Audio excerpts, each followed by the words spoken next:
Richman Shop โนหนึ่งเรื่องเติมเกมเหนือกว่าทุกการเติมผู้สนับสนุนหลักอย่างเป็นทางการลีก MSL Thailand เติมได้นับร้อยเกมพร้อมบัตรเติมเกมและบัตรกำนันอีกมากมายเติมถูกเติมไวผ่อนได้มีเงินคืนจ่ายสะดวกไม่ว่าจะโอนหรือผ่อนชำระและใหม่ล่าสุดรองรับการแบ่งจ่ายผ่าน SPayLater ดูแลทั้งก่อนและหลังการขายทุกช่องทางบริการ 24 ชั่วโมงร้านเติมเกมที่สตรีมเมอร์ส่วนใหญ่ไว้วางใจนึกจะเติมเกมต้อง Richman Shop เท่านั้นแล้วมาเติมกันเยอะๆนะ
Check, check, check, check, check, check, check, check, check, check, check, check, check, check, check, check.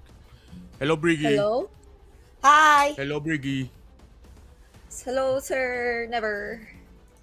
Sir, ay! Andito na pala si Reppy. Hello, hello, hello! Yeah, I was the one saying hi to you. Kasi nakatakip yung window before ko siya i-open. Wait lang. Okay. Is that alright? Why am I so...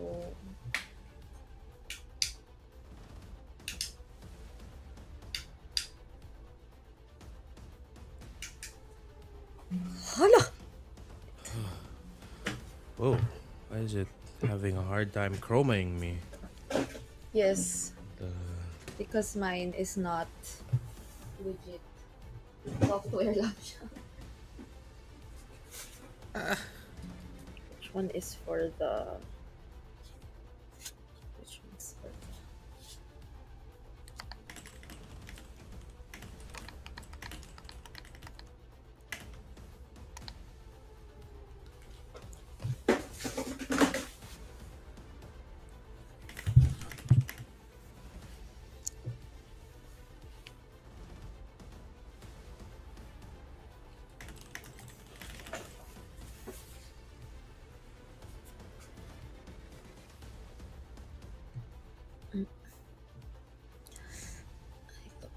Pink properties.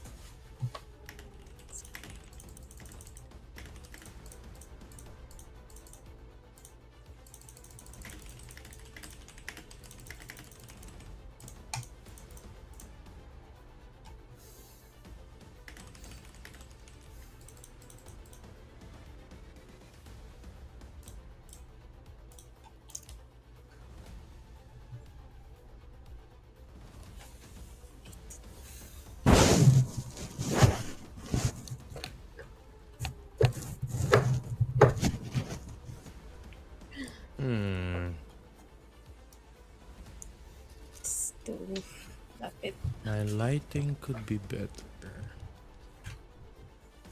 Make it brighter.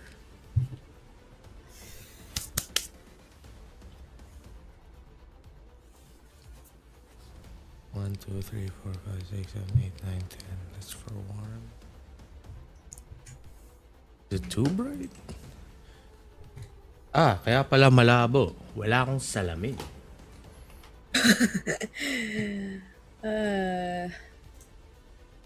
Yo, how do you want to run things later? Do you want 'Cause why? Because the times I've done this, I've done anchor color. Then I only do Okay. play-by-play if ever bumagsak. But I'm willing to change because kind of tired of anchoring. But only if you want. Okay. What do you want to do? Do you wanna do tig isang series ng Anchor? Pwedeng I go or no? I wanna just focus on one thing today. Oh, okay. But So do you want- what are you vibe with? If ever, do you want Anchor play-by-play? Okay, Or... yeah. Then I'll Hindi, just focus Anchor on doing play-by-play ako. analysis colors. Or... Yeah. Okay. Yeah, so El Clasico. Before we, for some reason, started doing anchor color.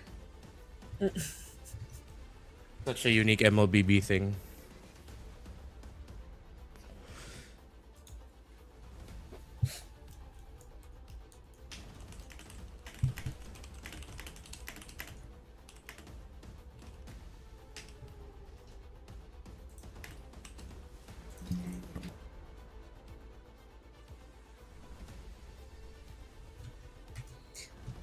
Why kaya ganito yung color ko?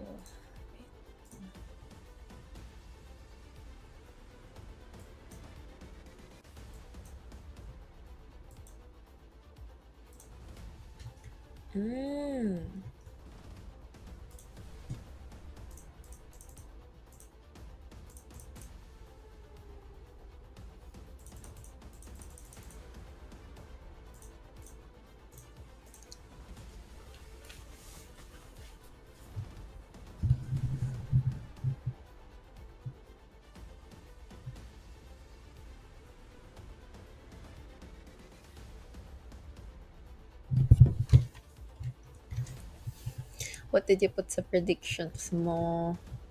Oh! Okay. I was ultra disappointed by Tenacity's performance yesterday. So you gave them a 0. Yeah, that's why I'm just like, I have lost my faith in you guys. May kutob ako. I don't want it to be true, but I have a feeling kaya i-sweep ng ACT yung Bacon today. Sobrang Really? ibang level sila ngayon, as in. Pero it's good To for be Bacon time din naman that they got to sweep Tenacity. Yeah. But ACT, man, they are something else.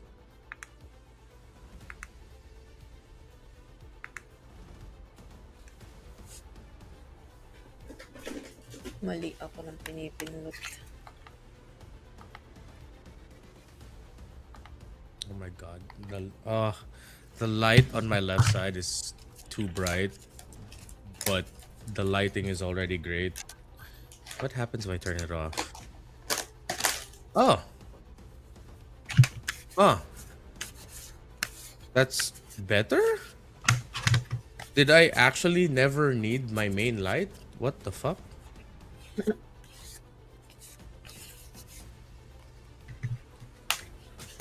Because if I do this... Anong light yan? Yung monitor mo lang? It's a little desk lamp like right in front of my camera. That's my main lighting if I'm oh wait, nope, yeah, I need the light. Kailangan ko timplahin yung ilaw. Okay, this is cooler. Kanto. Pero nag-iiba. Change the color of my face. So if I just make it cooler.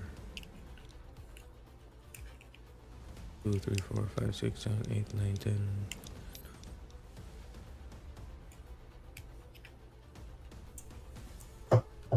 Okay, then if you introduce that.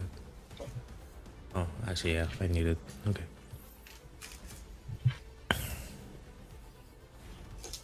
Check.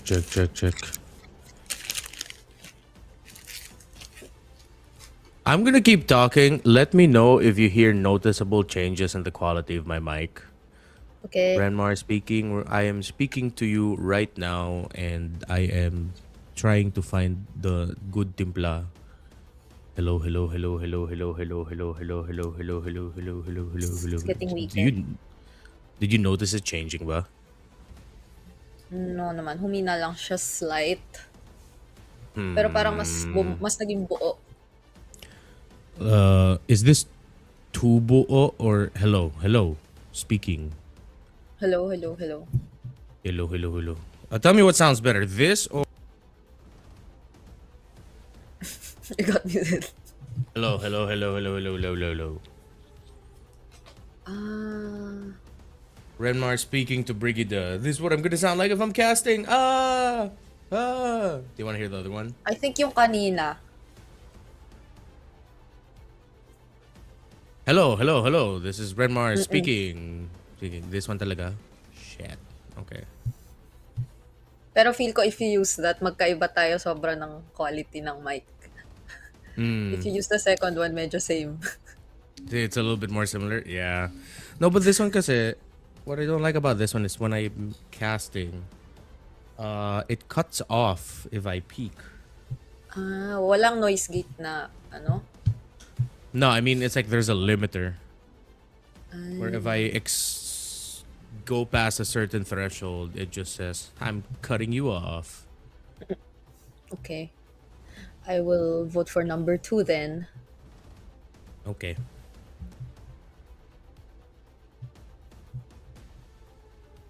The quality of this is okay, right? It's just noticeably different. Yeah. Okay lang naman. Okay. Because the first day I did MSL, I found a good timpla of these. But the thing is, I changed it. And then now not good. Oh yeah. Later, let's just be on Discord just in case of things happening.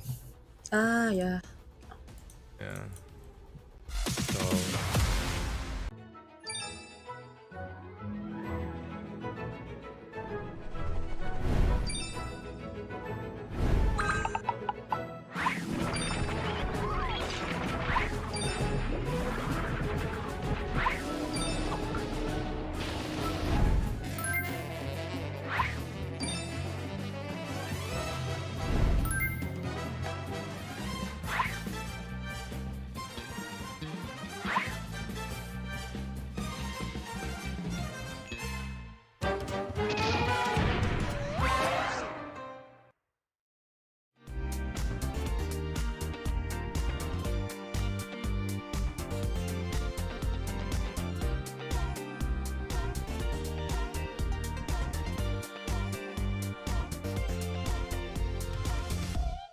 Richman Shop โนหนึ่งเรื่องเติมเกมเหนือกว่าทุกการเติมผู้สนับสนุนหลักอย่างเป็นทางการ League MSL Thailand เติมได้นับร้อยเกมพร้อมบัตรเติมเกมและบัตรกำนันอีกมากมายเติมถูกเติมไวผ่อนได้มีเงินคืนจ่ายสะดวกไม่ว่าจะโอนหรือผ่อนชำระและใหม่ล่าสุดรองรับการแบ่งจ่ายผ่าน SPay Later ดูแลทั้งก่อนและหลังการขายทุกช่องทางบริการ 24 ชั่วโมงร้านเติมเกมที่สตรีมเมอร์ส่วนใหญ่ไว้วางใจนึกจะเติมเกมต้อง Richman Shop เท่านั้นแล้วมาเติมกันเยอะๆนะ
Richman Shop โนหนึ่งเรื่องเติมเกมเหนือกว่าทุกการเติมผู้สนับสนุนหลักอย่างเป็นทางการลีก MSL Thailand เติมได้นับร้อยเกมพร้อมบัตรเติมเกมและบัตรกำนันอีกมากมายเติมถูกเติมไวผ่อนได้มีเงินคืนจ่ายสะดวกไม่ว่าจะโอนหรือผ่อนชำระและใหม่ล่าสุดรองรับการแบ่งจ่ายผ่าน Espalator ดูแลทั้งก่อนและหลังการขายทุกช่องทางบริการ 24 ชั่วโมงร้านเติมเกมที่สตรีมเมอร์ส่วนใหญ่ไว้วางใจนึกจะเติมเกมต้อง Richman Shop เท่านั้นแล้วมาเติมกันเยอะๆนะ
Richman Shop โนหนึ่งเรื่องเติมเกมเหนือกว่าทุกการเติมผู้สนับสนุนหลักอย่างเป็นทางการ League MSL Thailand เติมได้นับร้อยเกมพร้อมบัตรเติมเกมและบัตรกำนันอีกมากมายเติมถูกเติมไวผ่อนได้มีเงินคืนจ่ายสะดวกไม่ว่าจะโอนหรือผ่อนชำระ และใหม่ล่าสุดรองรับการแบ่งจ่ายผ่าน SPay Later ดูแลทั้งก่อนและหลังการขายทุกช่องทางบริการ 24 ชั่วโมงร้านเติมเกมที่สตรีมเมอร์ส่วนใหญ่ไว้วางใจนึกจะเติมเกมต้อง Richman Shop เท่านั้นแล้วมาเติมกันเยอะๆนะ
Richman Shop โนหนึ่งเรื่องเติมเกมเหนือกว่าทุกการเติมผู้สนับสนุนหลักอย่างเป็นทางการ League MSL Thailand เติมได้นับร้อยเกมพร้อมบัตรเติมเกมและบัตรกำนันอีกมากมายเติมถูกเติมไวผ่อนได้มีเงินคืนจ่ายสะดวกไม่ว่าจะโอนหรือผ่อนชำระและใหม่ล่าสุดรองรับการแบ่งจ่ายผ่าน SPayLater ดูแลทั้งก่อนและหลังการขายทุกช่องทางบริการ 24 ชั่วโมงร้านเติมเกมที่สตรีมเมอร์ส่วนใหญ่ไว้วางใจนึกจะเติมเกมต้อง Richman Shop เท่านั้นแล้วมาเติมกันเยอะๆนะ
Richman Shop โนหนึ่งเรื่องเติมเกมเหนือกว่าทุกการเติมผู้สนับสนุนหลักอย่างเป็นทางการ League MSL Thailand เติมได้นับร้อยเกมพร้อมบัตรเติมเกมและบัตรกำนันอีกมากมายเติมถูกเติมไวผ่อนได้มีเงินคืนจ่ายสะดวกไม่ว่าจะโอนหรือผ่อนชำระและใหม่ล่าสุดรองรับการแบ่งจ่ายผ่าน SPay Later ดูแลทั้งก่อนและหลังการขายทุกช่องทางบริการ 24 ชั่วโมงร้านเติมเกมที่สตรีมเมอร์ส่วนใหญ่ไว้วางใจนึกจะเติมเกมต้อง Richman Shop เท่านั้นแล้วมาเติมกันเยอะๆนะ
Richman Shop โนหนึ่งเรื่องเติมเกมเหนือกว่าทุกการเติมผู้สนับสนุนหลักอย่างเป็นทางการ League MSL Thailand เติมได้นับร้อยเกมพร้อมบัตรเติมเกมและบัตรกำนันอีกมากมายเติมถูกเติมไวผ่อนได้มีเงินคืนจ่ายสะดวกไม่ว่าจะโอนหรือผ่อนชำระและใหม่ล่าสุดรองรับการแบ่งจ่ายผ่าน SPayLater ดูแลทั้งก่อนและหลังการขายทุกช่องทางบริการ 24 ชั่วโมงร้านเติมเกมที่สตรีมเมอร์ส่วนใหญ่ไว้วางใจนึกจะเติมเกมต้อง Richman Shop เท่านั้นแล้วมาเติมกันเยอะๆนะ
Richman Shop โนหนึ่งเรื่องเติมเกมเหนือกว่าทุกการเติมผู้สนับสนุนหลักอย่างเป็นทางการ League MSL Thailand เติมได้นับร้อยเกมพร้อมบัตรเติมเกมและบัตรกำนันอีกมากมาย เติมถูกเติมไวผ่อนได้มีเงินคืนจ่ายสะดวกไม่ว่าจะโอนหรือผ่อนชำระ และใหม่ล่าสุดรองรับการแบ่งจ่ายผ่าน SPayLater ดูแลทั้งก่อนและหลังการขายทุกช่องทางบริการ 24 ชั่วโมงร้านเติมเกมที่สตรีมเมอร์ส่วนใหญ่ไว้วางใจ นึกจะเติมเกมต้อง Richman Shop เท่านั้นแล้วมาเติมกันเยอะๆนะ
Richman Shop โนหนึ่งเรื่องเติมเกมเหนือกว่าทุกการเติมผู้สนับสนุนหลักอย่างเป็นทางการ League MSL Thailand เติมได้นับร้อยเกมพร้อมบัตรเติมเกมและบัตรกำนันอีกมากมายเติมถูกเติมไวผ่อนได้มีเงินคืนจ่ายสะดวกไม่ว่าจะโอนหรือผ่อนชำระและใหม่ล่าสุดรองรับการแบ่งจ่ายผ่าน SPay Later ดูแลทั้งก่อนและหลังการขายทุกช่องทางบริการ 24 ชั่วโมงร้านเติมเกมที่สตรีมเมอร์ส่วนใหญ่ไว้วางใจนึกจะเติมเกมต้อง Richman Shop เท่านั้นแล้วมาเติมกันเยอะๆนะ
Richman Shop โนหนึ่งเรื่องเติมเกมเหนือกว่าทุกการเติมผู้สนับสนุนหลักอย่างเป็นทางการลีก MSL Thailand เติมได้นับร้อยเกมพร้อมบัตรเติมเกมและบัตรกำนันอีกมากมายเติมถูกเติมไวผ่อนได้มีเงินคืนจ่ายสะดวกไม่ว่าจะโอนหรือผ่อนชำระและใหม่ล่าสุดรองรับการแบ่งจ่ายผ่าน SPayLater ดูแลทั้งก่อนและหลังการขายทุกช่องทางบริการ 24 ชั่วโมงร้านเติมเกมที่สตรีมเมอร์ส่วนใหญ่ไว้วางใจนึกจะเติมเกมต้อง Richman Shop เท่านั้นแล้วมาเติมกันเยอะๆนะ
Richman Shop โนหนึ่งเรื่องเติมเกมเหนือกว่าทุกการเติมผู้สนับสนุนหลักอย่างเป็นทางการ League MSL Thailand เติมได้นับร้อยเกมพร้อมบัตรเติมเกมและบัตรกำนันอีกมากมายเติมถูกเติมไวผ่อนได้มีเงินคืนจ่ายสะดวกไม่ว่าจะโอนหรือผ่อนชำระและใหม่ล่าสุดรองรับการแบ่งจ่ายผ่าน SPayLater ดูแลทั้งก่อนและหลังการขายทุกช่องทางบริการ 24 ชั่วโมงร้านเติมเกมที่สตรีมเมอร์ส่วนใหญ่ไว้วางใจนึกจะเติมเกมต้อง Richman Shop เท่านั้นแล้วมาเติมกันเยอะๆนะ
การแข่งขัน MSL Thailand Season 1 Powered by Moonton Official Telecommunication Partner True 5G Official Gaming Phone by Infinix Official Sponsor by Richman Shop Official Gaming Chair Partner DX Racer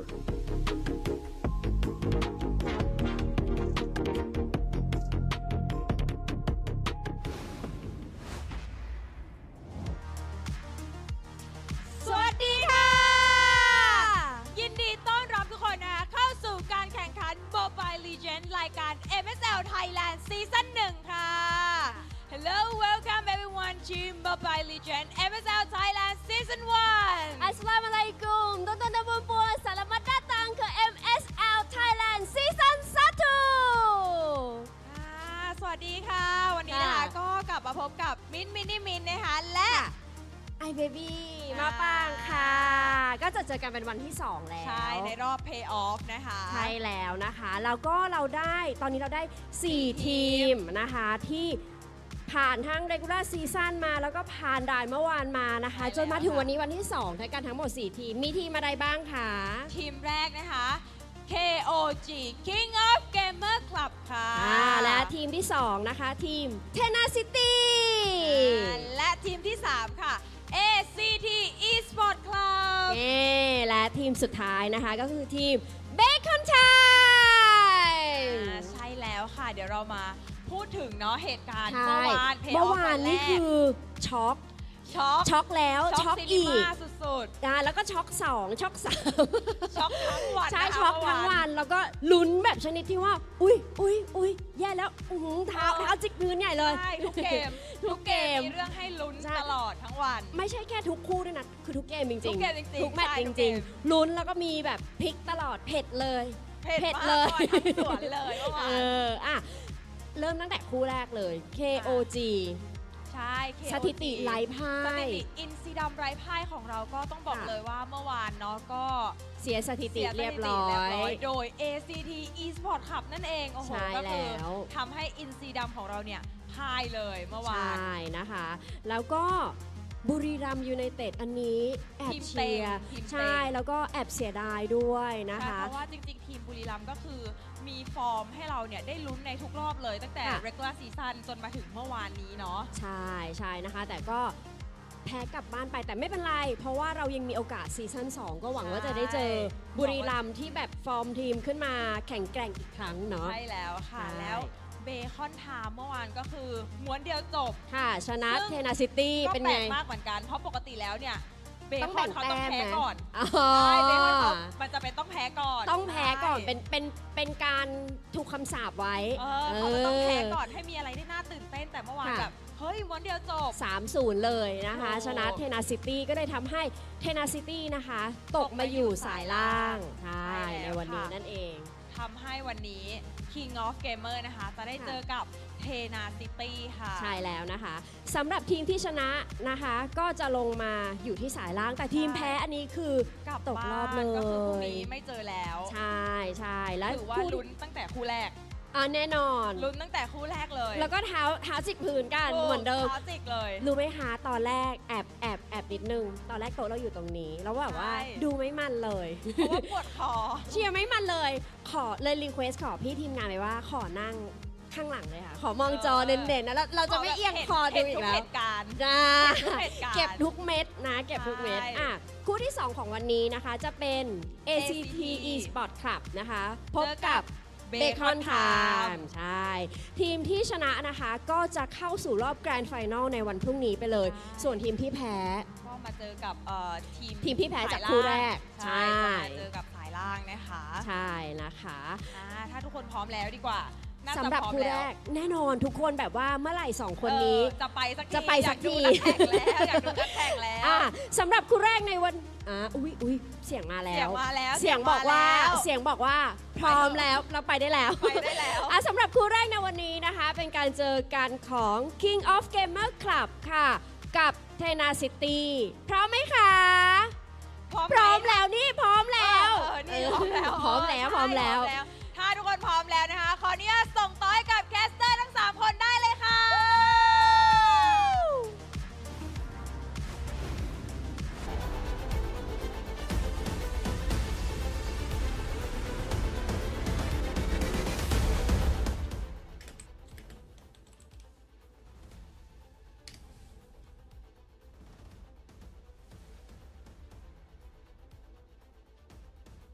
Well, I'm doing good. Bring it on. Hopefully you are too. I just had to do like a little bit of mouth reading for that one because unfortunately I cannot hear you right now. Oh, okay. I don't know How if you about were now? How silenced by about Hugger.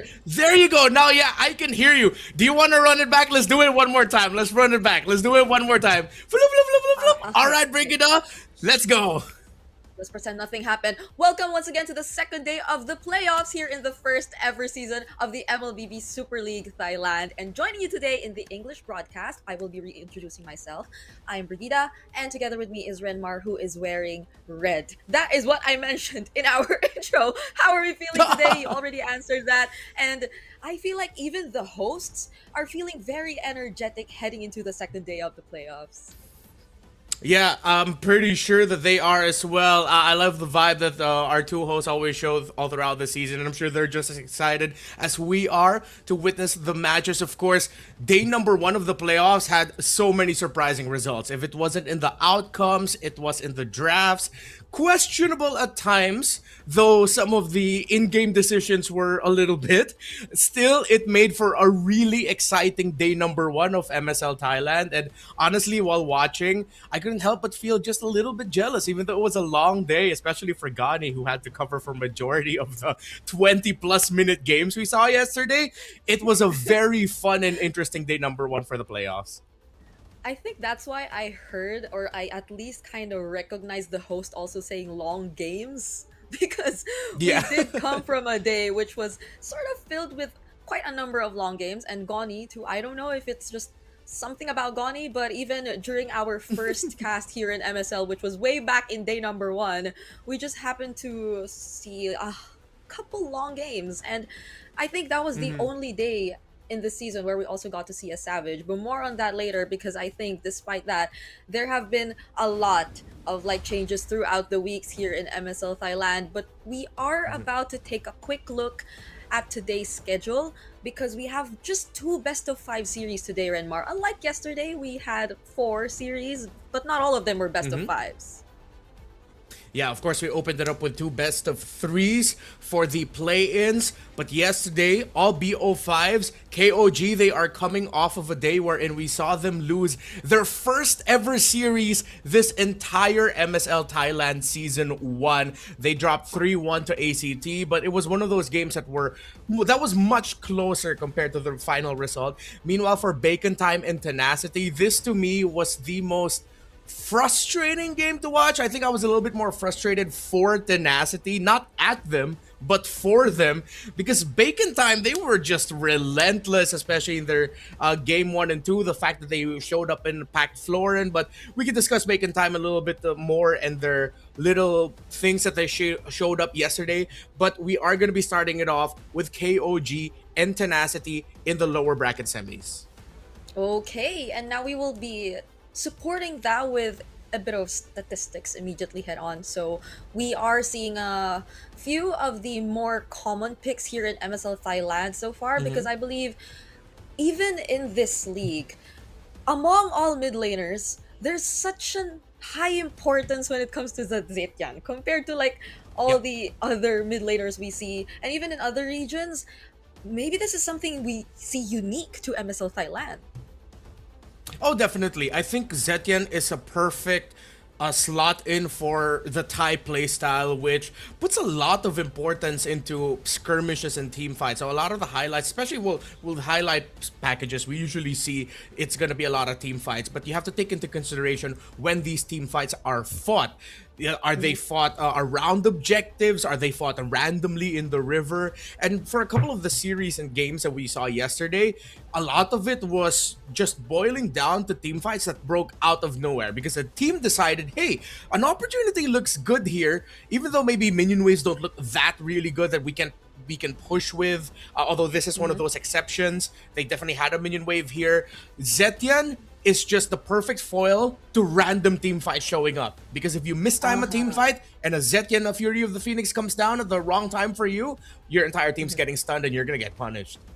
Yeah, which is why I also think the Badang is sort of a high pick, because in a similar way, if the team fights do happen or do favor them if they happen more randomly, then these kinds of heroes which are just capable of disrupting and turning around the situation might just work in their favor. And these are high priorities for Carnes in KOG, and on the other hand also BS from Tenacity. So they have their own signature picks, if I may say so, but at least now that they are going to have a rematch in a way, because I think the last time that they met each other was way back in week number 2, and it was still Yep. a maxed out series. It was a 2-1 in favor of KOG, and with Tenacity coming from a very unfortunate sweep, but we're hoping that they could somewhat bounce back and regain their momentum after losing to Bacon Time last night. Yeah, my question right now, though, for KOG is, how shell-shocked are you that you lost your first series of the season yesterday? You're still here in the lower bracket, but now you're going up against a team like Tenacity, who I'd like to think they are a team that definitely would like to pounce on the weakness of a team. Whether it's in-game, whether it's outside of the game mentally, they're going to do what they can to draft and execute to make the most out of that. I will stand by something I've been saying about Tenacity for the longest time this season, wherein they are a team that really revolve around mainly two people, Song Jinwoo and Water. What pick does Water get? If I'm KOG, never give the joy to Water, or at least, actually no, don't even try to counter draft against it. Just make sure that Water doesn't get his joy. Meanwhile, for Song Jinwoo, if he gets something that can be annoying and can set out of nowhere, you're gonna be in a world of hurt. And we're seeing them right in front of the stage right now, ready to head into this do or die for the both of them. Because yes, as you mentioned, KOG, I don't think it's something we really expected for them to immediately find themselves down to the lower bracket after finishing the regular season so strong in that top 1 spot.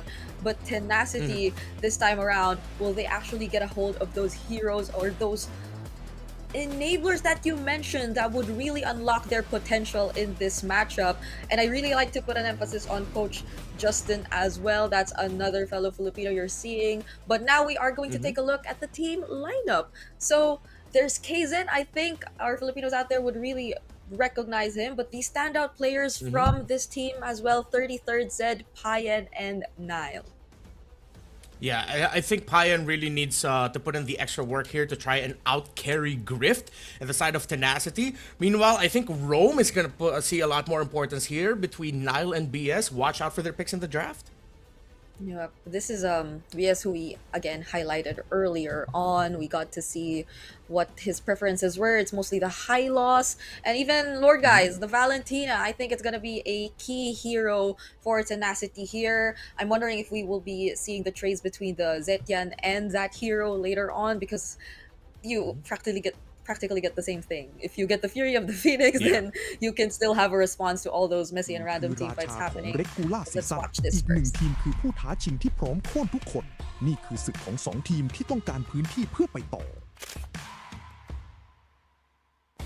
พวกเราอาจล้มลง แต่เราจะไม่จบลงตรงนี้ ความพ่ายแพ้ครั้งเดียว จะไม่ได้เปลี่ยนสิ่งที่พวกเราเป็น พวกเราจะพิสูจน์ให้เห็นว่ายังคงเป็นทีมที่แข็งแกร่ง ผมไม่ได้มาที่นี่เพื่อหยุดแค่รอบนี้ พวกเรายังมีเป้าหมายเดียวคือแชมป์ ตลอดฤดูกาลที่ผ่านมา พวกเราก็แข่งมาหลายเกมครับ มาอยู่จุดนี้ก็ไม่ได้แข่งมาเพื่อแพ้ครับเทนเนสซิตี้ก็มีความมั่นใจในตัวเองว่าจะกลับมาเพื่อชนะอีกครั้งพวกเราก็ต้องการไปต่อครับ เราก็จะทำทุกอย่างเพื่อมัน พวกเราขาดแรงกดดันมากๆและสุดท้ายเราจะคว้าชัยชนะ นี่คือโอกาสสุดท้าย และจะมีเพียงทีมเดียวเท่านั้นที่ได้ไปต่อ ทุกอย่างจะถูกตัดสินในแมตช์นี้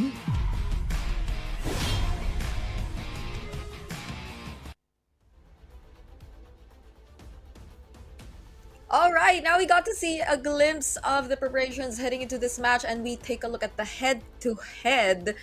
So far, it looks very, very close between these two teams, Renmar. Yeah, I think some of the numbers here got skewed a little bit closer to each other because of the games that KOG had yesterday. Meanwhile, despite the sweep that Tenacity faced off, game number 1 and 2 were very competitive. They were quite close. It was only really in game number 3 against Bacon Time where you could say that they were stomped, but they were trading it out for a good amount of the series. It's just that they were victims to some very surprising picks. 2 Benedetta games, 2 Florin games, and which is why I think KOG now, if they have anything prepared that is good for heavy team fights or countering heavy team fights. You know, when we play RG, they're always heroes that we love to ban out because it's not comfortable for us, right? We take out things like the Diggy. We never want to go up against like the Florid. I'm not saying Diggy and Florid are gonna show up here, but if they have something like that, then why the heck not? Yeah, because I also feel like there was a struggle in terms of adjusting yesterday, because it's not like they just went up against the likes of the Florian in the first game or in just one game. The Benedetta Yeah. and the Florian, as you mentioned, happened twice, but they seem to really struggle in terms of adjusting. It was somewhat a surprise, I guess, but I also couldn't take away the fact that it was a comfort pick for especially, let's say, Spider Miles last night. But more on that later, because now they again will be up against Tenacity first. And if we were to take a look back on Tenacity and their performance last night, it was I okay, I mean King of Gamers, because we were already talking about Tenacity earlier. But yeah, King Okay. of Gamers last night, you did mention it was really close as well. And they had like the 26-minute game. I think most of their games were 20 plus minutes. Yeah, majority of the series, these two were really tested in terms of how well they can handle the macro around the objectives, and you would see that teams who blew out majority of their abilities first would get quickly punished. So I expect KOG might be going into this with a little bit more of a, how do I say this? Self-actualization, self-realization that maybe their team fighting playstyle or their playstyle that carried them for majority of the season might get doubted a little bit, which is dangerous because if you're a team that's been number one for majority of the standings, you're gonna want to continue how you've won through that. Now, ACT yesterday, one of the things that they did was they really targeted Kaizen's jungle picks. You see Baksha as one of the top 5 banned heroes of the season. Again, in a league that puts a lot of weight in team fights, Baksha, with how fast that he can rotate, can set up team fights first, and even be a really good turnaround playmaker late into a team fight if ever the Baksha comes in late.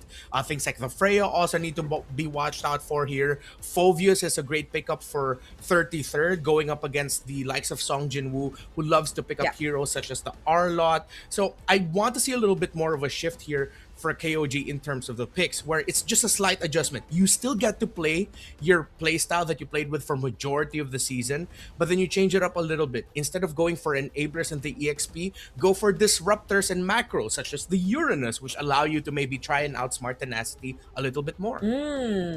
So are we looking for a bit of a more active role that we might get to see from Kaizen as well? Because you also did mention that, yes, I think teams tend to put a bit more focus on Kaizen, especially when it comes to the drafting. I think that's also why we got to see him pull out the Akai a couple times in week 4, and even just yesterday. Though that did result in a win, though, it wasn't necessarily the kind of jungler that you mostly just play around. Though there's a lot of disrupting that can happen with that, if it's just that. So 33rd, I agree. I might want to see him be the guy to take a bit more of that role, so Kaizen could really just allow himself to pull off all those mechanical heroes that we are really used to seeing from him ever since. So now we are gonna head into Dangerous Grass, and I'm hoping this is somewhat going to be a lot more effective for them. Whoa, a Fanny ban here from KOG first, alongside the Valier. Yeah. The Valier, again, also very disruptive. Exort and from Bacon Time had a great game with the Valier yesterday, a game or two, if I'm not mistaken. And it goes to show that KOG might want to pack a very annoying roamer for Nile, something very disruptive, maybe along the lines of like a Khalid or a Hilda, which is why you want to play for a lot of priorities in the center. I think two heroes and the trade that we might have to look out for besides the Khalid and Hilda is maybe between the Valentina and Lilia as well. Whoever ends up with something like a Fredrin and Kimmy is also going to be very important, especially with the Baksha gone now. Tenacity has to think about, I was just going to say if they're going to let the Guinevere through or not, but they answered it for me. They're not going to let the Guinevere through. Harith has also risen up, not just in Thailand, but even in MCT East Asia and other leagues across the world, as just rush it. Teams are starting to not give a damn whether or not the Phoveus is open. Even if the Phoveus is open, there are teams willing to play that Harith. Still, though, I would suggest maybe pick up the Phoveus and pick up the Harith later, if not. Because I lean a little bit more towards the side of Phoveus. Pick that first. But hey, KOG decides to pick up the Zetian, which allows a Harith Phoveus potentially for Tenacity if they want to. Oh, yeah. Well, then if Tenacity does prioritize those two heroes too, I would be a bit surprised if KOG also actually steal away the Hylos Prio for BS, considering that they also took out the Valier. Though we did suggest the other more disruptive roamers like the Hilda and Khalid, but Tenacity right now might be really thinking about what to pick up as a response. Though I would also really consider the Phoveus and a Harith as a really strong combination and pickup in this phase of the draft.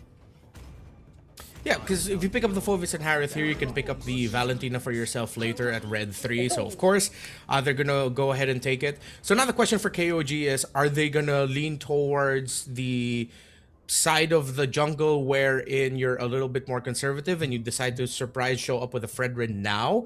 You also have to consider picking up the Claude because that's been the matchup all around the world. It's just Claude and Harith now.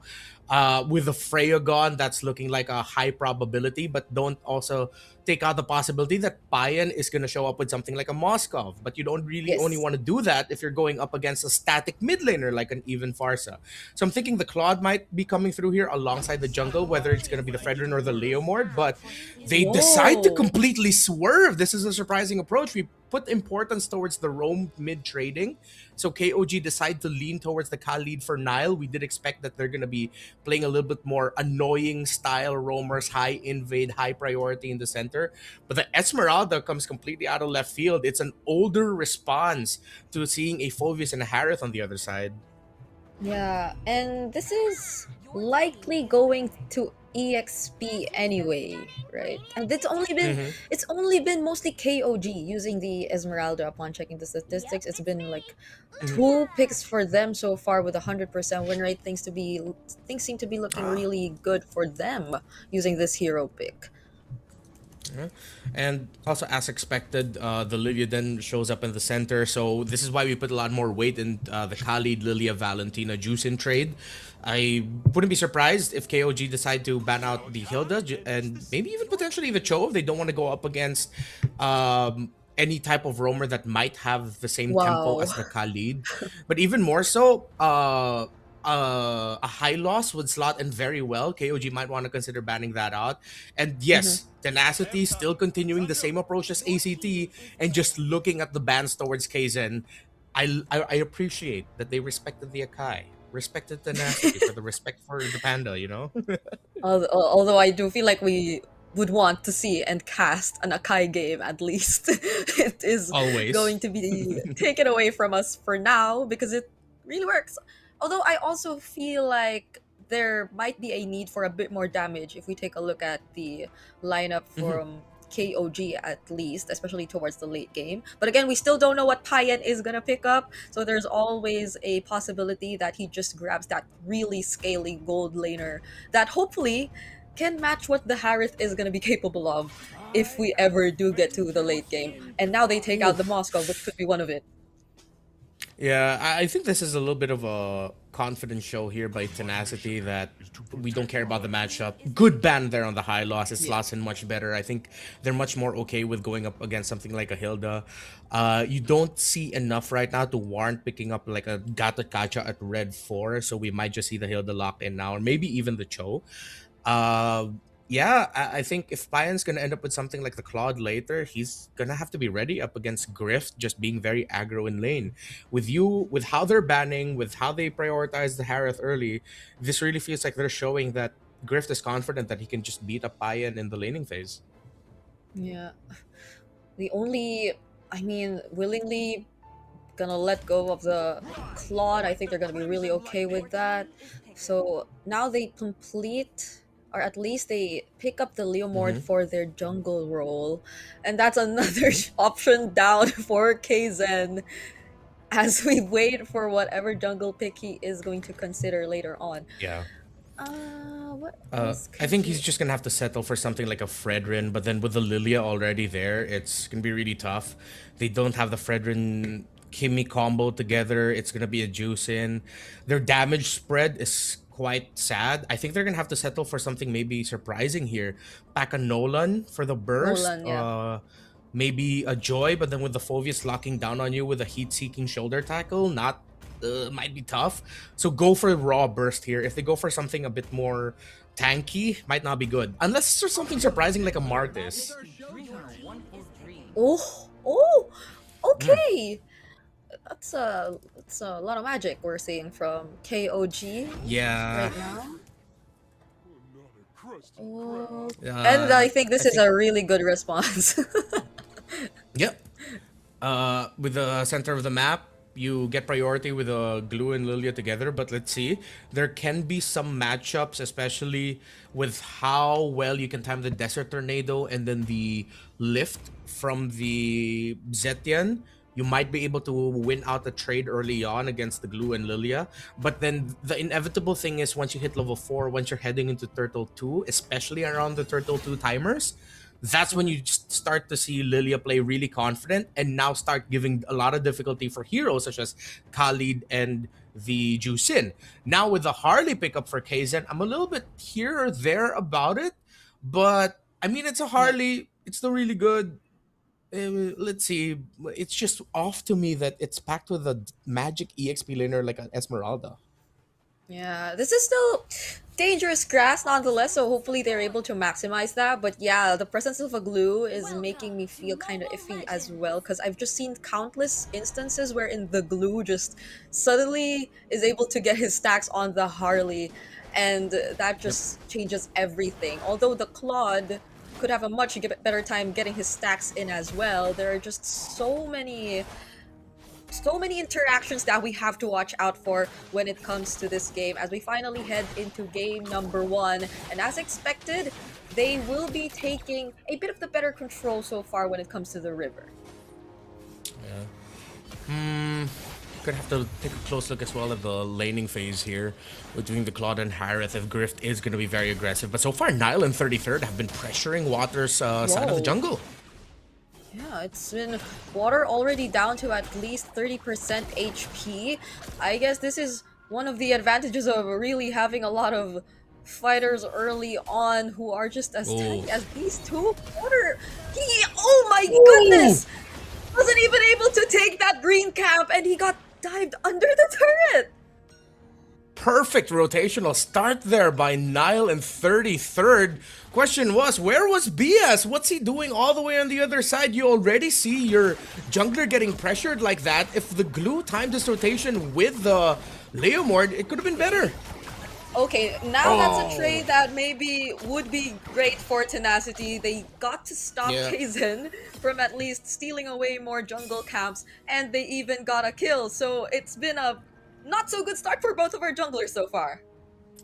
Yeah, now same question for Kaizen. Bro, you're good. You already saw that the Water got taken down. He would be able to get back there in time, but still, Kaizen, let's see if he's going to be able to hit level 4. He should be. Water needs to get his purple buff first, so Kaizen's going to get here first. But KOG will be able to gank the EXP lane. Whoa, Deadly Magic already used. Water still not level 4. He needs that purple buff. Now he finally is, but KOG are finally starting this turtle. Great zoning coming out from Nile and Zed as well. But it seems like BS is ready to go in anytime. 33rd with the zoning. They might actually find first a kill on Nile as Kaizen takes the turtle, and the trade is gonna be Nile. But Water somehow... Again, KOG find Water, not so good for Tenacity, and they get to take down Song Jinwoo as well, possibly even BS, but he gets to run away, and 33rd will not force to chase. Oh, my skepticism towards the Esmeralda is getting answered really quick with how 33rd started this off with the invade alongside Nile in the Lizard of Tenacity, how he's targeting during the team fights. Yeah, I am now reminded why Esmeralda in very specific situations is a really good pick. Water forced to use the Phantom Steed again. Might just want to fight back this time, but they won't. They need to farm first. They recognize the 2-level gap that exists between these two junglers already, and I guess they can't afford to waste any more time.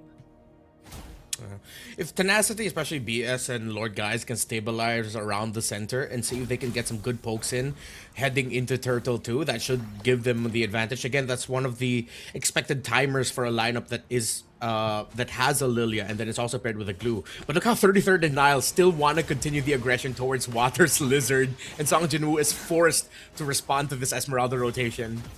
Yeah, the laning, I think, is the main thing that KOG really wanted to address. We're not seeing the threat of a Phoveus just yet, because it's always 33rd. Look at 33rd already 2-0-1 and leading in gold even in our charts. Deadly Magic used on Song Jinwoo, but at least they're still able to not allow KOG get much of their turrets. Yeah. Meanwhile, a bit of a counter jungling rotation now by Water. He wants to get the Lizard, but he now realizes, wait, the river is up and I'm up against a Khalid. I need to get out of here. So good decision by Water to back off. Second turtle of the game. This has to be the window where Tenacity gets a bigger win for themselves to even things out. Okay, Lord Guys just can't go in. BS already down to half HP. Song Jinwoo coming in from the sides, forced to flicker out just because of that. And the Raging Sandstorm from Nile. Now it's 33rd jumping in as well with the Falling Star Moon. Song Jinwoo's not able to do much, not even as the Phoveus in this game, as KOG take this second turtle for themselves and might just want to keep going. Look at how they take away that orange buff from Water. Water just wants to play professional MLBB, but he can't. He's like, what are you gonna do when the opposing team keeps invading you and you can't jungle comfortably? KOG have just rotated perfectly out of the lanes. They've been active. It is a much more active 4-man here with KOG. They're not just playing static. They're invading, they're pressuring, they're controlling the river, controlling the opposing jungle. And Tenacity's gonna have to wait longer to find their window because their Turtle 2 window has closed. They don't have that much of a window for Turtle 3. They might have to wait up until Lord Guys and Grift have their items and play for their magic damage dealer mains. Yeah, but the thing is, even Payan, he's getting really good farm, and he's not even been part of like a lot of the big team fights just yet. He's just been working on the objectives. He's just been working up on his gold. He's already 4.5k currently with the DHS, and now KOG might try for this bottom lane turret, but this is something Tenacity has been really holding on to. At least for now, they've only gotten one turret, but just look at where 33rd constantly rotates around the map. He's got everyone in check from Tenacity. You could really see here how 33rd's initial rotations messed up Tenacity's play. Why they pick up the Leomord over the Harley. Water getting invaded again! Just let this man play MLBB, KOG! He is still 2 levels behind you, Kaizen. He's not even able to catch up. I think this really shows what kind of team Tenacity is, because yeah, one thing we've said about them all throughout the season is it's in their name. They play with a lot of tenaciousness, that aggression, that gusto. But then if you stop their mid-trio rotations, if you just try to counter against them with very aggressive invades, don't make them comfortable, they can't play with any tenacity.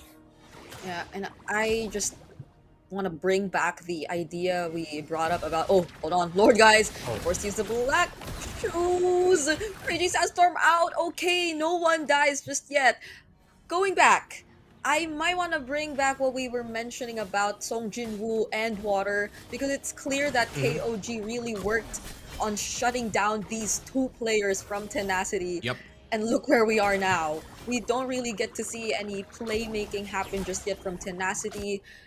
It's been a very passive start from them so far, apart from, I guess, that first rotation we got to see from BS and Lord, guys. Another Deadly Magic. Oh, that No! Falling Star Moon coming in from 33rd! But he might just get punished here. It's a shutdown for Grift. Okay, 33rd was feeling it a little bit too much there. I think he was expecting the rest of the team to dive in with him. Still a very, very small win for Tenacity as KOG have been opening up the map. Good side lane push towards the bot side for Payan. So they got something out of that, but they're losing map space. And up against a team that has like a Khalid and a Harley together, that's going to be really tough to recover through.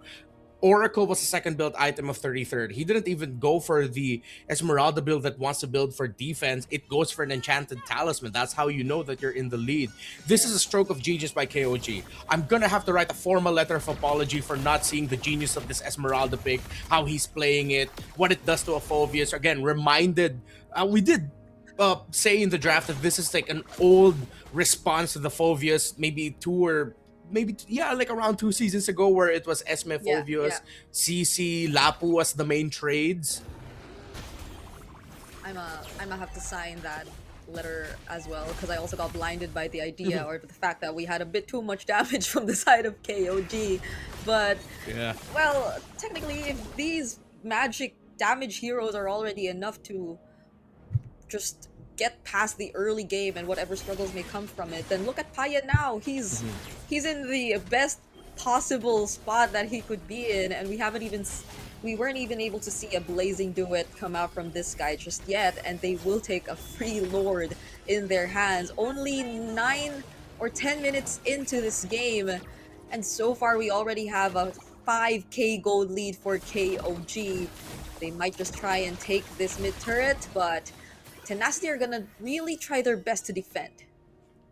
Yeah, the audacity of that last Lord take. Kaizen played away from the Lord.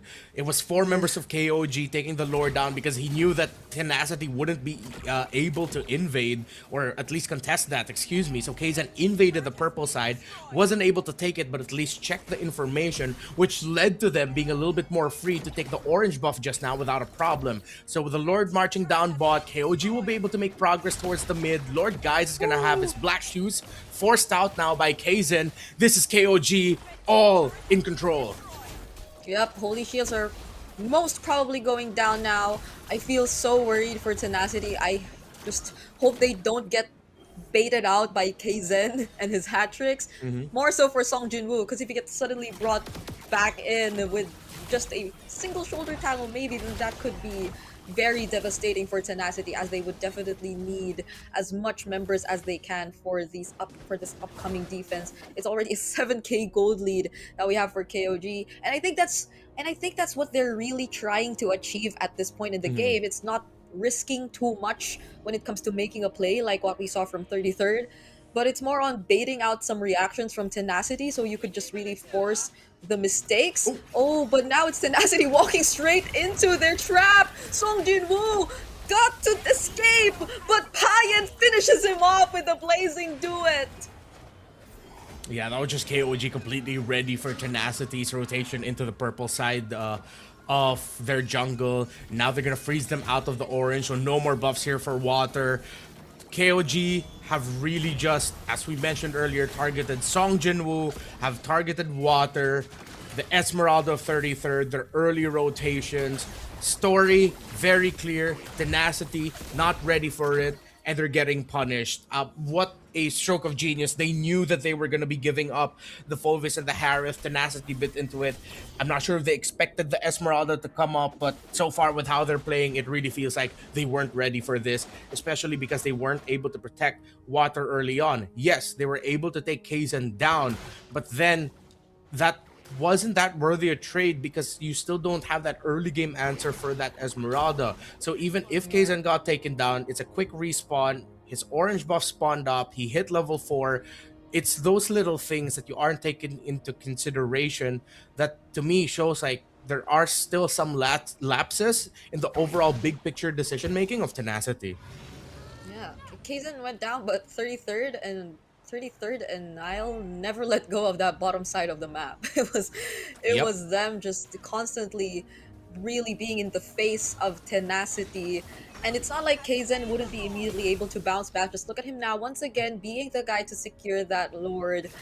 And I think at this point, being the guy to just really try and go for these bait plays. Now, the Lord immediately spawns down bottom. They've been managing the waves really well. But at this point, with a 10k gold lead, could the wave clear? Could the Lilia possibly answer all this pressure that's about to come in from KOG? Yes, but I think the other question for me alongside that is, can Song Jin-woo and BS live long enough? Oh yeah. That's another deadly magic you got to see just now, with all three waves synced up. Oh, water! Water nearly went down! man. How did that even happen? Kaizen wasn't there! The damage was just from what, Zed or Payan? Yep. Oh, deadly magic. BS, using the spread. Water still working on that Lord, but all base turrets are now about to fall. Infernal Pursuits, Flicker Dark Wave from Song Jin-woo, but he gets immediately bursted down. And now the Zaman Force has a response with the Blazing Duet and the Winter Crown. Drift is already very low, but at least Water, they're able to deal with the Lord. 11,000 end climbing is a gold lead. Kaizen goes in with deadly magics, and Water forced back. He just got out of the respawn. Oh my goodness, another Zaman Force! Lord Guy's nowhere to be found. Payan, he's just able to use all these auto attacks, and it's enough for KOG to still fight back. Now they're knocking on the base. They still have a minion wave alongside them, but the Phantom Steed is here from Water. He tries to defend. There goes another deadly magic! Blazing Duet! There's the immortality from Nile Pop, but Song Jin-woo again going down! Water as well with the knockup from the Lantern Flare, and it's gonna be a wipeout! KOG will take game number 1! In the immortal words of Shaquille O'Neal, I'm sorry, 33rd. Sorry, coach, I wasn't familiar with your game. The Esmeralda pick executed to perfection, making the most of some early lapses from the Romid duo of Tenacity, and they just never let go. If 33rd doesn't get the MVP here, I might be just a little bit annoyed. Just a little bit. Yeah, that... I swear, even in that last sequence, just look at this now. Your question got immediately answered. Song Jin-woo could not last long enough. Song Jin-woo, BS, couldn't really tank the damage. And Lord Guys couldn't even throw out all those blooms just because of the threat that you could anticipate in terms of the burst coming in from KOG. Like, it's either Kaizen, it's either Zed just jumping in, and everything just seemed so well coordinated for KOG in that game number 1. It was not a 20-minute game to start the second day of the playoffs. It was a fast one, very decisive early on. King of Gamers, it looks like they really knew what they needed to do to make this start work. Usually in these beginnings, I would hopefully think that we can credit the coach for this, because you know those moments where after the draft shows up, you see the coach go looking left, looking to the right. He's gonna be speaking into his microphone. He looks like he's angry, but he's just like really dictating some conditions and some early plays that they can go for. If that was coach's call, shout out to the coach. If that was 33rd and Nile just deciding on the fly, hey, let's just invade this guy's lizard. Shout outs to them. It's crazy to think that it was one rotation very early on in the game that just got Tenacity super uncomfortable for the entire game. It brings me back to the early days wherein we got to see the Khalid being brought back in the meta. He was able to do that alone, but I don't think you can anymore in the current meta. But he got a lot of help. He got big help from 33rd right there. Nile and 33rd did such a spectacular job at just really making sure the early game went their way. So we barely had to pay attention to the other parts of the map. Not even the threat of a Harley Claude matchup seemed to matter for them. And okay, sir, you can afford to keep flexing right there. Yeah, Let's see what Renmar would be saying about Payan. I think he also really somewhat deserves this MVP title. yeah. You know what? Everything was set up for Payan. If he messed up here, maybe we wouldn't have seen the wins that KOG got in some team fights. Maybe 2 or 3 fights before the final siege. He went perfect as well. He got the job done, but again, 33rd in what he did with his Esmeralda was just.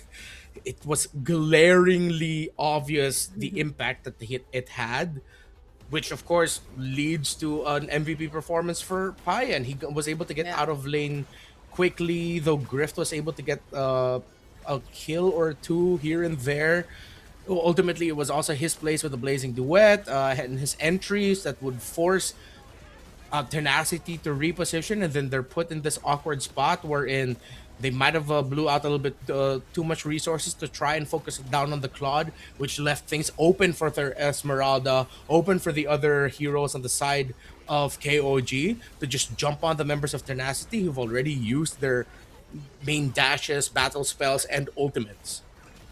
Yeah, I think there were a lot of attempts from Tenacity nonetheless. Like even towards that end, it seems like Song Jin Woo tried to take a more active role with that flicker dark wave that we're seeing right now, right on cue. But again, you just can't really provide the right amount of follow up. The damage won't be enough just yet. It's mostly just like sacrificial plays you try to go for to extend the game as much as you can, when clearly it seems like they were just delaying the inevitable from what we got to see based on KOG and how their understanding of the game actually worked. And it's not just like it was limited in terms of the draft. It was something they clearly designed to answer back and counter Tenacity and what we know of them, what we know to really work for their Yeah. playstyle, which is again activating the EXP and the jungle early on.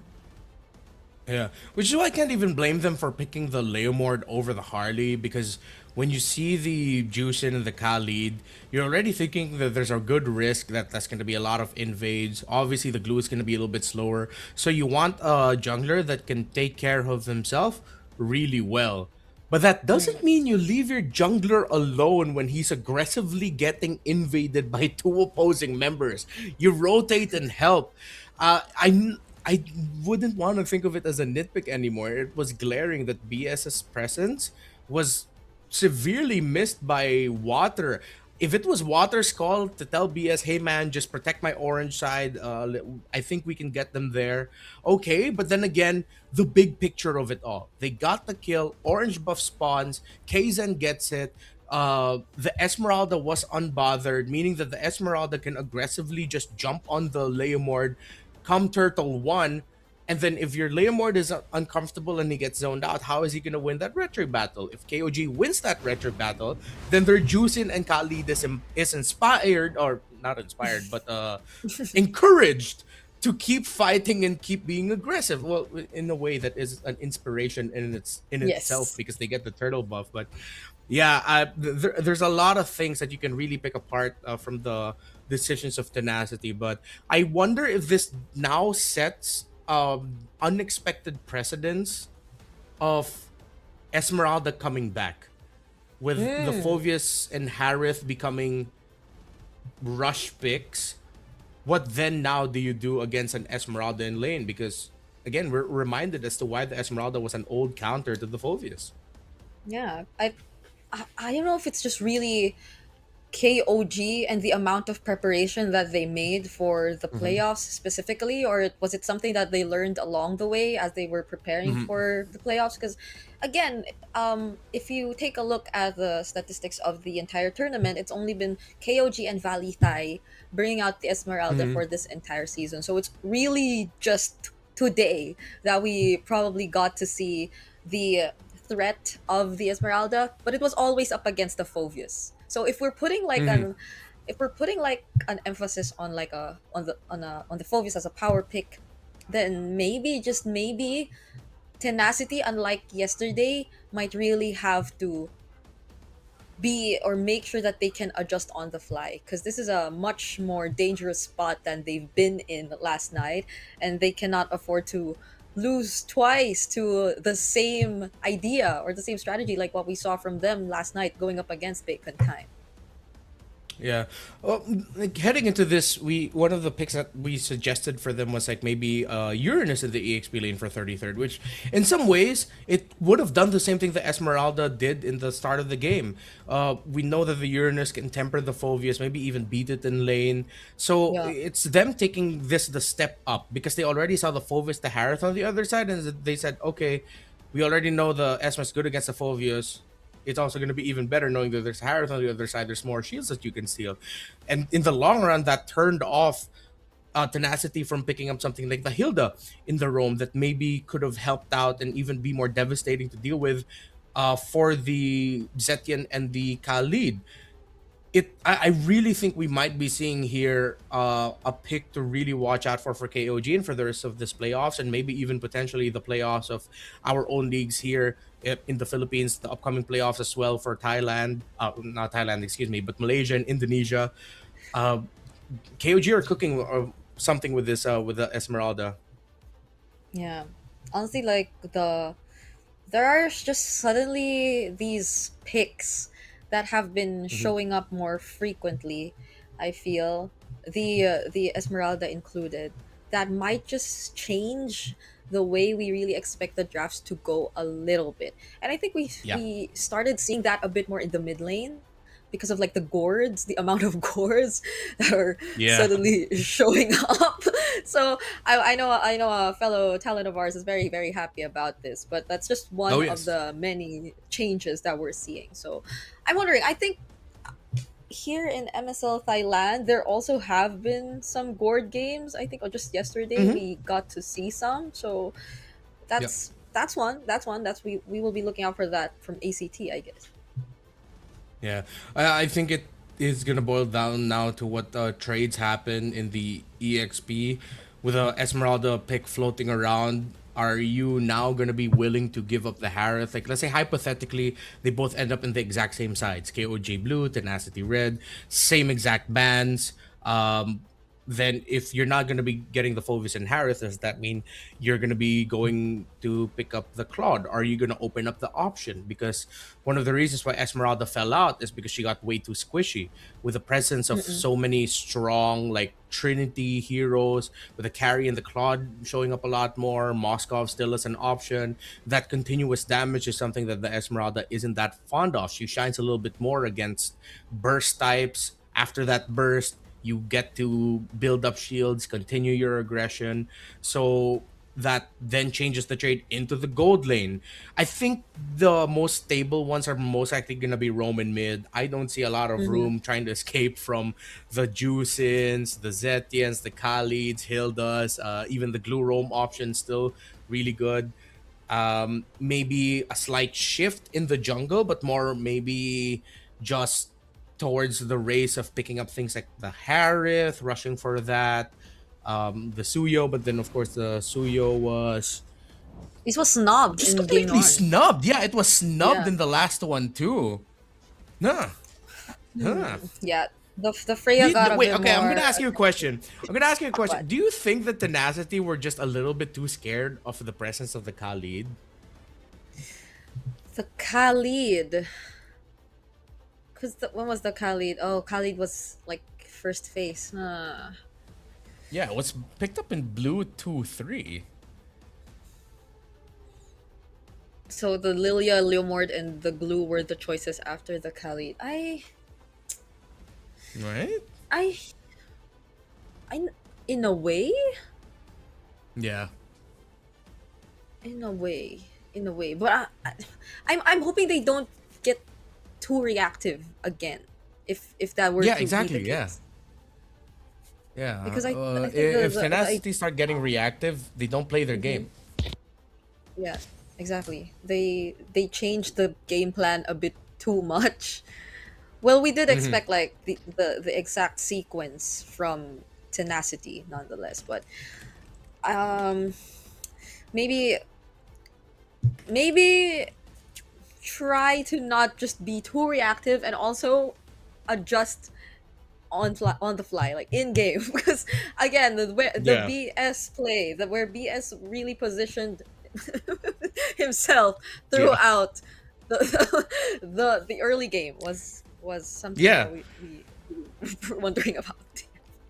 Yeah, I mean, you could definitely say that was BS. A bad spot. It was the bad spot to be in. You should have really tried to protect your jungler just a little bit more. So, hopefully, yeah. I think we've picked apart tenacity enough. I trust the Yes. coaches. I mean, they've had a terrific season. They could have been one of the teams to make it into the top 2 spot. Of course, because of the I think it was Bacon Time who had more games. Yeah, it was Bacon Time who had more games to close out the final week, that they had the higher chance of stealing the slot away from Tenacity. So just show off again why you got to the spot wherein it looks like Yeah. you were gonna be alongside King of Gamers getting into the second round right away. They have it It in looks them. like it looks like 33rds are just all smiles though. Like I'm really liking the Yeah. way he's smiling right now, and I understand why. After that Esmeralda game, Yeah. you can afford to smile as much as you want. And this is our player head to head between Kzen and Water. So Hmm. interestingly enough, there are much better stats what we get to see from Water, but it's probably also because of just the heroes that they choose to play. Yeah, of course, Water, he flows with it. If he gets his assassins, if he gets his favorite picks, just expect him to shine. I wouldn't be surprised if maybe if down to the wire, let's say this ends up becoming 2-0, even if it looks really awkward, they might just pick up a joy in game number 3 and still somehow get a win with it. That's how good he is with that pick, and that's how comfortable they are playing with that. Now, I'm thinking though, if how they're gonna approach this game number 2. I hope we can already see the draft so we can see in Yeah. what side that they're gonna be on.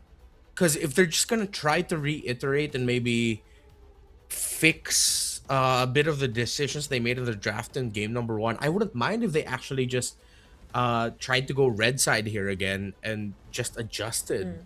Now knowing that there's an Esmeralda that could show up on the other side.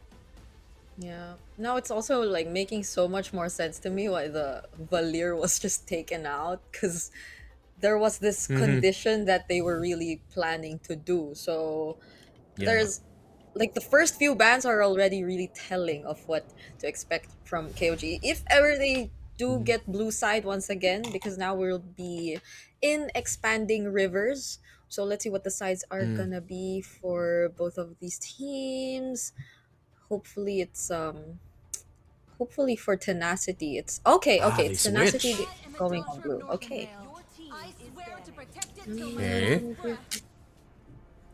Still respecting the hell out of the Guinevere, and this time they take out the Phobius. They don't want to just like rush pick that. I think that's also a signal that KOG is going to be losing the Harith. Most likely going to be a rush for the Harith here on Grift. Question is, what then do you Ah. consider taking out? You don't have to worry about the Esmeralda now, since that was more of just an answer to the Phobius and the Harith together. And it would be too Okay. greedy if KOG still decided to pick up the Esmeralda just as an Mm-mm. answer to Harith. Again, it worked out well in the Oh, last one because it was answering two things. yeah. And not with like the Baksha still open, I guess. Cause Exactly. um Oh wait, no, yeah, they also have to consider the Baksha now because I don't think KOG want to ban out their pick. Oh, they ban out the Harith.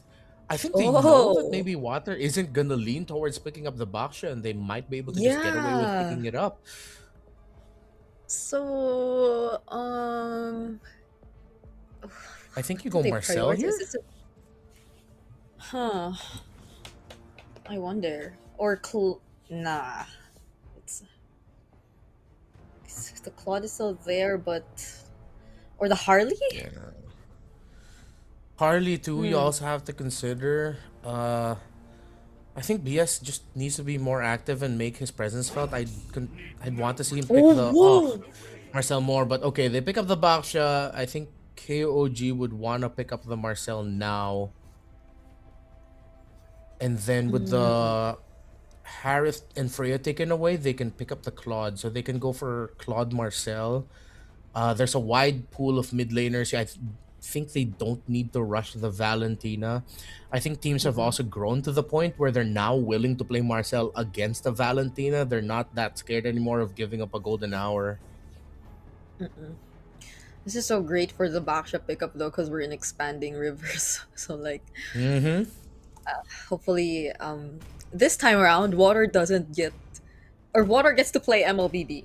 You know, like Yeah. hopefully this If he time still around, he. doesn't get to play MLBB as a Baksha, bro, I feel really bad for him. Oh, wow. oh. Well, the Zetian was something I was also considering because of like how the passive works. I just didn't expect like Yep. the Cho to come out this early on. Same. Well, that's always been one of the things that we considered when Cho was a little bit more active in the meta. Oh, a Selena. Okay. I think, yeah, this was something banned out by Bacon Time. It was either game 2 or game number 3 against Tenacity. So now knowing that you're up against the Cho and with all of the vision on the map, especially since I learned not to hate on an early Selena pick after how Mingwin performed in MPLPH with this hero, I would like to say, with the Baksha, with the traps that you can place, interesting. Considering that you're the roam mid combo, you go for that swerve, you still end up with the Suyo.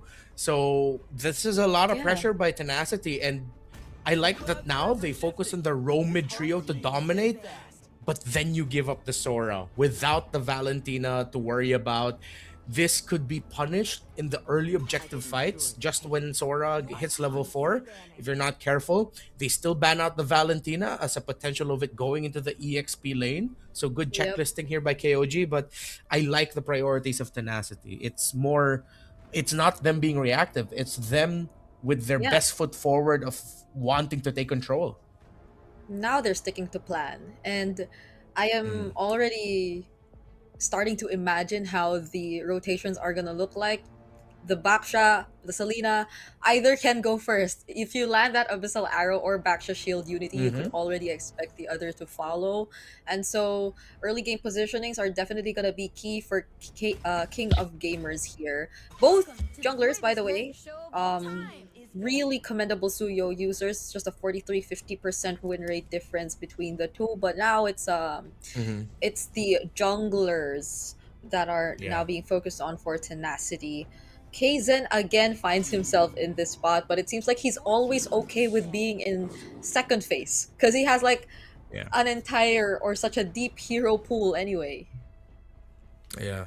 I think KOG were also ended up having to ban out the Uranus because in my head they might have wanted to try to take out the Lapu. It's one of the best heroes that you can use to deal with the Sora, and also because you just have someone who doesn't have to worry about getting knocked back by the Zetian passive to just force the passive away. But then you take out the Uranus because the Uranus takes out pretty much does the same thing, just with a different kit overall, but it would have been more annoying for them to deal with. Because if you kick the Lapu Lapu to the back, there's a good chance you might be able to take him down, make him waste his abilities. But if you kick a Uranus, especially if the Uranus is packing Purify, it's not going to be a good time. Tenacity still respecting the utility jungles that could show up. You still can pack a Fredrin here, but it just might be too slow. So I think the KOG jungle pick should come up later and then just pick their gold laner now. Try to get a really good matchup for Payan. With all of the dive on the side of Tenacity, you don't have to worry about an artillery mage. I think Moskov is well warranted. More mobility. There we go. Yeah. Exactly as you mentioned. And meanwhile, for Tenacity now, we finally are able to take a look at their sides. What does Song Jin-woo finally play in this scenario? You gotta consider he's going up against the Sora, so if they really want to have a better laning phase, against the Sora, since the Uranus is out. Well, we mentioned the Lapu Lapu earlier. I think would be really good. Lapu. It's just, it's just really gonna be a Lapu at this point. Okay. We're waiting for Kaizen. Is it the Fredrin or is it something else that he has in mind for the jungle? Yeah, Huh. Fredrin. This might be a really tough Fredrin game. You're up against the mobility of the Suyo. I think they might just end up having to settle for something like the Leomord, which is still open. But then that might be a little bit too dependent on them getting some kills early, and with the boxer there, that might not be happening unless you're already level 4. I'm thinking there's a surprise pick potential. They banned the Because the Hayabusa Lamor just feels early. too safe. Oh wait, no, Yeah. yeah, Haya, but you're up against the boxer and might be you might not be able That's to play. true. Okay, so it is a bit of a surprise. They get the joy. Now, okay, let's see how Case is gonna play the joy against Water, who has made a name for himself as one of the best joys in the world. That's gonna be a statement right there from Kazan if Yeah. ever he still gets to perform out of his mind on the joy.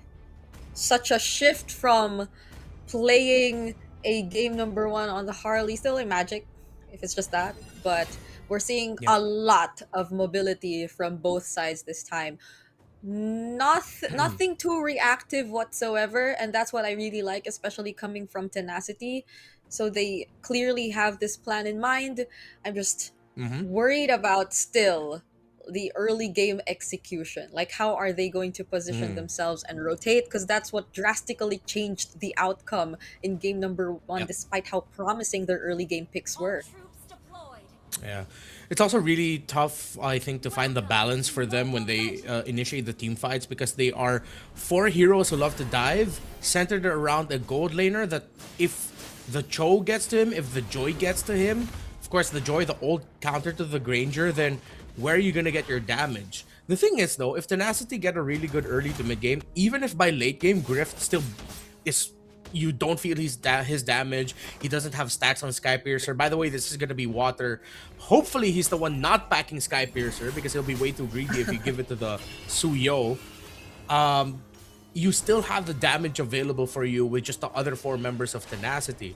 Now, I think one of the heroes we also have to watch out for mainly is the Cho.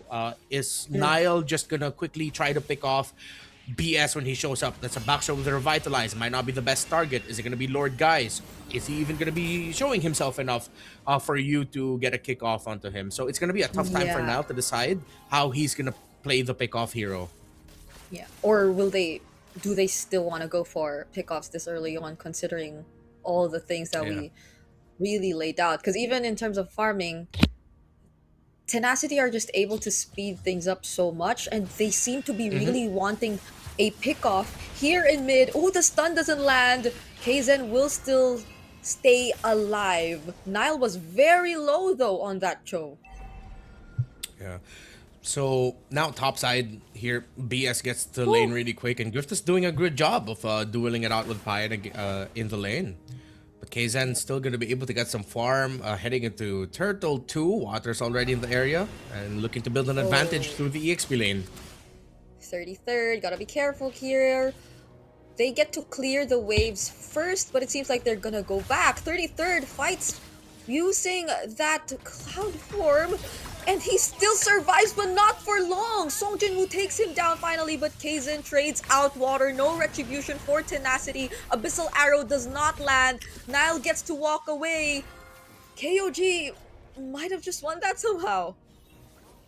Yeah, it's sad that we can't be seen on camera, because I have both my hands put up right now just thinking, what the heck? Well, what do you got? You already hit level 4 on your Lapu Lapu. What are you doing? Trying to get a kill onto the Sora. Yeah, you got the kill, but now KOG looked good for this turtle. Oh, Bravest Spider in from Song Jin-woo, but the response coming in from KOG, and Water for the second time around gets picked off. Kaizen just locking onto man. BS. It's a double kill for him, and Song Jin-woo follows next. Can Lord Guys finish off? No, 33rd. He survives. There was no trade from Tenacity there. Oh man, that's you just said it. We're gonna have to look at the execution of how they're gonna pull this off early, and they make a big blunder in deciding to try and take down the Sora against a fast rotating lineup with the Joy and the Cho. I can't even. I'm sorry. What's going on, Tenacity? What's happening? we again, this was a draft that we both clearly favored, especially when we saw the first 3 picks come out. But Yeah. it does not stop there. There was a much more bigger condition that had to be fulfilled, so we got to see its full potential, and as of the moment we're not really seeing that much. They don't even get to land much of these abyssal arrows and these backsha shield unities as much. It's just really KOG being the more prepared team, even though Tenacity seems like they've been the guys wanting to start the fights each and every time. I mean, you already have a really strong roaming trio where it should be you getting turtle 1 and you don't, Should be. and you ended up giving 3 kills to the Joy early. And to add insult to injury, it was the Zetian that got the last hit of the turtle too. It's like some sort of unknown deity of mischief has just decided to choke on Tenacity. And here's Nile with a kick. SOD's not gonna land, but it's an easy pick, kick, and kill for KOG. I like that. Pick, kick, and kill. So we gotta see Yes. right now, KOG, they feel very confident going in for those pickoffs, because what's stopping them from doing so? They're already ahead. Their joy's been snowballing so far in the past 5 minutes, and that's a Joy up against Water. Water, who again we mentioned earlier, has been phenomenal on the Joy as well. So this is such a statement that we're seeing so far from Kaizen, but this is depending too if KOG actually don't make a blunder themselves, because they're getting a really good hold of this game so far. Song Jinwoo shows himself up, but Kaizen's just focused on taking this turtle.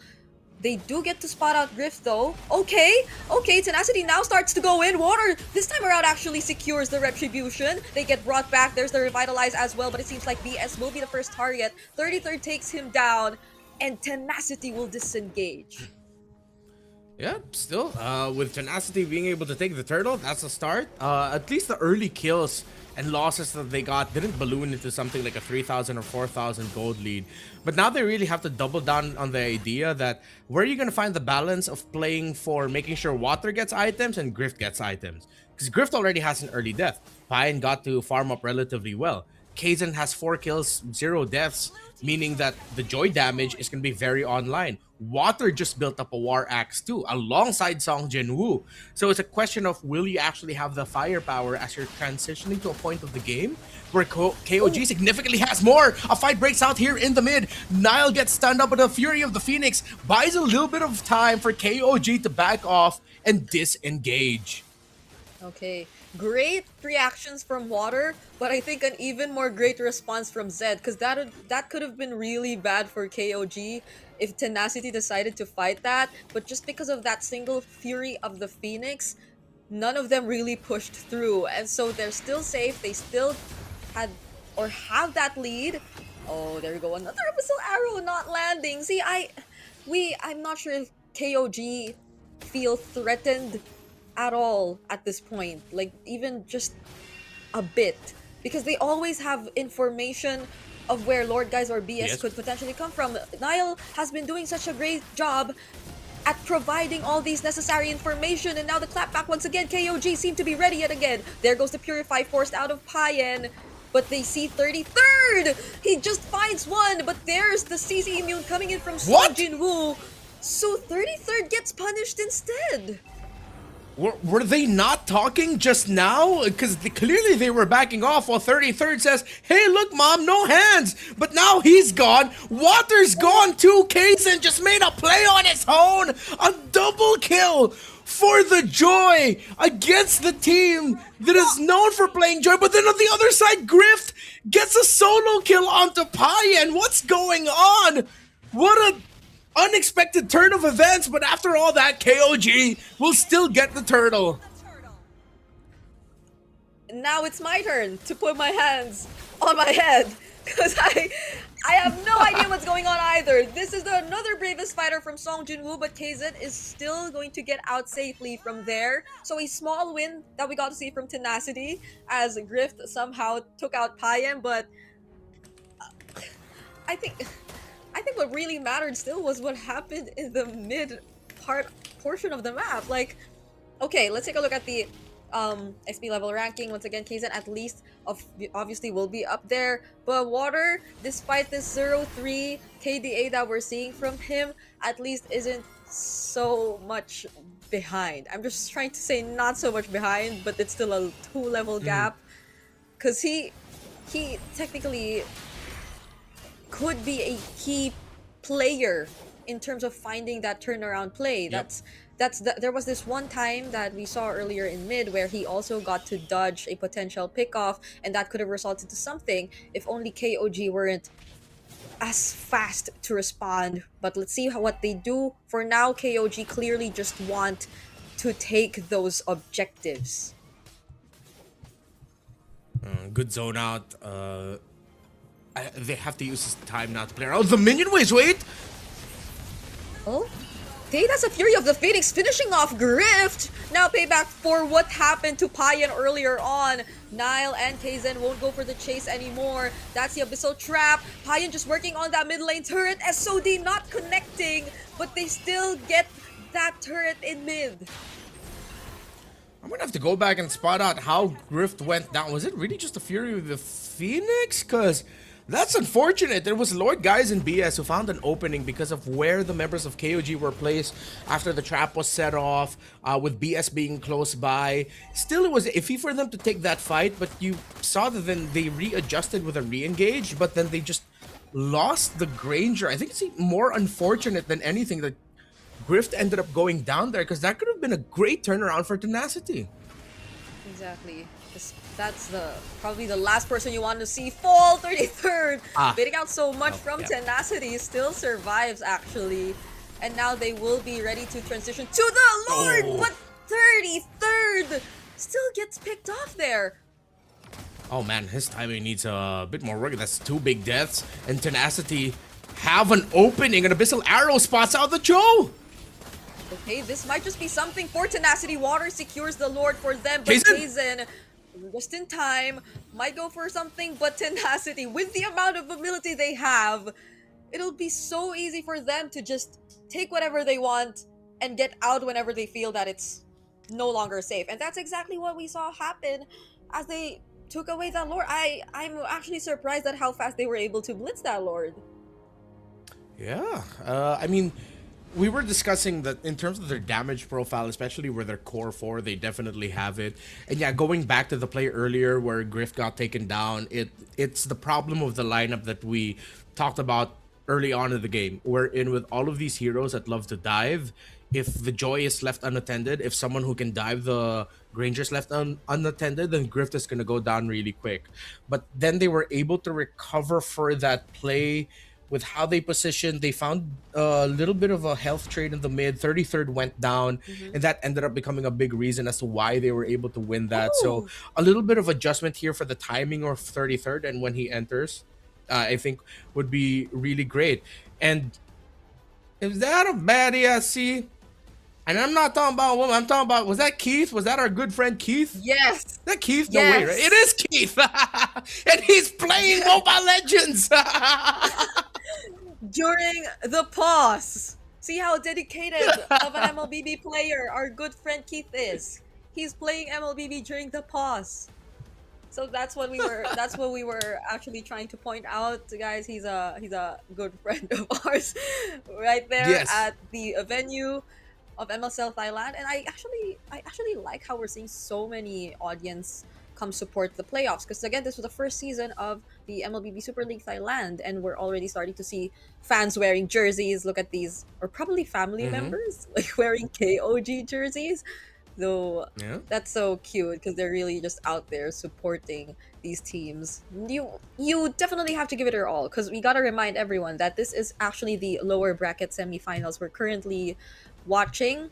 So whoever does get to actually win this series will still have to go through another series in the lower bracket finals between them and either ACT or Bacon Time. Just imagine that. I like how the man wearing the BRU jersey is acknowledging that they did get swept. I don't know who With he's the predicting crying for emote. this one. Yeah, with the crying Yeah. emote. From Indonesia, give us a good game. Oh, that's nice. Appreciate the Indonesian fans and fans of different ethnicities from different countries showing up in MSL Thailand. That's really cool. Yeah. I mean, even Keith is there, so we, Yeah. we have like But I think that's a his lot job, of- Brina. It's his job to be there. that's true. So we have a Filipino there, and then we have like supporters from Indonesia. It's really great to see as we jump back into this game. Still in favor of KOG, but yeah, I kinda for a moment forgot that it was actually Tenacity who got the Lord, just because of how unexpected that Lord take actually was. But with Payan on their side, I think they'll be able to deal with this fairly quick. Just not if Tenacity actually look for an opening, as Sung Jin Woo might try to go in from the sides. Kaizen trying to look for Griff, but he gets to dodge even the Fury of the Phoenix. There's the Revitalize as well, but Nile might actually get to finish him off. Kaizen still makes it, but then there goes Sung Jin Woo shutting him down. Now the team fight keeps going. It's still Payan going in for those free hits, gets stunned by the Abyssal Arrow, and that's gonna be it. I really thought that there'd be more bodies dropping there, but then they both got so low to the point where Water couldn't even go forward and chase. Nile also took a lot of damage there because he had to full commit alongside Kzen to try and take down Grift, which they finally got to do. If Zed maybe held on to the Fury of the Phoenix just a little bit longer, I know he was trying to time it so that they could increase their chances of getting Grift down. But if they just had that Fury of the Phoenix, it could have been the turnaround that they needed to get an even bigger win for the fight. Still, that was handled as well as it could be by both teams, not just KOG for trying to take down Grift, but by Tenacity for reducing the wins that they could have gotten. And they even got big shutdown gold on Kaizen as well, because when they got him, he already got his 7th kill. Yeah, he was about to go legendary by the time they actually got to take him down. Oh, finding Lord guys here. Not able to finish the kill though. Now it's 33rd trying to run away. Yes, you see the Baxter Shield Unity. That's the counter set coming in from 33rd. He brings them close to his team. Payan with the dash in, but he gets stunned by Song Jin Woo. Now has to reposition as Water takes out both Nile and Kaizen. Damage is gone for KOG. It's only Payan, Zed, and 33rd left. The range, you could feel it from Tenacity. They're slowly turning things around. This is why you pick up the Lapu Lapu up against the Sora, because the Sora has been able to use his main abilities, his main kit, and the Lapu Lapu gets to lock on the opposing carries. Then it's going to be hard to recover from that, especially if, as we saw earlier, Nile already used his kick as well to get in the better spot to take down BS, and Tenacity have just played this and recovered through the strength of their lineup, through that pick-off that they found from 33rd. So who was one of the biggest heroes in game number 1 in 33rd and the Esmeralda has now become one of the, I wouldn't call him an enemy, I wouldn't call him, let's just say it was through some mishaps, there we go, from 33rd with some mispositionings, him getting punished, that led to Tenacity finding this win, these streaks of wins throughout this game. They got Lord 1 because 33rd went down, they got Lord 2 because they decided to overcommit on trying to take the Baksha down quickly. 33rd has to really be more careful now. This is like the point in time where in order to redeem yourself, you gotta look for that really good turnaround play, but it's all Song Jin Woo and Water once again, finding Payan even under 2 turrets. Kaizen looking for more trades. Water gets to dash out, and now they work on the Lord first, but this is terrifying. Just look at how confident Song Jin Woo and Water both were as they went for that dive up against Payan. And now Tenacity might want to go for more, but KOG get to clear out the waves. The perfect land shaker, flicker combo, and Water diving in alongside him. It's a risky strat, but as long as you have at least one person backing up the Granger, then you're gonna be well supplemented. Make it hard, make it difficult for Kaizen to try and take that Granger down. And as long as you have someone to peel, you are gonna be good. KOG's errors have led to them losing a lot of advantages that they had on the map. And now they are only just left to one tower. Good thing for them is going to be the bad thing for them is it's going to be in the same lane as where the Lord is going to be spawning. So they're going to have to send Payan to manage topside. Still, it was with this Moskov that Payan got some early weekly MVPs. A surprising play from him. Heroics through this Moskov. It's his signature. Can his signature deliver and show why it is his pick of the season for a reason? Yep.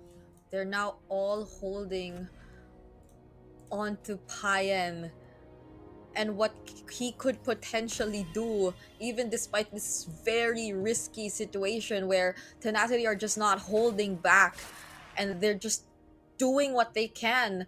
The dive potential, you could definitely see it as they just constantly try to look for Payan each and every time. But there seems to be a different call for KOG, but Tenacity are quick to sense what that is. Can Niall find another key way of the dragon? Or is it just going to be them brawling it all out themselves? Kaizen has a different plan in mind! He goes in all alone! Payan now here to finish off what he started! But Water and Grift, they had enough damage to take care of themselves! Zed falling down too! 3 members are gone for KOG, now making it 4! 33rd leaves Niall all alone for this defense. Can he actually do it? Probably not, as an entire waves comes crashing in and Tenacity equalize the series. It was a Hail Mary play by KOG. They forced it. They wanted it. It looked good, but they weren't ready for the Granger and the Suyo to be helping each other out to survive. What could have been heroics by Payan ended up being a victory for Tenacity through Grift and Water. We absolutely have to see the replay of that last team fight. Kaizen, this was that moment. Kaizen was so confident going in. I guess there was a clear communication that the goal was to just reduce the HP for both Water or Grift, enough for Payan to finish them off. But as you mentioned, it was just Grift and Water being more prepared to fight back during that entire sequence. I think this is also one of the reasons why we really look for teams to check some conditions first, because that's a risky play. Definitely, if it aligned for KOG in that last one, we would be praising them for taking the risk. But you also see the other side of the coin into why, especially here in the Philippines, teams want to take this checklist first of vision before they execute. We've been hearing that just a little bit more, as well as we've been getting more Infinix mic checks that give us a little bit more information. So now for Water here, his MVP performance, I don't know if it's because he was making a lot of the calls of deciding to go, but definitely you felt his presence more as the game went on, especially after they got this Lord 1, wherein Water played a little bit more comfortably. It's the Water that we know has helped bring Tenacity to the point of them being one of the top contenders here in MSL Thailand. Yeah, and so far you just probably cannot use the joy against this guy. He will not allow you to win against him with that joy. Could have been something really, especially based on how decisive Kaizen was during the entirety of that game, but in this scenario it was really that last play. And I think that one play that also happened a few minutes prior that really just allowed Tenacity to suddenly turn everything around. The ability to just constantly punish, again, what 33rd unfortunately miscalculated at times, was something that was key to how Tenacity eventually took this game for themselves. So I think there's just such a there's such a stark contrast between what we got to see from 33rd in game number 1 and game number 2, and it's super important that KOG take note of that, because I think that was really the deal breaker. I think we even put such an emphasis on it in the highlights just now. It's always 33rd falling first and Tenacity just really doing great things after that. That's why it was also the Abyssal Arrow. But still, with the presence of the Selena, you'd think you would be a little bit more careful. 33rd, man, if you're not careful, you're going to be my new Mr. 50-50. But you know what? I haven't seen enough just yet to place that crown and name upon your head, sir. But yeah, I like how you pointed out just how much of a contrast it was from the heroics of the Esmeralda in game number 1 to the let's say a little bit more low on the ground Sora that we got to see here in this game number 2. But this is why also I think I want to focus a little bit more on Tenacity here. After dogging on them in game number 1, I think I just have to even it out here with this game number 2. I like how you saw one of their biggest strengths here, and something that we pointed out even before the series started, which is once they smell weakness, once they see something that they can capitalize on, they're gonna be relentless with it. In this game number 2, it felt like it was, hey, a few mispositionings on the Sora actually becoming one of the main tanks of the team because the Cho is the pickoff type. Okay, let's punish the Sora. And yes, it was KOG who controlled for majority of the game, but once they got a string of kills onto 33rd, then it started going Tenacity's way. And KOG, you saw them becoming desperate. They had the kit to make those desperate plays, definitely, but that was, I feel like, a little bit more of a reactive and desperate KOG, where Tenacity was just, they had one simple checklist. Where's 33rd? And is he gone? Yeah.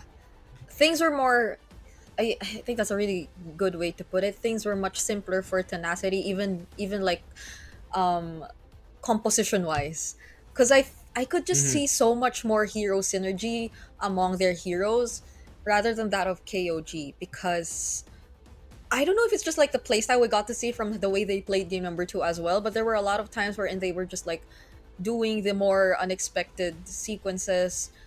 Certain players were going in first rather than the ones I was expecting to. And even the timings on like the Fury of the Phoenix, I think there were a couple times we pointed out it could have been better if they used it during this particular moment rather than during or before the team fight broke out. So I think it was more like individual plays we got to see from KOG, which was very different from what we saw in game number 1 that worked for them too. Because like 33rd and Nile were inseparable early on, but it felt like they had two different things that they were trying to achieve here in game number 2. It's either you go for those really big pickoffs, which didn't really happen a lot of times, or those massive 2 or 3 man setups from 33rd, which also didn't happen most of the time. Yeah. It's unfortunate where KOG ended up just experiencing what Tenacity experienced in the early game. Where in Tenacity, we were questioning as to what's happening. You guys are supposed to be the lineup that has the lead, the lineup taking control, because you can bully KOG early through the center of the map. You have a terrific combination of the Baksha Selena and the Suyo. What's going on? But then as the game went on, it ended up those questions that we had for Tenacity early on ended up getting carried on over to KOG, wherein it was a little bit more simpler though. What's happening with the Cho and the Sora? Some miscommunications here and there. I think it was glaring that one play wherein 33rd decided to go, "Hey mom, look at me," while the rest of KOG already had their eyes set and going into the objective in the lower portion of the map. But hey, I think we have an interview here. ตอนนี้นะคะเราก็อยู่กันที่ BCC Hall เซ็นทรัลลาดพร้าวชั้น 5 นะคะกับการแข่งขัน Mobile Legends รายการ MSL Thailand Season 1 นะคะตอนนี้เนี่ยก็เป็นเกมที่ดุเดือดมากๆเลยนะคะระหว่าง KOG กับ Tenacity นะคะตอนนี้ก็คือเสมอกัง 1-1 นะคะพี่1ผม1เนาะเดี๋ยวเรามาแวะสัมภาษณ์แฟนคลับกันหน่อยดีกว่าเริ่มจากฝั่งนี้ก่อนได้เลยค่ะ ครับสวัสดีครับชื่อออมสินนะครับวันนี้มาเชียร์ KOG ครับผม ด้านนี้ล่ะคะ สวัสดีครับ ชื่อเต้นครับ มาเชียร์เทนาซิตี้ครับ แล้วในทีมที่เราเชียร์เนี่ย เรามีเชียร์ใครเป็นพิเศษไหมคะ แบบว่าคนไหนเป็นไอดอลของเรา โอ้โห ผมเชียร์ทุกคนเลยครับเพราะว่าทุกคนเล่นเก่งมากๆเลยครับผม แล้วก็สามัคคีกันมากเลย คือแบบแต่ละช็อตที่ออกมาเนี่ย คือแบบทำผมแบบสะดุ้งเลยอะ สะดุ้งเลยนะ สะดุ้งเลย โอเค ด้านนี้ล่ะคะ ก็วันนี้มาเชียร์ไอ้น้ำวอเตอร์ครับ ไอ้น้ แต่ก็เชียร์ทุกคนเหมือนกันครับ ผมเชื่อว่าวันนี้พลังแพ้สายล่างไงก็ชนะแน่นอน เพราะว่าวันนี้เนี่ยถือว่าเป็นเกมที่เดิมพันเลยนะ เพราะว่าถ้าแพ้ก็คือตกรอบเลย อันนี้มาดูเป็นครั้งแรกไหมคะ เคยไปดูที่ลีโดมาก่อนไหมในรอบ regular season เคยดูครับผมแบบโอ้โหตื่นเต้นมากจนต้องแบบมาดูที่นี่ให้ได้เลยอะ ไม่แล้วเนี้ยเป็นรอบสำคัญด้วยไง มันเป็นรอบ pay off ด้านนี้ล่ะคะ เคยไปดูที่ลีโดไหม เคยไปครับ แล้วโหรอบนี้รอบสำคัญจริงครับ แถมของแจกยังเยอะด้วย ใช่ ของแจกเยอะมากนะคะ ใครนะคะที่อยากมาดูหน้างานแบบสดๆนะคะ BCC Hall เซ็นทรัลลาดพร้าวชั้น 5 เดินทางสะดวกไหมคะ สะดวกมากๆครับผม ใช่ MRT BTS สะดวกมากเลยนะ ครั คะ บ แล้วก็มีโค้ดแจกนะคะ มีเสื้อ มีหลายอย่างแจกนะคะ แล้วก็สามารถมา 5v5 ด้านหน้าได้ด้วยแล้วตอนนี้เนี่ยคือเกมมันเสมอ 1-1 ก็คือแบบว่าตึงๆเลยตอนนี้ เราคิดว่าทีมที่เราเชียร์เนี่ยจะทำแต้มได้ไหมคะในเกมถัดไป ผมว่าทำได้อยู่แล้วครับ เพราะว่าอินซีอยู่ที่สูงเสมอ เอ้ย อินซีมันอยู่ที่สูงเสมอ เทนาว่าไง ผมว่าบางทีแพ้สายล่างอาจจะชนะอินซีก็ได้นะครับ เอ้ย คือตอนนี้เนี่ยเอาอีกแล้ว เฮ้ย คือทีมงานนะคะ เลือกแต่ตัวซีเคดมานะ เวลาสัมภาษณ์อ่ะ คือเขาขิงกันยิ่งกว่านักแข่งอีกนะคะ บางที เอ้ย มีอะไรอยากฝากบอกนะคะ KOG ไหมแบบให้กำลังใจนักแข่งแล้วก็ทีมที่เราเชียร์หน่อยในแมตช์ต่อไป ผมเป็นกำลังใจให้ครับทุกการแข่งขัน ผมเชื่อว่า KLG ชนะได้แน่นอนครับ KOG ดิวะเทนาแพ้ดื้อค่ะ ก็ต้องให้กำลังใจเขาเยอะๆครับ เพราะว่ามันก็เป็นแมตช์สำคัญนะครับที่ ใช่ วันนี้แมตช์สำคัญ จะไปรอบชิงด้วย ใช่แล้ว ก็อยากจะให้กำลังใจพี่เขาครับสู้ๆครับ แล้วก็อยากจะบอกขอโทษ KOG ด้วยนะครับ ที่วิลเลจปูจักเทียนมันลดไปอะไรเงี้ยครับ โอ้ย โดนไป1 ทีถ้าทุกคนพร้อมแล้วนะคะ ขอขอบคุณน้องๆแฟนคลับด้วยนะคะ ขออนุญาตส่งต่อให้กับพี่แคสเตอร์ทั้ง 3 คนได้เลยค่ะ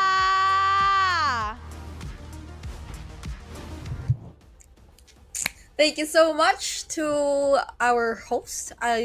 We are seeing the theme of red today for Mini Mint, iBaby, and Mr. Rennie. Daddies I'm wear liking red it. on Saturdays. yeah, it's a Saturday, so shout outs to everyone who actually made time and are making time to watch the second day of the playoffs today. And so we are going to jump back in the series in a bit. Hopefully that was enough time for both to reset. I feel like even if it was Tenacity getting that last game, it still wasn't as smooth of a start for them. So we need some ironing out from both sides if they do really want to stay in this tournament. So KOG especially, I think all of the expectations for KOG are in danger right now. Like no one expected them to drop down to the lower bracket, and now who would be expecting them to just really experience that kind of a loss against Tenacity? Yeah, I think the two really desperate plays that we saw engaged by KOG are a little bit of a indication of where they could be mentally.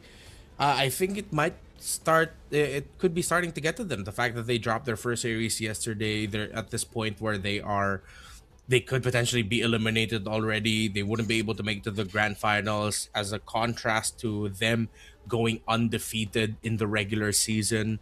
It's perplexing to me as to how it got to the point where KOG is like this. It's not like they played a completely perfect season. They did end up dropping 2 games, not series, but they only lost 2 games. If I'm not mistaken, one of them was to Tenacity. The other one was through a very surprising game that they had against Buriram United during... Oh, this was during my birthday. Oh, interesting. Anyways, so it's a question of how Now, are you still gonna regain that mental composure? Because their game two, it feels like a team that are starting to lose it. How is the coaching staff gonna get them together? I could Yeah. have said the same thing about Tenacity if they didn't get it together. They got it together. They locked in again. They, as you pointed out, had a simpler lineup. And then I added onto that as they have a very simple checklist also. So they married those two ideas together. They were able to punish KOG. So how are they going to get it together? How are they going to gather all of the ideas that they have, all the plays that they want to do, and streamline it so that it's easier to pull off, so you can just get back to your old dominant ways, because they need to channel that again. Yeah. This is like the most anyone has seen King of Gamers lose in a single week. Because their losses, again, you mentioned, were only like two. They were spread out. It's been a near perfect, almost flawless record for them. So it's I feel very devastated if I was in their position, because you debuted in the first ever season as the top seed, only to find yourselves fighting for tournament life in as early as day number 2. So it's we definitely need to see them get it together, the same way we probably got to see ACT Esports Club finally get it together just yesterday as well. And Yeah. I feel like there've been like there's been so much learning already for at least the past 2 days that they've played. But it's also probably a Tenacity matchup thing. Like whenever they go up against Tenacity, things seem to get really really tight for both of these teams. So at least we know now that this is a very close matchup, and that they really know each other's strengths and weaknesses very well. Hopefully, um, it's just like Ooh. less mistakes from both of them though, so we don't really feel as frustrated about like the losses that we get to see from either of these two teams. Yeah, I haven't crashed out yet in MSL Thailand. This is my last cast for MSL Thailand this season. And I don't want to crash out on my last cast for MSL Thailand this season. So, yeah, I just hope that these two really lock in and remind all of us, not just us, but all of us watching right now, all of us involved, just how good these two could be when they're playing at the top of their game and they both minimize errors, because that's how we get to see what the Thai region has to offer in terms of their peak MLBB. They go for the Juicin as the first pick. The Harith and Phovius trade from earlier again. I'm pretty sure Tenacity's considering the presence of an Esmeralda. I think revisiting Fanny Valier Freya, and then the Baksha Marcel Guinevere. So it's the same set of bans that Tenacity have come up with and KOG have come up with. Yeah, they're thinking about this. They cannot fall into the same trap, because I think even the bands are exactly the There we same. go. Guinevere, yeah, they're exactly the same. So they switch it up. They Yep. So what you were saying about them being scared of the Khalid, now they take it for themselves. Yeah. Okay, so it really feels like my theory was validated here, and they saw the Khalid as more of the problem than the Esmeralda. Let's see if, I mean, you don't see your EXP matchup anymore, so you cannot go full Esmeralda. They can go Phovius here, but then now, well, does that mean Tenacity? Are they willing to play the Esmeralda for SJ Dubs? Oh. So they do go for the Phovius, they get the Harley, but then yeah, you can't pick up your EXP laner, because if you're Tenacity, you have to pick up the Suyo, unless you want to set up yourself for a potential Joy pick later. But I'd rather play the safer route and just pick up the Suyo, get the trade of the best junglers in the season and the best junglers picks in the global meta. Yeah. KOG are just so familiar with the blue side. Like every single time they have this really interesting way of doing their draft sequence and just debating out choices from Tenacity. So now, even though we do want to see them pick up the Suyo immediately, there's just this probably consideration that they're taking into account. So still they go for that Suyo. Again, that's the 40 to 50% win rate that was highlighted earlier on whenever it was Water actually getting his hands on it and even outperforming the Joy from Kzen in the previous game too. So, okay, now we're taking a look at the Phobius because it's 33rd this time. Using it, it's such a high win rate for both of these players. It's 73 and 78. Still some of the best picks so far in the season. In terms of the bans, Jason, Marcel Focus, I think they'll consider taking out gold laners now. I think the Claude is a warranted ban. There you go. So for KOG, the Focus on their side, I think they consider banning of the Uranus. There you go. And then with them playing around that, I think they'll also ban out the Moskov. So then you put Payan in something uncomfortable if they really want to focus on that. If it's not going to be a Payan ban, then I think they consider banning out maybe the Hilda or a surprising Rome pick. So it's either the Hilda or the Moskov ban here for Tenacity. Hilda, Moskov, and a surprising Rome pick. Yeah, I guess if they do go Hildur Moskov though, then the Granger possibility. There you go. The Granger possibility too could be considered for KOG, I guess, if they want to take it away from Grift and also to compensate for the range problem that we're somehow seeing from them right now. I think they take out a mid laner. Zetien is warranted right now. But then you also have to consider the Lilia. They go for the Lapu, huh?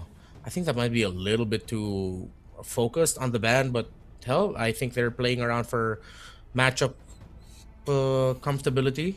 Plus also with the Lapu Lapu gun, you lose a really good EXP lane option that could be big setup. You can still pick up Sora if you're Tenacity, but the Phovius presence might make things a little bit tricky. I think you play for... You know what? I think they can just pick up their mid laner now and just pick an EXP laner later. Again, we already mentioned the Zetien. The Zetien, yeah. No matter what you end up with, it's gonna be good. Or the Valir, but you don't see the other side yet. Yu Zhong, right? Forgot about the Yu Zhong. It's a good pick. Okay, so it's been quite an option here in Thailand as well. Now for KOG, in order to complete their lineup, we're looking at again the gold laners, the Moskovs, the Grangers also still out there. Ability wise, it's definitely going to be so important. Okay, there's the Moskov. Now it's a Rome pick. It's a Rome pick that we're actually waiting for from Nile. I think they have to go revitalize here. You're either gonna go Hylos? with the Hylos or the Kalea, but I think Hylos would make things a little bit more stable. Because if they go pick off, it's a little bit too greedy. Plus, it's a Zeus and you're paired with. So yeah, the safest pick that they could go for. Oh, this looks really tough for KOG. The Yu Zhang was a really good pickup. And then their mid laner, if they just go Valir here. Oh wait, no, sorry, the Valir's been banned. Excuse me. Yeah, Zetien is okay. Zetien or Lilia actually would really hurt. Oh, Lilia Khalid will mess up that high loss. Right. Lord Guys is known to use just like a lot of the mid laners out there. Interesting for the... No, because honestly, there's just so much setup potential with the Eve pick too. Like you get to complement either the Raging Sandstorm and the Black Dragon form, so... It's just that the dive is still gonna be there. So there's still a start of a dive from KOG. Yeah.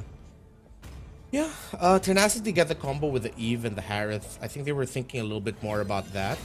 I was leaning a little bit more towards the Lilia because that's one less target to worry about for the Deadly Magic with Black Shoes being able to reset it. But then with the presence of Dangerous Grass, that could give you a little bit more room to not only, of course, slot in the Khalid and Yu Zhong, but maybe some interesting angles as to where Lord Guys will put down the real-world manipulation. This made things even better for Tenacity. It boils down to how KOG is going to be handling the presence of the Yu Zhong and the early objective fights. And we've always witnessed how big of an impact this hero actually does when it comes to those first objectives. So this is something we are going to be paying attention to as we jump into game number 3 of this best of 5 series. Still, it is going to be an even score as Tenacity have previously equalized the series, and now it's whether or not King of Gamers are able to finally bounce back, or does Tenacity get a hold of that momentum that they've actually gotten from the second game. Ooh, BS actually forced that quick sand guard early on, but it's still going to be Tenacity taking that Little Wanderer so far. So at least they've been able to really work on that mid-game presence. KOG have been able to regain that, but that's a flicker forced out from Zed, as there was a chance that Water could have taken him out there with that quick rotation towards mid once again. Kazan will be still focusing on the jungling though, but this is BS clearly being a lot more active on the map. Not just in the mid lane, but speaking of, this might just be first blood. Nile will fall. Good start here for Tenacity. Oh, we expected they get these early kills closer to the objectives. But now falling down there means Kazan has to hold the pixel bush so that he gets information around that. But they know they're using the old bush trick to spot out Kazan in the shrub. Water just was able to recover just enough to not get taken down by the deadly magic. But KOG will be able to get this turtle. But no, they decide to back off. They realize it's too risky again because of the presence of the Yu Zhong. He barely survived there. If only that was converted into a kill, the decision could have been different from KOG. But yeah, you're right. Not until Song Jin-woo finally decides to go in, KOG won't probably feel as encouraged to just contest for this objective as much as they would want. Kazan, it seems like the plan is the same. They're going to keep disrupting the farm. They're going to keep poking down the members of Tenacity. It's great that BS was the guy to be the recipient of the deadly magic right there, though. Oh, but the petrify from Song Jin-woo! And the Shah is just making sure that Kazan was the guy who got surprised this time. I wonder if 33rd gave any info to Kazan that there's a chance that the Yu Zhong could be there. That is unfortunate. They didn't see the Yu Zhong in lane, so there should have been a discussion about the team there. But here in the center of the river, both ultimates dropped by the mages. The high loss falls, water goes down as KOG are finding the turnaround, and they get the clap back. They take 3 members of Tenacity out. Kazan getting back in that fight changed the trajectory for KOG. Now they're able to take in some kills for themselves and even steal away that purple buff. It was already such a great setup from Lord, guys. It was something already mentioned earlier too, as we take a look at the instant replay. As a response to that glorious pathway they got trapped in with that real world and the raging sandstorm. But even then, Kazan catching up, delivering those damage. Not even Tenacity could have expected that to happen. Isn't Harley just so busted? I mean, I wonder when we're finally gonna... I mean, it's not unbeatable, but it's such a broken pick. And yeah, I'm hoping to see changes eventually. Let's see. Maybe it might be too much to hope for. Yeah. Harley's so busted now instead of like Suyo's so busted. Yeah, I mean, eventually teams got to adjust to it, but I mean, that's where we find ourselves now. Anywho, Fury Hammers for both the EXP and the Jungler of Tenacity. Well, there has to be an abundance of tough boots here for KOG because they're going to be playing against the Petrify, the RWM, Immobilization when you get out of the field, and of course, the Raging Sandstorm stun when it lands. Genius Wand already active here for the Harley, and yes, it's gonna be the Skypiercer path here for Water, as he most likely will build Skypiercer first and then full build the Hunter Strike. Now, Deadly Magic was used to bring BS somewhat low, but BS didn't even need to use his second skill to heal up. Yeah. Okay, now 33rd definitely has the info, has relayed the info. KOG are in position, but the Black Dragon form is already used by Song Jin-woo. Glorious Pathway and Real World laid it down at the same time. Kaizen is yet to make his entrance. Oh, but 33rd goes in first. Doesn't stop Water from getting the retribution on the objective though, but now they are going to commit on the team fight. Kaizen coming in from the side will try to take down Song Jin-woo, but the cards, they don't actually land at the right angle, and it's actually Water turning things around in this team fight. Water helping save BS, who just dropped down to his knees, prayed and got the answer. Well, it's part of his kit. It's not like it's divine intervention or anything. He literally heals. That's what he does. And Zed is not going to be able to finish that Khalid off. And tenacity. Great discipline by both of those two teams. At first, I was wondering why they're not rushing the turtle even after they've dropped down their ultimates. But then they decided to play for the fight, knowing that the enhanced dragon form that you get after using the black dragon form with the Yuzhong, there's a significant amount of time where you can make the most out of it. They saved it. Song Jin-woo saved his Petrify. KOG lost a 50-50, but then even then, that was a good decision to try and take that team fight. It was just better played by tenacity. I really like what those two showed off in the last fight. Yeah, tenacity is just suddenly feeling very different. It's as if I don't want to consider what happened in game number 1 anymore, or even the early portions of game number 2, simply because of how Water has been performing on his role, even on these 2 consecutive Suyo games, where it seems as if there's a clear plan from Kaizen in terms of his rotations, but they're not letting it get the better of them. And now tenacity trying to take down this turret down bottom, using the real world manipulation as well. The response with the Crimson Beacon. Water again!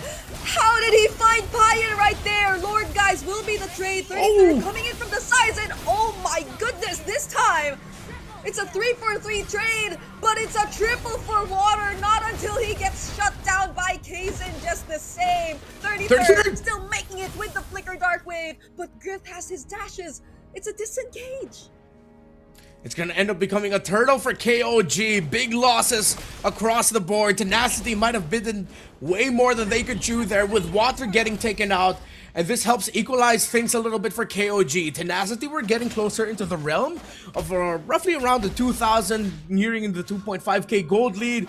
But then KOG got to balance it out. So now we go to a theme that I'm now starting to see here with the series. It's just balance in your decision making, in your aggression.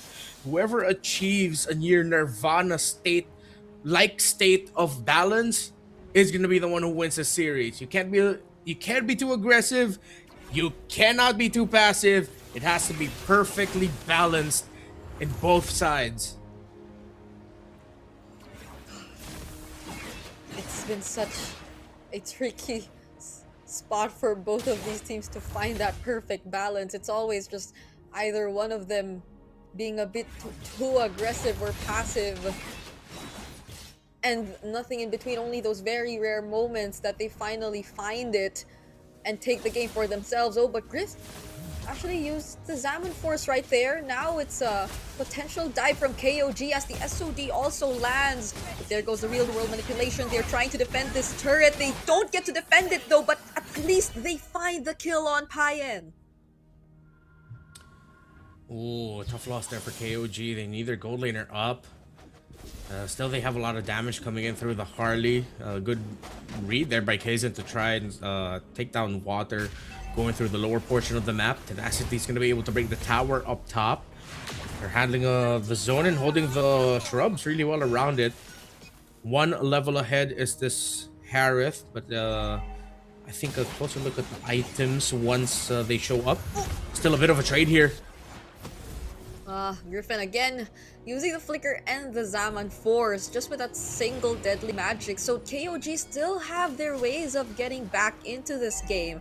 They're still capable of holding these brushes. It's just that mostly it's Payan's having a not so great time. Like, I think that's one of the biggest differences we're seeing here.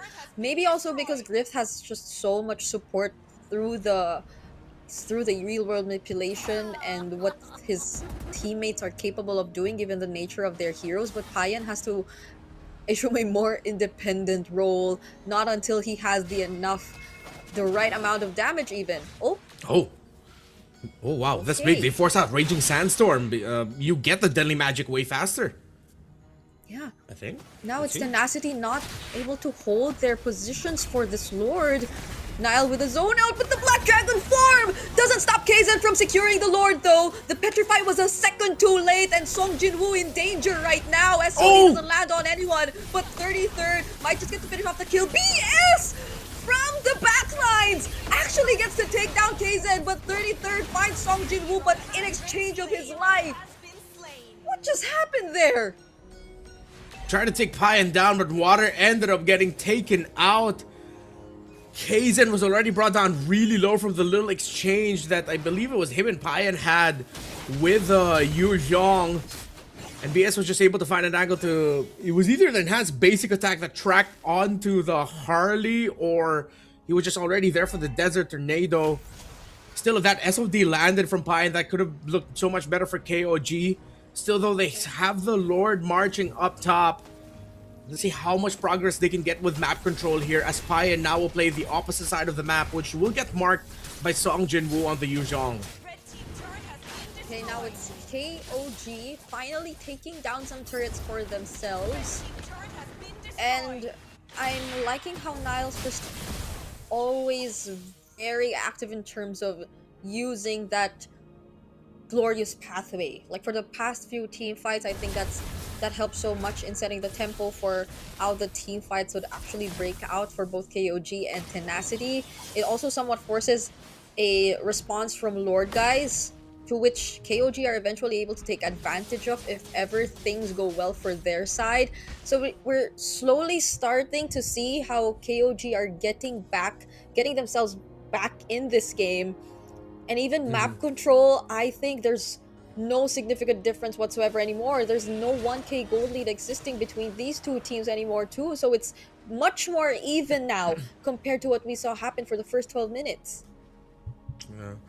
Already up to 3 core items for the Harley, 4 for the Suyo, of course. A little bit of a cheaper path for him, as even with the Skypiercer that he had to pick up along the way. I want to see Kaizen try what he's been doing recently, which is just using his deadly magic to force out a big ticket ultimate before the big fights, such as this one. Take out the Raging Sandstorm, and then you already know the projection is you're watching out for the Yu Zhong, because it's going to be the Yu Zhong's turn to set up instead for BS on the Khalid while he waits for the cooldown of the Raging Sandstorm to go off. So if Kaizen can continue that, that's going to be a big boon to the team. Take out a big ticket ultimate, whether it's the Eve, whether it's the Yu Zhong or the Khalid, before the major team fights. Yeah. So now it's I guess Tenacity as a response to that. Also being very particular with how they position themselves. Right now it's Song Jinwoo and Water sticking close to each other, just so there will be a much faster response from Tenacity if ever Kaizen does find one of them. Oh, now he does actually, but they're not quick enough to actually set things up. Kaizen will still have the upper hand here as they transition to the Lord. I think they can try to go for a... I thought they would try to bring it even lower to force Tenacity to use their ultimates and then disengage. Potentially maybe even turn it into a 50-50, but KOG would have looked better for them. Good spot here by 33rd. He's in a really great angle. So is Ned and Zyle. Zed and Nile. While the mid lane minion wave is getting handled by Kaizen. Slow push. Oof. They're not able to force out the Raging Sandstorm. It's just a quick Sand Guard. Oh, the knockup from the Lord! Followed by the tackle coming in from 33rd, but it's Water who secures the objective, but it probably might just be at the expense of a wipeout for Tenacity. They're not able to run away! But Water somehow finds Payan instead! And he might just take one more kill before he goes down, but Kaizen gets to escape. Still saves Tenacity from a potential Lord Siege for KOG. Retry win for Water, and he got the kills to temper what could have been a big win for KOG despite them getting the Lord. Once you saw that Sky Piercer simple right on top of Payan, that could have been chained into even more, but then Kaizen handling it well to even end up securing the kill onto Water. A little bit of divine intervention, not enough to get them the lore, but they got the kills that mattered. The SOD didn't land for Payan, but heading into this fight, there was one key item pickup that was big for Tenacity, and that was the Divine Glaive for Griff that gave him that extra bit of damage to hurt even more. And now KOG have to be very careful how to take these team fights against the Harith. Yeah. I'm just hoping the next time we see the SOD actually casted, it lands though. There hasn't been much from Payan, at least in this game. I think you could also attribute it to Song Jin-woo doing such a great job at just making sure he feels very hesitant to go in and struggles overall to find the best possible position as a Moskov to throw out those auto attacks, because it's clearly Song Jin-woo being such a great disruption to KOG and what they've been wanting to happen across this entire game. Kaizen, evidently, he's been trying to do that game plan of just forcing out reactions from KOG, but in that one moment where BS was actually able to sustain it and only use the quick sand guard, then you got to see a bit of a difference with how Tenacity actually chose to respond. Okay, now that's an SOD landing, but they probably might not go for that. Very risky for KOG, but they pushed Tenacity back. Don't you just wish they took that? I mean, it definitely was going to be risky. And every bone in my body said, nope, yeah, KOG should not force the fight here, especially with where Song Jin-woo was in the L bush. He could have just entered with a Black Dragon form, messed up KOG, but that would have been fun. Instead, we get some what is expected and very good fundamental MLBB, which is just playing through the minion waves. But I wish we got a little bit more spice there, just for a moment. And hey, you know, with the season that we've casted together, you know that I usually go towards the side of caution and stability. Yeah. Maybe a little bit more spice. That's new. I never expected to hear that from Mr. Renmar here. But I guess I mean, looking at their kits, right? They still had like chances to get out. Either way, there would be the Glorious Pathway. They didn't really commit it just yet. And speaking of the Glorious Pathway, they laid it right there on Water, who was all alone. Winter Crowd play coming in from 33rd. The Black Dragon as a response, but Payan is doing okay. He's able to fight back against 3, popping the Immortalities. Infernal pursues, but 33rd gets locked under the turret. Drift finds the kill, but they lose their turret. And Payan is seemingly online right now. KOG brought down the Lord low enough just to force Water in a bad spot. KOG threatened to take match point. There goes the Glorious Pathway once again. The Zaman Force as a response. KOG will respect that. Instead, decide to work on this base turret up top. And Water is gonna make it. He will be respawning soon. But KOG, they still have a Lord. And the Lord will spawn top for the next one. Good for Tenacity. They still have a tower holding unless this Lord can charge in and unless KOG can get some basic attacks on that. Now brings down the Glorious Pathway to try and stop that defense. Up top, Kaizen looks straight for the base. Okay. BS actually takes the damage from the Deadly Magic, and KOG are not gonna risk it anymore. Okay, so they are clearly sticking with the more careful fundamental gameplay that we are somehow used to seeing, but at this point things are just getting so interesting. We would have wanted a bit more spice. Yeah. There was a little bit of, but just enough. Like maybe it's like level 1, is this even spicy? You have to check with the waitress or waiter if they served you the right dish type of spice.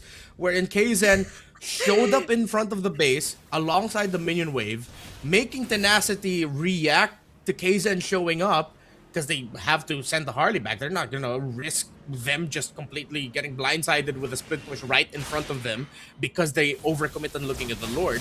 And that just gave enough room for KOG to complete the break on the tower so that Tenacity's base gets the full Brazilian. Now KOG, with the Lord spotting at 25, the bottom minion wave needs to get managed. It needs to get cleared up here because you're gonna see Kaizen is gonna loom around here and play through the slow push with that. Yeah, their turrets are gone. It's a cleanup by KOG here. Yes. In this map, in this game, as they position themselves for this upcoming Lord, which is, by the way, an evolved Lord, because we're already 20 minutes. The first 20-minute game we're going to see today here in MSL Thailand. And Water has to be very careful about this. He cannot put himself in a dangerous spot yet again. Nile already using that glorious pathway, and that was all it took, literally. Yeah. KOG just blitzed that Lord. Tenacity weren't able to do anything. Yeah, they couldn't take the risk with all of the minion waves getting pushed and in favor of KOG. If they risk that fight, high chance that it's gonna be a split push somewhere. It's gonna be you getting wiped out because you're now thinking of scrambling back mid-team fight to try and defend from all the minion waves coming in. 33rd gets spot out, but he gets to flicker out of here. And they use the real-world manipulation! Okay, the SOD did not land right there. KZen 2 doesn't find the deadly magic just yet. But then here we go, KOG using the glorious pathway. Yet again, they're already in the base. The Lord is in the base. KZen's just trying to put in a bit more damage, but just look at the amount of damage you get to see from Payan. They get to secure match point after that grueling 20-minute game. Tenacity, the name of your mid laner is a reminder of the situation. Lord, guys, Lord, what are you doing using the RWM? As the Lord is already out and sieging, that is your main defense tool. Taking down the Phoveus, trying to pick him off before the base siege is not gonna be enough of an answer. Even though it would have been 5v4 for you, that's a scenario where KOG could have just thrown bodies. Tenacity, a moment of regret for them using that RWM. They needed that for the defense. Yeah. And so we're back to where we were 2 games prior to this, where it just felt very unfortunate. There was a sequence of very, I guess, miscalculated decisions that we got to see from Tenacity happen in that game, because you saw it. They already lost one major ultimate, which was the Black Dragon form. They used it right just as KOG got to secure the Lord. So you would expect them to play the more careful game after losing such an important resource, and considering that the Lord spawned immediately after that. Like, I was honestly surprised we saw the Lord marching inside the base already just a couple seconds after we were talking about that clash where they used the real world manipulation. So unfortunately that wasn't the case, and they had to pay the price. There was little to nothing that they could do, even though Water was just playing his heart out trying to go for that defense. There's only so much that you're capable of doing when the Lord's actually already inside and you're up against a marksman like the Moskov, because Payan probably did not care about anything else during that base siege. He just wanted to get and set his eyes on that win and on this match point that they finally secured for themselves. And he or Nile will be considered the MVP there. I said it earlier too. I love the way he just used this high loss. Yeah, which is so perplexing to me because Tenacity already had enough damage on their Harith that they don't need to worry about leaving the Harith alone, because you're packing it with an Eve. But then in the last objective team fights, you saw there was a shift in the mentality of Tenacity where they decided to think a little bit more defensively for some reason, which is very good for Nile. In a way, it was sort of with how he was set up by Tenacity with very easy, glorious pathways to set up for his team with those very easy, glorious pathways. It's a no-brainer that he ended up getting MVP. He has 100% kill participation. It's one of those games as a high loss wherein, hey, thanks for setting this up for me and my team. Glorious pathway, you're gonna get run over. again, it's a question to why Tenacity took some decisions when they already saw where their aggression was rewarded. Them playing around the Yuzhong is rewarded. Then they ended up turning that Yuzhong into a bit of a defensive tool because they're worried about the engage coming in from 33rd and Kaizen. Yeah. That was perplexing to me. Yeah. That was the only instance Song Jin-woo actually felt like there was a different purpose as to why they used the Black Dragon form, because the timing in itself was already different from all previous instances wherein they used the Black Dragon form. I think there was a world where they could have just like walked out of it, or maybe if they really just had to expend something to prevent the engage that I'm not even sure if KOG were willing to do, then maybe the Petrify could have like stopped them, but it was them being a bit too cautious, I guess. But then they failed to really take note of like, yeah, there will still be a Lord marching in, and that's where you finally see everything fall into place for KOG. Yeah, I think that the team fight for this Lord that we saw a few scenes ago ended up becoming the turning point. Song Jin-woo, at that point, you have to use a Black Dragon form to zone out. I think one of the biggest reasons why we saw a bit of a shift in the mentality of Tenacity in the objective fights is it seems like someone in the team made a call to address that Water was having a lot of difficulty getting close enough to the objective. They were either zoned out by 33rd, Kaizen showing up out of nowhere, the deadly magic to bring them down low, the threat maybe of an SOD landing. So Tenacity ended up thinking defensively. But in those are those moments where you also have to address that if you want that space, then just tell Song Jin-woo, hey man, can you pop your Black Dragon form to force them back? Because it will force them back. If KOG fight into a Black Dragon form being active, that's gonna be worse for them, because they will have to commit dashes to get closer into the fight. So I feel like this Yuzhong was just greatly wasted at one point, which is a shame because they were playing really well with it for a majority of the game.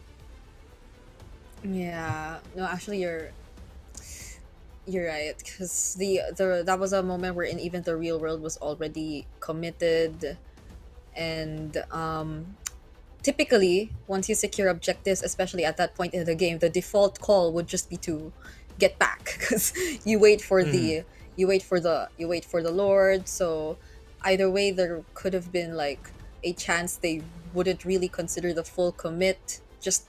It's just that it seemed more accessible for KOG because Tenacity already decided to go for the fight. So it was just really unfortunate that we got to see that last sequence take place for Tenacity, who were already in a really good spot for a huge part of the game as well. But now it's going to be match point for KOG, and it's so far in line with what I predicted for today, because I did get a feeling that it would be somehow 3-1, but that's gonna depend on of course Tenacity still. Yeah. Hey, I just realized with both of us being here, I hope we don't end up getting 2-5 games, you know? I mean, more MLBB, I'm not gonna complain, but statistically, I think it's you, me, and Naisu who have casted majority of the 3-game series in MPL Philippines Season 17. It's you, Wolf, and Naisu. The thing is Wolf no longer too. on me. Yeah, it's no longer on me now, actually. But there might be a chance. What if it gets like activated because we're not necessarily in the Philippines? Yeah, it could be like a residual, you know, mother of all series type things. I would like to be the panda of all series. If this was tomorrow in MCT, I would like to be the Xiongmao of all series, to be a little bit more grammatically accurate with the language. You know where to catch him. You know where to catch him tomorrow, and let's see where this goes, because so far it's been a seesaw too. Like honestly did not expect the way game 2 turned out also, so like I will just keep myself open to anything that can happen. I will be open to all sorts of possibilities for the series, and simply because whenever it's KOG and Tenacity, it's always a close fight. And we saw that in the regular season, we saw that in the past 3 games. So why not? Why not in a potential game 5? We'll never know. But Yeah. hopefully you guys are having fun. It's been a really tough scenario for both of them. Meanwhile, ACT and Bacon Time are probably just preparing themselves, watching everything that's going on here as they wait for the lower or the upper Yeah. bracket finals later on. Yeah, I honestly, with how talented KOG is, and of course Tenacity, I'm more worried for them also when they continue, because you have either ACT or Bacon Time to deal with. Two teams who are, as you mentioned, watching this, getting all the information in the world, seeing a lot of the lapses being made. Of course, the two teams that advance into the upper bracket finals are not perfect also, although I would like to Yeah. argue that they are quite close to it. I'm even surprised by the resurgence of Bacon Time with how they swept Tenacity, making the most out of those errors, and of course ACT being really great, the first team to deliver a series log KOG this season. So I and my only hope now for the remainder of the series is similar to the last one. I hope we get to really see them minimize those errors and just maximize really good things. That every fight, every sequence will boil down to just who can end up executing it better. They owe it to themselves, they owe it to the fans. These two have been quality teams, entertaining teams all season long. And for majority of MSL Thailand season 1, the word frustration was not linked to them, but they need to reduce the existence of all those frustrations popping up in the series. Again, lock in and show why you're in the spot that you're in now and how good you actually could be. Yeah.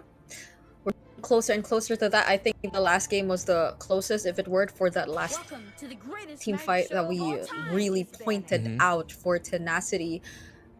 And hopefully we just stay on that path as we get into the draft for game number 4, another expanding Rivers game. And it's Tenacity taking blue side yet again. So far, blue side has been winning for like this entire series. So let's see how they're able to utilize that, because the ban so far does look a bit different. That's a Harley already taken out instead of leaving it open. The Juicin is gonna be open because of this too, alongside the Marcel though. Oh, tough ban and this Uranus. I mean, I think they're worried about the Juicin and Uranus ended up getting paired up together.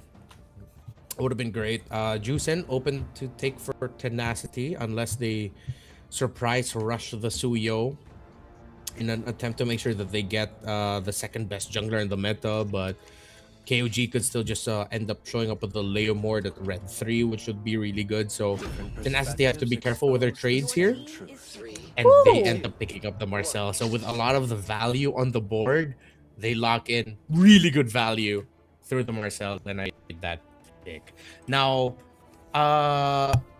next 2 picks. What could it be?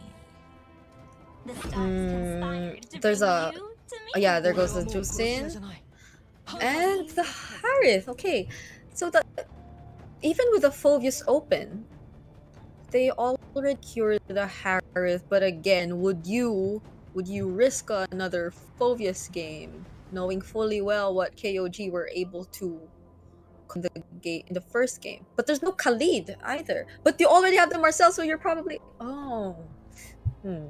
Yeah. It's gonna be a tough choice here for KOG. I think Tenacity needs to pick up a Valentina, because there's a risk that KOG are gonna pick up the Kalea at red 3 or red 4. But knowing KOG, I think they're willing to let go of the Leomord and or Sora if Suyo, excuse me, if Everett ends up in their lap. So no Suyo. I think just pick up your jungler in the second phase. Pick up the Suyo here. They go Zetian instead. So I think it would still warrant KOG to pick up the Kalea early on and just play the second phase in the hopes of you get a Kaizen pick in the end. But we did get to see yesterday that maybe the Cho Marcel matchup isn't as clear cut. So for the longest time, I've operated under the thought that Marcel really messes up Cho. Majority of the games that we saw throughout Global MLBB proves that. But somehow lately, we're seeing a few more teams pick up Cho against a Marcel and start to win against it. So maybe they can surprise and pick up the Cho, but why take the risk? Just go for the solid roamer in the Khalid. It's tested, it's proven. They play it safe. Yeah. So now I'm wondering if Tenacity are ever gonna consider that Esmeralda ban too later on. If ever they still planning to go for the Phobius. But the thing is, heading into the second picking phase, it's also KOG who gets first. But like up against the Marcel, that's probably one thing to consider before you actually beat the XP lane. So gold laners taken out first for KOG. I am not the only one. Good They take out the focus instead. Yeah. I think we don't have to worry about an Esmeralda showing up here. I think you definitely need more damage though. If you're KOG, you just cannot be playing for the Harith. Although the Khalid will provide some really good early game damage. I think a damage focused EXP laner would be okay too. But it's tough to always operate around the presence of a Marcel. Take out an Arlot for a really good counter engage. I think they're just gonna end up with something like a Lapu. Would they want to consider the Yuzhong themselves? It's gonna be really easy to pop the passive of the Zetian and just use the Black Dragon form, bump into her if she has a her passive up, and then that could be an easy call for the Juicin and the Khalid to step forward. So either could be Lapu or Yuzhong later for the EXP pick. Right. I'm also actually wondering if there are like Terizla users even here in Thailand. Let me double check that. There have been a couple Terizla games, but none from Tenacity and KOG. Yeah, none from these. I think it just goes against their style. Few. Yeah. Yeah. True. Because I believe there was a game yesterday where you even got to see a Terizla get picked up by Tenacity and Song Jinwoo, and just really doesn't fit how they want to play the game. Yeah, it's a setter, but you don't really think of a slow lumbering Terizla as a hero akin to Song Jinwoo. You think more of heroes that we mentioned, Yuzhong, Lapu. It's really tough always to think about drafts here with the Marcel because the timing is just so awkward. Alice. Great pickup. Okay. I guess the closest to the Uranus that you could possibly get since it's already taken out. Also like constantly just popping and pressuring the Zetian later on in game. So Tenacity with the gold lane and XP lane pick. There's a the carry for Clift. Yeah. There you go. Yeah, the Lapu as expected. I appreciate that Tenacity didn't just default and pick up the Claude. They realized they need something a little bit faster, and the true damage would have been better. The thing is, the Claude, yes, would have been better because you have more space to work with using your BMI. Whereas if you're the carry, you have a dash and a flicker, which once those are burned out, it might be easy for an Alice and a Khalid lineup. Well, even the Juicin to chase you down. So in terms of the jungler here, it's a tough choice. I don't think you can just default and pick up utility. You also need damage. Do you risk Lancelot? Some iframes would be useful, but it's so awkward to find a good pick right now. Okay. They go for the Akai instead, but it's one of those scenarios where I'm worried for the Panda. We finally get to cast an Akai game, but there's much Yeah. more to it than just that. So it's I think another Payan centric game Yep. that we're looking at because of clearly how it's from the name goes a utility jungle pickup for Kzen this time around. I I even looking at 33rds, even looking at 33rd's XP lane pick, it's not the same as a Yuzhong Lapu, so it's really gonna be a Payan focused game. I feel that we're looking at, but Tenacity on the other hand, just look at how active their members could be individually, Yeah. and what plays they are capable of doing across the map, even in the early start, even in the early game. So that's definitely going to be something we are going to look out for as we jump into this game. Game number 4 and match point for KOG. Let's see if they're actually able to find it here. It's going to be up to Nile and Zed to really take control of this game early on, which is why you see them being aggressive. As expected with the Khalid and Juicin together, but they might need to be even more aggressive than as expected. 33rd also expect him to get out of lane more. If you want to go up and balance out against a lineup that wants to be active, as you pointed out, as what Tenacity has, you need to be even more active than that. Invade constantly, trade constantly in the center, which is why I appreciate again what Zed's doing here. Despite all the pokes that he could take, he knows that he can take this. He can take these duels early on so that you slow down BS and Lord Guides. So it's damage control from minute 1 for KOG here. They get their aggression going. They stop the aggression that Tenacity could find so that there's even more room for Payan to work with, because you want to transition this for the Harith much smoother. You want to be able to make sure that once he's active and he can get out of lane and be an impact maker in the team fights, that you are not at the deficit, that you can hold down the front line, that you have a tanky front for your Harith to just dash around. Yep. And so that's a very important role that both, or actually all three heroes of Nile, Kazan, and 33rd will have to play.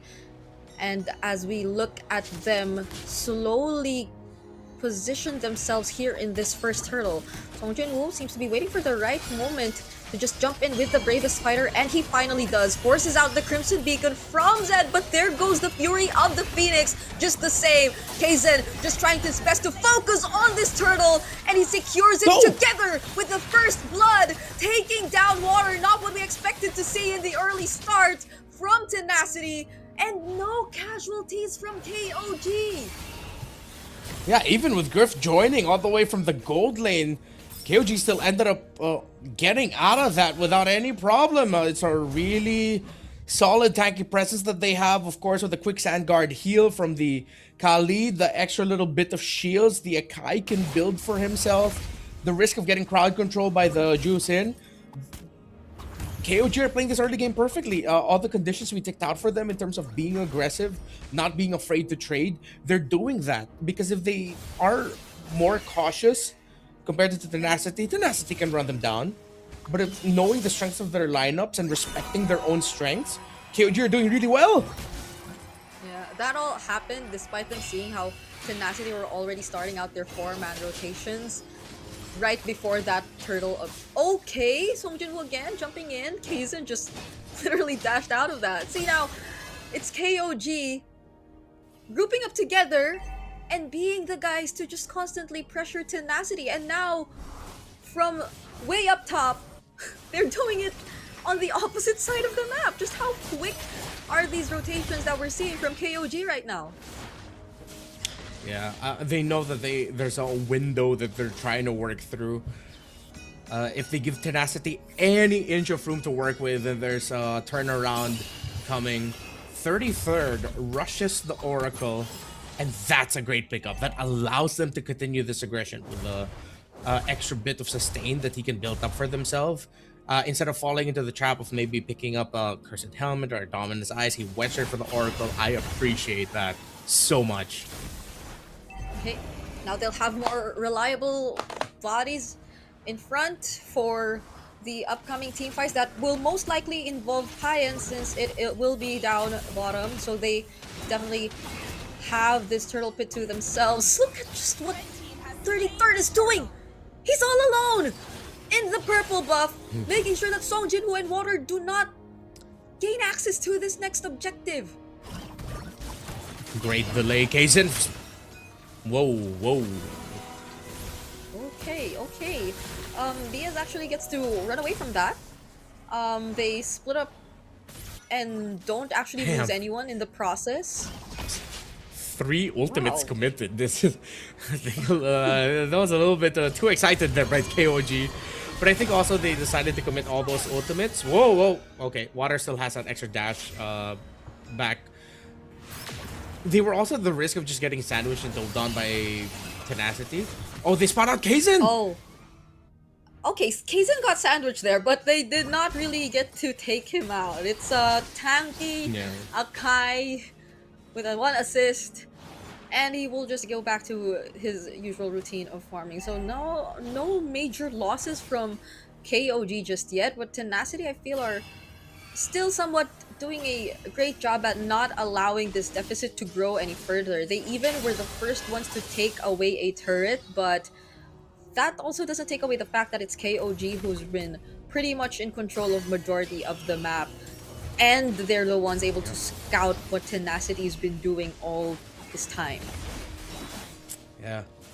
Just continued aggression. They play through their Khalid and Juicin. Zed and Nile have set up a perfect start for KOG in this game. The Tenacity just trying to scramble and find an angle, trying to find that balance of whether they help Water secure his buffs and farm, or do we help Griff get a little bit more. Those little moments, I think, yeah, BS and Lord guys need to take that as much as they can. They haven't really been able to play this game as much as they would have liked to with their combo. But with this aggression, that's a good start, and the Fury of the Phoenix landed perfectly onto Zed. BS didn't want to let go of that Juicin, and now Nile might be able to take down Song Jinwoo. The golden hour buys a bit of time, and Song Jinwoo gets out as the extra bit of shield from the passive of that Marcel allowed him to get out sooner. And that is a good save. BS has now brought Tenacity back in this game alongside Lord guys on that Zetian. Yep. That also could have been something much more if only 33rd was also caught in that golden hour, but just because he wasn't, there was a response from KOG to prevent the aggression from Tenacity, but now they secure this turtle for themselves and they slowly walk towards the mid, but KOG have been doing their best to avoid every single attempt from Tenacity, but at least they've regained the gold lead. Nile trying to get back into the lane, Payan as well. They don't want to allow this carry to push. It seems like that little mishap by KOG in the bottom side of the map when 3 of them were behind tower and 3 of them committed ultimates, allowing Water to push the opposite side and break the tower up top, has now costed KOG their lead. And some surprise aggression as well from BS on that Marcel. It finally clicked for him. This is what the Marcel is built for. He has the Zetian to supplement him as well. And if they can keep this aggression up, then it stops KOG from being able to play the game that they played. But Kaizen finds the heavy spin onto Lord guys. Payan breaks down the tower, drops down the Zaman Force, and Nile drops the Zetian. Meanwhile, Water is making work of the minion waves up top to allow that lane to push. Yet again, KOG still trying to find a bit more map control.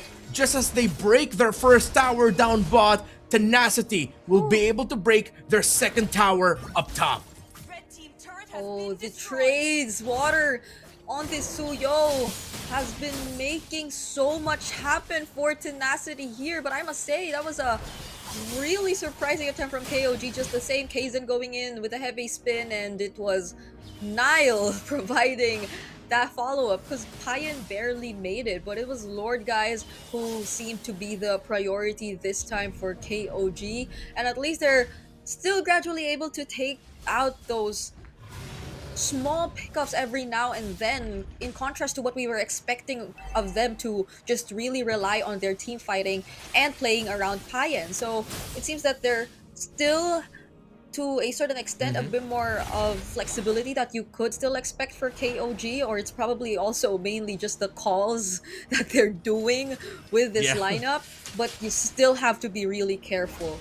Tenacity still are in hold of the lead, and they have the better map control so far, considering the amount of turrets already taken out. Yeah, Kaizen is one level below the Suyo. But so far, KOG have a little bit more advantage through the minion wave pushing down mid. But that top lane push is the headache that they're trying to shake. The thorn on their side, they can't just exactly deal with just yet.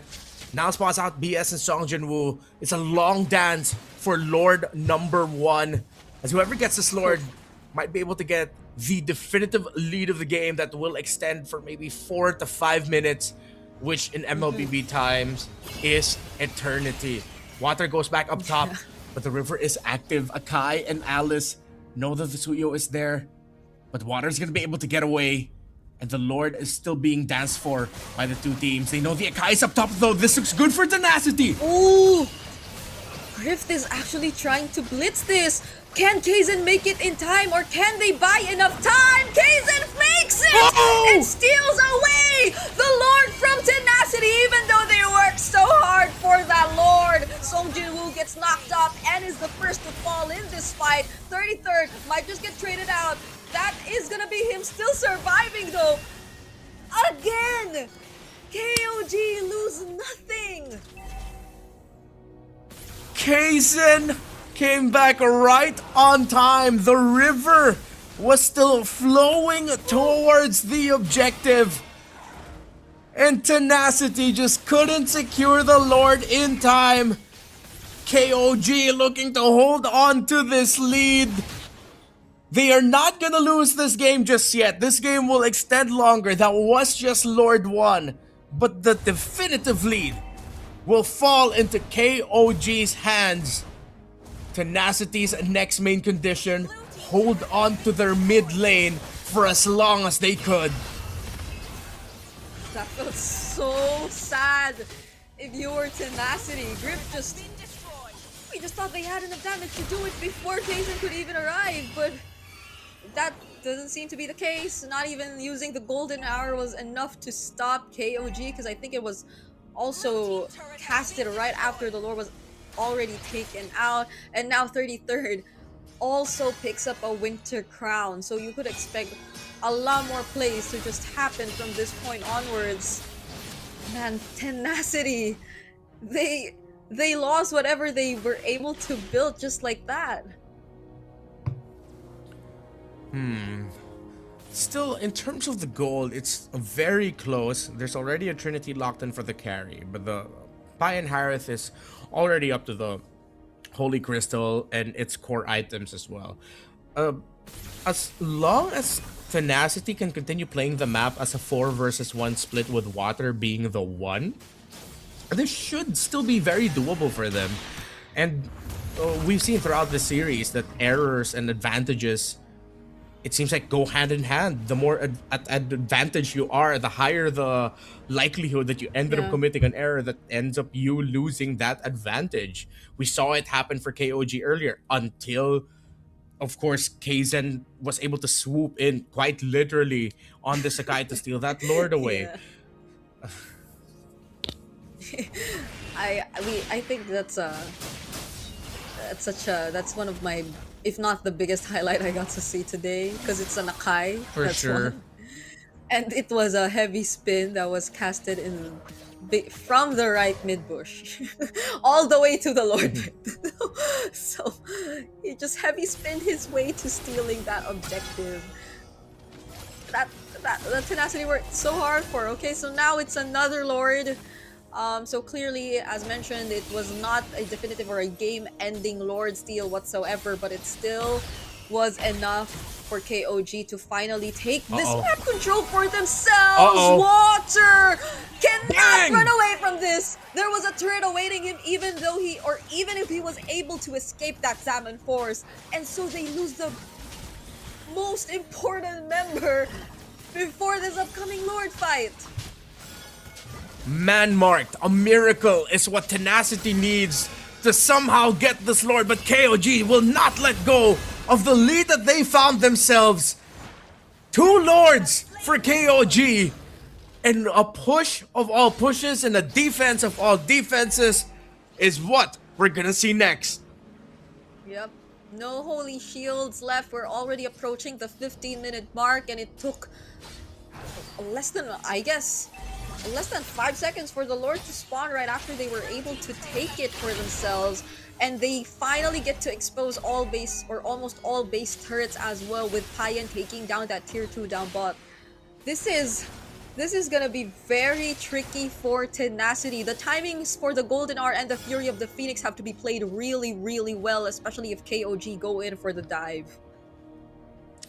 If it's not gonna be those two together, at least just a Platinum Snap from the Marcel would be alright. The time with the Fury of the Phoenix, I think instead of an offensive tool, Golden Hour might be more suited as a defensive tool for them now. Okay. Oh! That could have been something. But I guess it was just to buy time for the Lord. Oh, they should have bounced on that. But maybe they're overthinking the presence of that Alice, which they are giving a lot of respect towards. So conceal forward. Okay, now they're gonna go for it actually. That's a conceal, and the bravest fighter already committed by Song Jin-woo. Not anything a KOG cannot fight against though! That's the Raging Sandstorm, as well as the Fury of the Phoenix as a response. Oh! But look at the Throne of Ruin from 33rd! That's a defensive Golden R, and you needed it just at the right moment, because KOG was going for the chase, and they find water, pin him to the wall, alongside a base turret for KOG. In most scenarios, I wish I was water getting pinned to the wall, but not in this scenario, not when it's tournament life. This is tournament life. They're fighting for, they're holding on to, in hopes of extending it to a game number 5 and potentially still fighting back against KOG. Yes! But it's Payan on a killing spree, picks up a double kill, and Song Jin-woo jumps right in just to be taken down by Nile. Now it's a wave in mid that KOG might just utilize. KOG, they suffered their first series loss yesterday. They're now quite literally knocking at a series finish here, but the wave clear of Tenacity, of Water and Grip, can they hold? They might not. Kaizen goes in, pushes them back, and it's KOG staying in this tournament. MSL Thailand's top seed during the regular season eliminate Tenacity 3-1. They hold on. It wasn't the cleanest. It wasn't perfection. But at the end, it delivered the win. And that is all most of us can just ask for. A win to keep fighting. KOG, keep on fighting.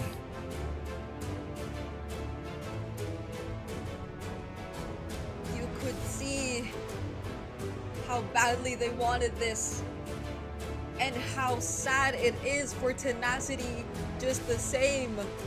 A really good showing from both of these teams, but only one can keep on going and keep on fighting, and that is gonna be KOG.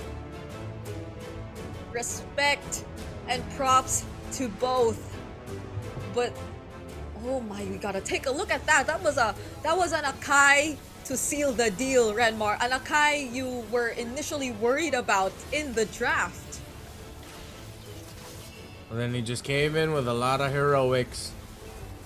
it was a risk to take that rush and Kaizen literally swept in. Pretty sure that was a deleted scene from Kung Fu Panda. I don't know which one, but you could slot that into any of the movies and it would have worked out. And it led to them getting that and leading to them getting an interview. Later. We will be. I thought it was gonna be now. Yeah, we will be. We will be hearing from them later. And I know we're excited for that because why? Yeah. That's what we're gonna hear Kaizen, we're gonna hear Coach Justin, we're gonna hear from Payan. And I highlighted these three because of course they're Filipinos, but for all the international audience out there as well, KOG, if you've been paying attention, is again the top seed. So there's just so much respect for this team. A lot of the teams we're seeing here in MSL Thailand are just looking up to them after that really clean record.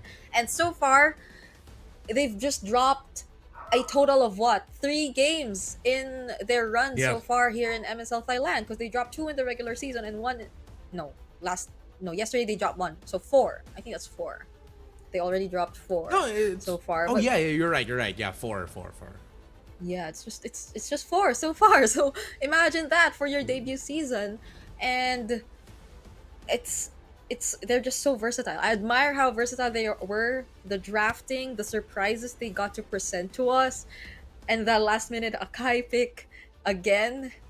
These are one of those teams that are really exciting to watch, and now ขอบคุณ let's มาก hear เลย from นะคะ them. สำหรับความสนุกตลอดมาเดี๋ยวตอนนี้ให้น้องๆนะคะไปพักก่อนนะคะ เชิญพักผ่อนก่อนนะคะ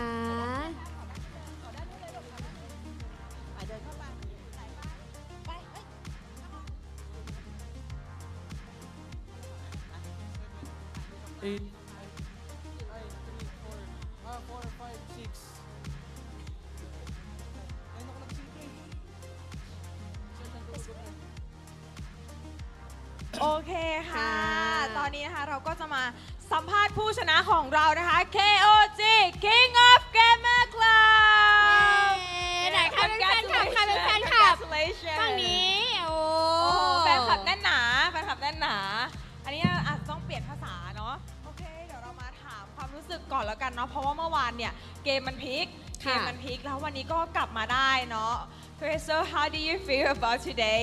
Because yesterday you almost you lost yesterday, and how do you feel about beating them today? For me, I think we feel relieved because we still have a chance to get the championship. Yes. And feel so much happy right now. Happy right now. So you move on already about yesterday? Yeah. Me also. You also? How do you feel today? I feel relieved and super duper happy. Okay. ค่ะก็รู้สึกดีใจเนาะเพราะว่าเมื่อวานเนี่ยก็ เมื่อวานก็เรียกว่าอะไรพ่ายแพ้ไป แต่เขา เนาะ ก็ยังมีความมั่นอกมั่นใจ ใช่ ว่าเขาจะต้องเป็นแชมป์แน่นอน ใช่บอกว่าวันนี้ก็รู้สึกโล่งใจ เพราะว่ารู้สึกว่าเฮ้ยยังสามารถที่จะเป็นแชมป์ได้อยู่ ถึงแม้ว่าวันนี้จะอยู่สายล่างก็ไม่เป็นไรเนาะ ค่ะ How did you make a comeback and win again today after yesterday? I just need sleep. Sorry? I just need sleep. Sleep? Yeah, sleep. A lot of sleep? Because last night I'm having hard time to sleep. So I think it's for me. I cannot guide my teammates to clean the game. But now I have full sleep. So yeah, just need sleep. ก็คือสำหรับเคเซนที่กลับมาได้ในวันนี้เพราะว่านอนเต็มอิ่มแล้ว นอนเต็มอิ่มทำให้มีแรงก็เลยกลับมาได้ในวันนี้แล้วก็ชนะได้ What about you, Kayen? I think just need some massage because my back and our body hurt easy. Easy? Yeah. Oh, you need a little bit massage? Yeah, because my back and my body hurt easy. Yeah. สำหรับผ้าเย็นนะคะก็คือที่กลับมาได้วันนี้เพราะว่าได้รับการนวด เพราะว่าปวดหลังเล่นเกมเยอะ ถ้างั้นต้องเป็นเก้าอี้ดีๆนะคะจากอันนี้เลยจะได้ไม่ปวดหลังเนาะพอ What about how you feel that tomorrow you're gonna have to do one more to go to another team? Like, you think you're gonna beat them or not tomorrow? Which team? Any of them. Any of them? Now your confidence is back. Yeah, we're not scared. We just need sleep. Okay, need a sleep and massage. Yeah, Any team? Yeah, You any think you team. can beat them? Yeah, can confident. Do you want to say something about other team? What other team?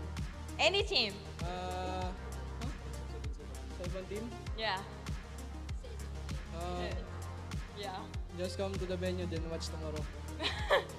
ก็สำหรับสองคนนี้นะคะเขาก็บอกว่าตอนนี้เขากลับมาแล้วนะคะ เพียงแค่ต้องการการนอนแล้วก็การนวดที่ดีแล้วเขากลับมาแล้วค่ะ ก็เจอทีมไหนก็ได้เลยตอนนี้เพราะชนะแน่นอน ที่ไหนก็ได้มั่นใจแน่นอน ขอแค่มาผ่านมาพรุ่งนี้เจอกัน เจอกันเดี๋ยววันนี้ขอกลับไปนอนแล้วก็กลับไปนวดก่อน จะได้มีแรงเนาะพรุ่งนี้โอเคค่ะ เดี๋ยวให้น้องสองคนไปพักก่อนเนาะ ค่ะ แล้วขออนุญาตส่งต่อให้กับพี่แคสเตอร์ทั้ง 3 คนได้เลยค่ะ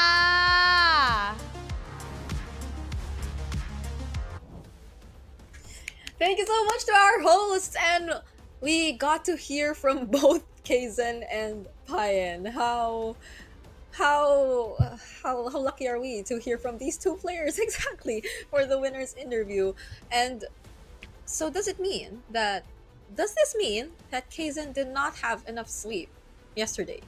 Yeah, that's what he said. Like, apparently they underperformed yesterday because Kaizen had a tough time sleeping, and now that he got sleep, well, I could see that maybe as to why sleep was the case. Because yesterday there were some moments where actually a lot more compared to today, where I was watching their match against ACT and wondering, oh, this is very uncharacteristic of KOG, a few of the decisions they made and all that. So maybe that was it. And then with the early mishaps or some of the mishaps that they got this game, I feel like that was also just a little bit of a smoothing out process, making sure like they're good, they're back. And yes, don't be surprised. Payan looks really young, but that dude is surprisingly ripped and buff. I remember seeing it in the regular season, and even I was floored. It's like, whoa, that kid's more buff than me. What am I doing with my life? I just turned 30 this year, and now it's not the time to have an existential crisis because let's celebrate the MVP of the game. 0 deaths, and yeah, it was easy for him. I like how he sold his items there in the end to make sure that he would also get an oracle, so that he also gets a little bit more shield for himself. That was great. Yeah, we did say that this would be a game where KOG were likely to play around Payan, because imagine the lineup being an Alice, Khalid, and then a Kai, just making things so much more accessible and possible for you. So it's great that we did not see just that. Well, Payan was able to accomplish what was expected of him, but also like individually these players also finding ways to activate their lineup even without the presence of Payan just yet. And I think we saw a lot more of this, especially in the early stages of the game. This highlight to be particular because Payan is nowhere to be found here, but look at how KOG were just able to handle things, even taking out water. I think that was another thing, no? Like, it was very uncharacteristic of water as well to die as often as we saw him here in this game. This out of all games, or if not get taken out, like be in very difficult positions yet again on the Suyo. Yeah. Oh. Yeah, I'm really trying to think of how this could have gone so much better for Tenacity. It really couldn't have just been them losing the Lord. It seems like after that, though, you saw a little bit of a crumble in their mentality. I mean, Water also didn't have the easiest game. Maybe you also have to take it into account that for the majority of MSL Thailand Season 1, and we pointed it out earlier, this is a team that really operates around the success of their EXP laner and the gold laner, Song Jinwoo and Water. And Water had a tough game. Yeah. He had to time his entries really well because of the heavy spin, the risk of him just getting brought in. The Alice pickup was also really great. I think this is why we, heading into the series, are looking for more picks from KOG that break tempo in team fighting, that make you think twice about dashing in, that if you mistime your aggression, it's easily punishable. You make the aggressive team overthink. Don't just allow them to go and go again. And they started that from minute 1 with how Nile and Zed handled the early game, how they handled clearing minion wave very quick, winning the trades against BS and Lord guys, going into the jungle, getting vision, delaying water, rinse and repeat. 33rd, you get out of lane, you threaten a Throne of Ruin when Tenacity dives, rinse and repeat. Heroics by Kaizen, something that has been a usual thing for majority of the season for KOG. Again, rinse and repeat. They brought back what made them great in the regular season, refined it, and not just that, redefined it. Yeah. KOG here in this series showed us a much better form of what really put them in the top spot, and the way that they were just able to constantly shift their focus and show how they're a team that you just couldn't easily predict to know in terms of what the main play style is going to be, is something that, despite them probably showing a bit more of themselves compared to the other teams since they had to go through the lower bracket, teams that will go up against them, be it Bacon Time or be it ACT, I'll have to take note of that. And they will be free to take a break today as well, because I believe their lower bracket finals will be happening tomorrow. But that's, I guess, the only catch. It's the only catch of, again, being in the lower bracket in this format. You will, if ever you win tomorrow's lower bracket finals, have to play 2 long series in a row in the last day. Yeah, you have a best of 5, and if I'm not mistaken, they also operate with a best of 7 in the grand finals. Yeah, so it's a grueling crawl, really. It harkens back to the earlier days of how we did things before. It was a separate BO7 day for the grand finals. Still, ACT Esports Club and the Bacon Time have a lot of info, but before they look forward to the finals, they have to look at each other first. With how ACT has performed so far in this playoffs, I think Bacon Time really need to respect their opponents here. Bacon Time have sort of exuded this air of being like the bad boys while still also being really well loved by the fan base in MSL Thailand. I think they need to balance it out just a little bit. They gotta respect what ACT can do, and we're gonna see that a little later.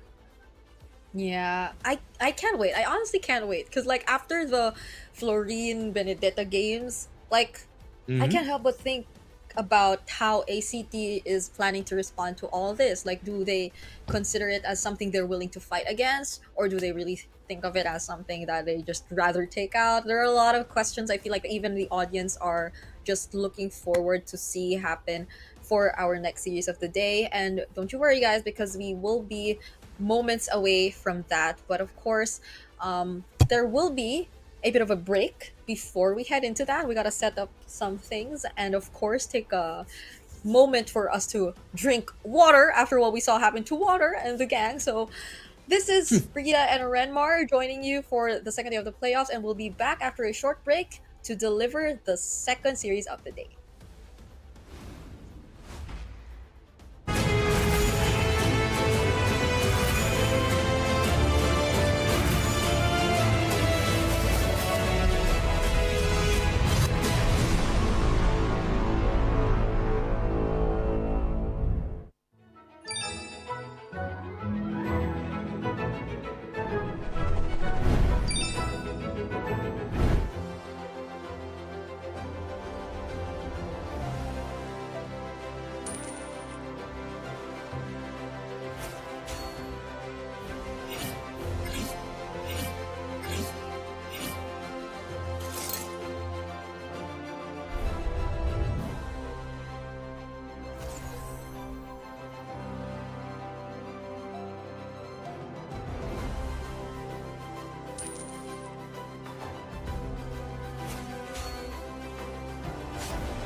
Richman Shop โน1เรื่องเติมเกมเหนือกว่าทุกการเติมผู้สนับสนุนหลักอย่างเป็นทางการ League MSL Thailand เติมได้นับร้อยเกมพร้อมบัตรเติมเกมและบัตรกำนันอีกมากมายเติมถูกเติมไวผ่อนได้มีเงินคืนจ่ายสะดวกไม่ว่าจะโอนหรือผ่อนชำระและใหม่ล่าสุดรองรับการแบ่งจ่ายผ่าน SPay Later ดูแลทั้งก่อนและหลังการขายทุกช่องทางบริการ 24 ชั่วโมงร้านเติมเกมที่สตรีมเมอร์ส่วนใหญ่ไว้วางใจนึกจะเติมเกมต้อง Richman Shop เท่านั้นแล้วมาเติมกันเยอะๆนะ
Richman Shop โนหนึ่งเรื่องเติมเกมเหนือกว่าทุกการเติมผู้สนับสนุนหลักอย่างเป็นทางการ League MSL Thailand เติมได้นับร้อยเกมพร้อมบัตรเติมเกมและบัตรกำนันอีกมากมายเติมถูกเติมไวผ่อนได้มีเงินคืนจ่ายสะดวกไม่ว่าจะโอนหรือผ่อนชำระและใหม่ล่าสุดรองรับการแบ่งจ่ายผ่าน SPayLater ดูแลทั้งก่อนและหลังการขายทุกช่องทางบริการ 24 ชั่วโมงร้านเติมเกมที่สตรีมเมอร์ส่วนใหญ่ไว้วางใจนึกจะเติมเกมต้อง Richman Shop เท่านั้นแล้วมาเติมกันเยอะๆนะ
Richman Shop โน1เรื่องเติมเกมเหนือกว่าทุกการเติมผู้สนับสนุนหลักอย่างเป็นทางการลีก MSL Thailand เติมได้นับร้อยเกมพร้อมบัตรเติมเกมและบัตรกำนันอีกมากมายเติมถูกเติมไวผ่อนได้มีเงินคืนจ่ายสะดวกไม่ว่าจะโอนหรือผ่อนชำระและใหม่ล่าสุดรองรับการแบ่งจ่ายผ่าน SPayLater ดูแลทั้งก่อนและหลังการขายทุกช่องทางบริการ 24 ชั่วโมงร้านเติมเกมที่สตรีมเมอร์ส่วนใหญ่ไว้วางใจนึกจะเติมเกมต้อง Richman Shop เท่านั้นแล้วมาเติมกันเยอะๆนะ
Richman Shop โนหนึ่งเรื่องเติมเกมเหนือกว่าทุกการเติมผู้สนับสนุนหลักอย่างเป็นทางการ League MSL Thailand เติมได้นับร้อยเกมพร้อมบัตรเติมเกมและบัตรกำนันอีกมากมายเติมถูกเติมไวผ่อนได้มีเงินคืนจ่ายสะดวกไม่ว่าจะโอนหรือผ่อนชำระและใหม่ล่าสุดรองรับการแบ่งจ่ายผ่าน SPay Later ดูแลทั้งก่อนและหลังการขายทุกช่องทางบริการ 24 ชั่วโมงร้านเติมเกมที่สตรีมเมอร์ส่วนใหญ่ไว้วางใจนึกจะเติมเกมต้อง Richman Shop เท่านั้นแล้วมาเติมกันเยอะๆนะ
Richman Shop โนหนึ่งเรื่องเติมเกมเหนือกว่าทุกการเติมผู้สนับสนุนหลักอย่างเป็นทางการ League MSL Thailand เติมได้นับร้อยเกมพร้อมบัตรเติมเกมและบัตรกำนันอีกมากมายเติมถูกเติมไวผ่อนได้มีเงินคืนจ่ายสะดวกไม่ว่าจะโอนหรือผ่อนชำระและใหม่ล่าสุดรองรับการแบ่งจ่ายผ่าน SPayLater ดูแลทั้งก่อนและหลังการขายทุกช่องทางบริการ 24 ชั่วโมงร้านเติมเกมที่สตรีมเมอร์ส่วนใหญ่ไว้วางใจนึกจะเติมเกมต้อง Richman Shop เท่านั้นแล้วมาเติมกันเยอะๆนะ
Richman Shop โนหนึ่งเรื่องเติมเกมเหนือกว่าทุกการเติมผู้สนับสนุนหลักอย่างเป็นทางการ League MSL Thailand เติมได้นับร้อยเกมพร้อมบัตรเติมเกมและบัตรกำนันอีกมากมายเติมถูกเติมไวผ่อนได้มีเงินคืนจ่ายสะดวกไม่ว่าจะโอนหรือผ่อนชำระและใหม่ล่าสุดรองรับการแบ่งจ่ายผ่าน SPay Later ดูแลทั้งก่อนและหลังการขายทุกช่องทางบริการ 24 ชั่วโมงร้านเติมเกมที่สตรีมเมอร์ส่วนใหญ่ไว้วางใจนึกจะเติมเกมต้อง Richman Shop เท่านั้นแล้วมาเติมกันเยอะๆนะ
Richman Shop โนหนึ่งเรื่องเติมเกมเหนือกว่าทุกการเติมผู้สนับสนุนหลักอย่างเป็นทางการ League MSL Thailand เติมได้นับร้อยเกมพร้อมบัตรเติมเกมและบัตรกำนันอีกมากมาย เติมถูกเติมไวผ่อนได้มีเงินคืนจ่ายสะดวกไม่ว่าจะโอนหรือผ่อนชำระและใหม่ล่าสุดรองรับการแบ่งจ่ายผ่าน SPayLater ดูแลทั้งก่อนและหลังการขายทุกช่องทางบริการ 24 ชั่วโมงร้านเติมเกมที่สตรีมเมอร์ส่วนใหญ่ไว้วางใจนึกจะเติมเกมต้อง Richman Shop เท่านั้นแล้วมาเติมกันเยอะๆนะ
Richman Shop โน1เรื่องเติมเกมเหนือกว่าทุกการเติมผู้สนับสนุนหลักอย่างเป็นทางการลีก MSL Thailand เติมได้นับร้อยเกมพร้อมบัตรเติมเกมและบัตรกำนันอีกมากมายเติมถูกเติมไวผ่อนได้มีเงินคืนจ่ายสะดวกไม่ว่าจะโอนหรือผ่อนชำระและใหม่ล่าสุดรองรับการแบ่งจ่ายผ่าน SPayLater ดูแลทั้งก่อนและหลังการขายทุกช่องทางบริการ 24 ชั่วโมงร้านเติมเกมที่สตรีมเมอร์ส่วนใหญ่ไว้วางใจนึกจะเติมเกมต้อง Richman Shop เท่านั้นแล้วมาเติมกันเยอะๆนะ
Richman Shop โน1เรื่องเติมเกมเหนือกว่าทุกการเติมผู้สนับสนุนหลักอย่างเป็นทางการ League MSL Thailand เติมได้นับร้อยเกมพร้อมบัตรเติมเกมและบัตรกำนันอีกมากมายเติมถูกเติมไวผ่อนได้มีเงินคืนจ่ายสะดวกไม่ว่าจะโอนหรือผ่อนชำระและใหม่ล่าสุดรองรับการแบ่งจ่ายผ่าน SPayLater ดูแลทั้งก่อนและหลังการขายทุกช่องทางบริการ 24 ชั่วโมงร้านเติมเกมที่สตรีมเมอร์ส่วนใหญ่ไว้วางใจนึกจะเติมเกมต้อง Richman Shop เท่านั้นแล้วมาเติมกันเยอะๆนะ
Richman Shop โน1เรื่องเติมเกมเหนือกว่าทุกการเติมผู้สนับสนุนหลักอย่างเป็นทางการลีก MSL Thailand เติมได้นับร้อยเกมพร้อมบัตรเติมเกมและบัตรกำนันอีกมากมายเติมถูกเติมไวผ่อนได้มีเงินคืนจ่ายสะดวกไม่ว่าจะโอนหรือผ่อนชำระและใหม่ล่าสุดรองรับการแบ่งจ่ายผ่าน SPayLater ดูแลทั้งก่อนและหลังการขายทุกช่องทางบริการ 24 ชั่วโมงร้านเติมเกมที่สตรีมเมอร์ส่วนใหญ่ไว้วางใจนึกจะเติมเกมต้อง Richman Shop เท่านั้นแล้วมาเติมกันเยอะๆนะ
การแข่งขัน MSL Thailand Season 1 Powered by Moonton Official Telecommunication Partner True 5G Official Gaming Phone by Infinix Official Sponsor by Richman Shop Official Gaming Chair Partner DX Racer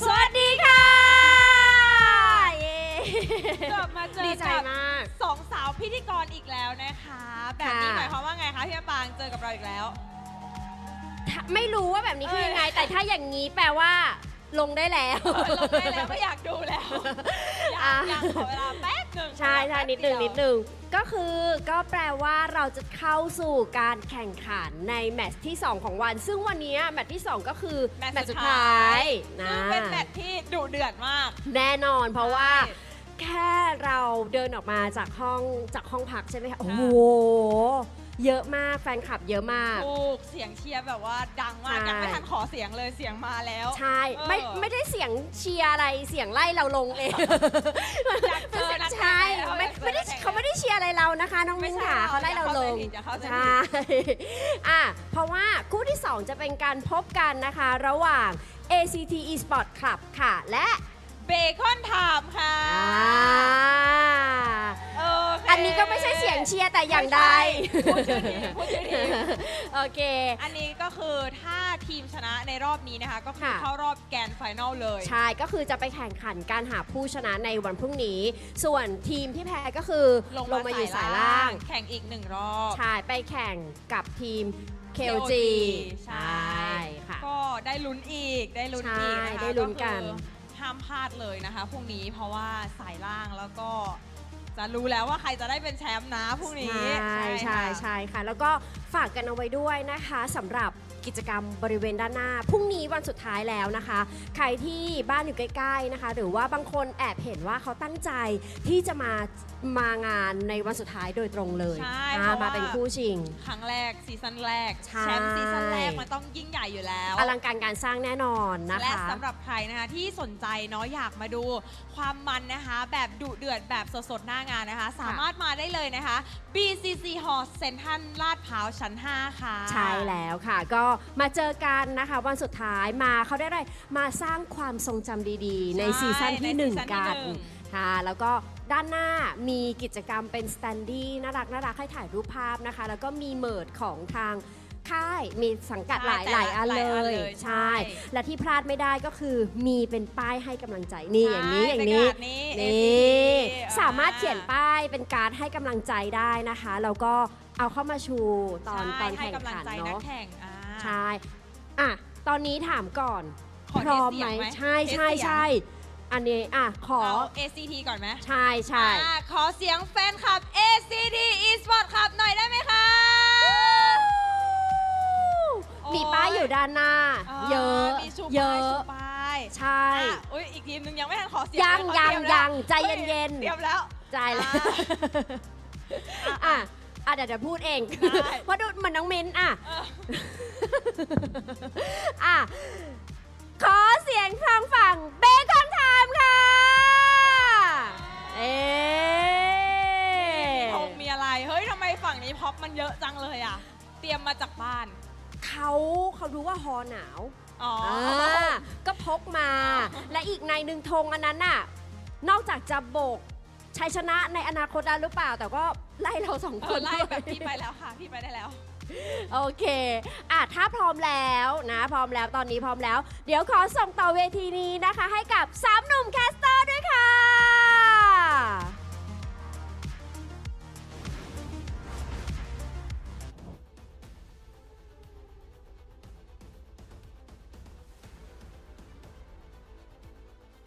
All right, welcoming you back to the English broadcast. It's still me, Brita, joined by Renmar to bring you the action for our last series here in the second day of our playoffs in MSL Thailand Season 1. I think this is a much awaited series, and you could already see it through the audience we have at the venue. How are you feeling about this series, Renmar?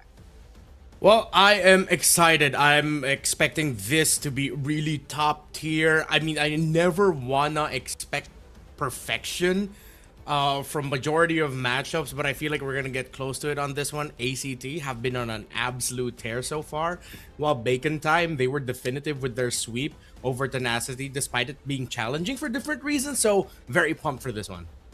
Yep, these are two teams who I believe during the beginning, or when we were at least starting out here in MSL Thailand Season 1, had really strong reputations, I'd say, org-wise and player roster-wise, and they've been able to really introduce themselves as strong teams in the first week of the regular season, leading up to, I think, a couple more matches after that. But there have been some on and off moments for these two. Obviously, they don't have as perfect of a record as we've seen King of Gamers actually secure in the regular season, but it is during this time of the league, it is during the playoffs, we've seen them really deliver their best performances, which is why I really understand why you were saying something along the lines of us getting close to what we were really looking for in terms of gameplay, or the Thailand gameplay from these two teams.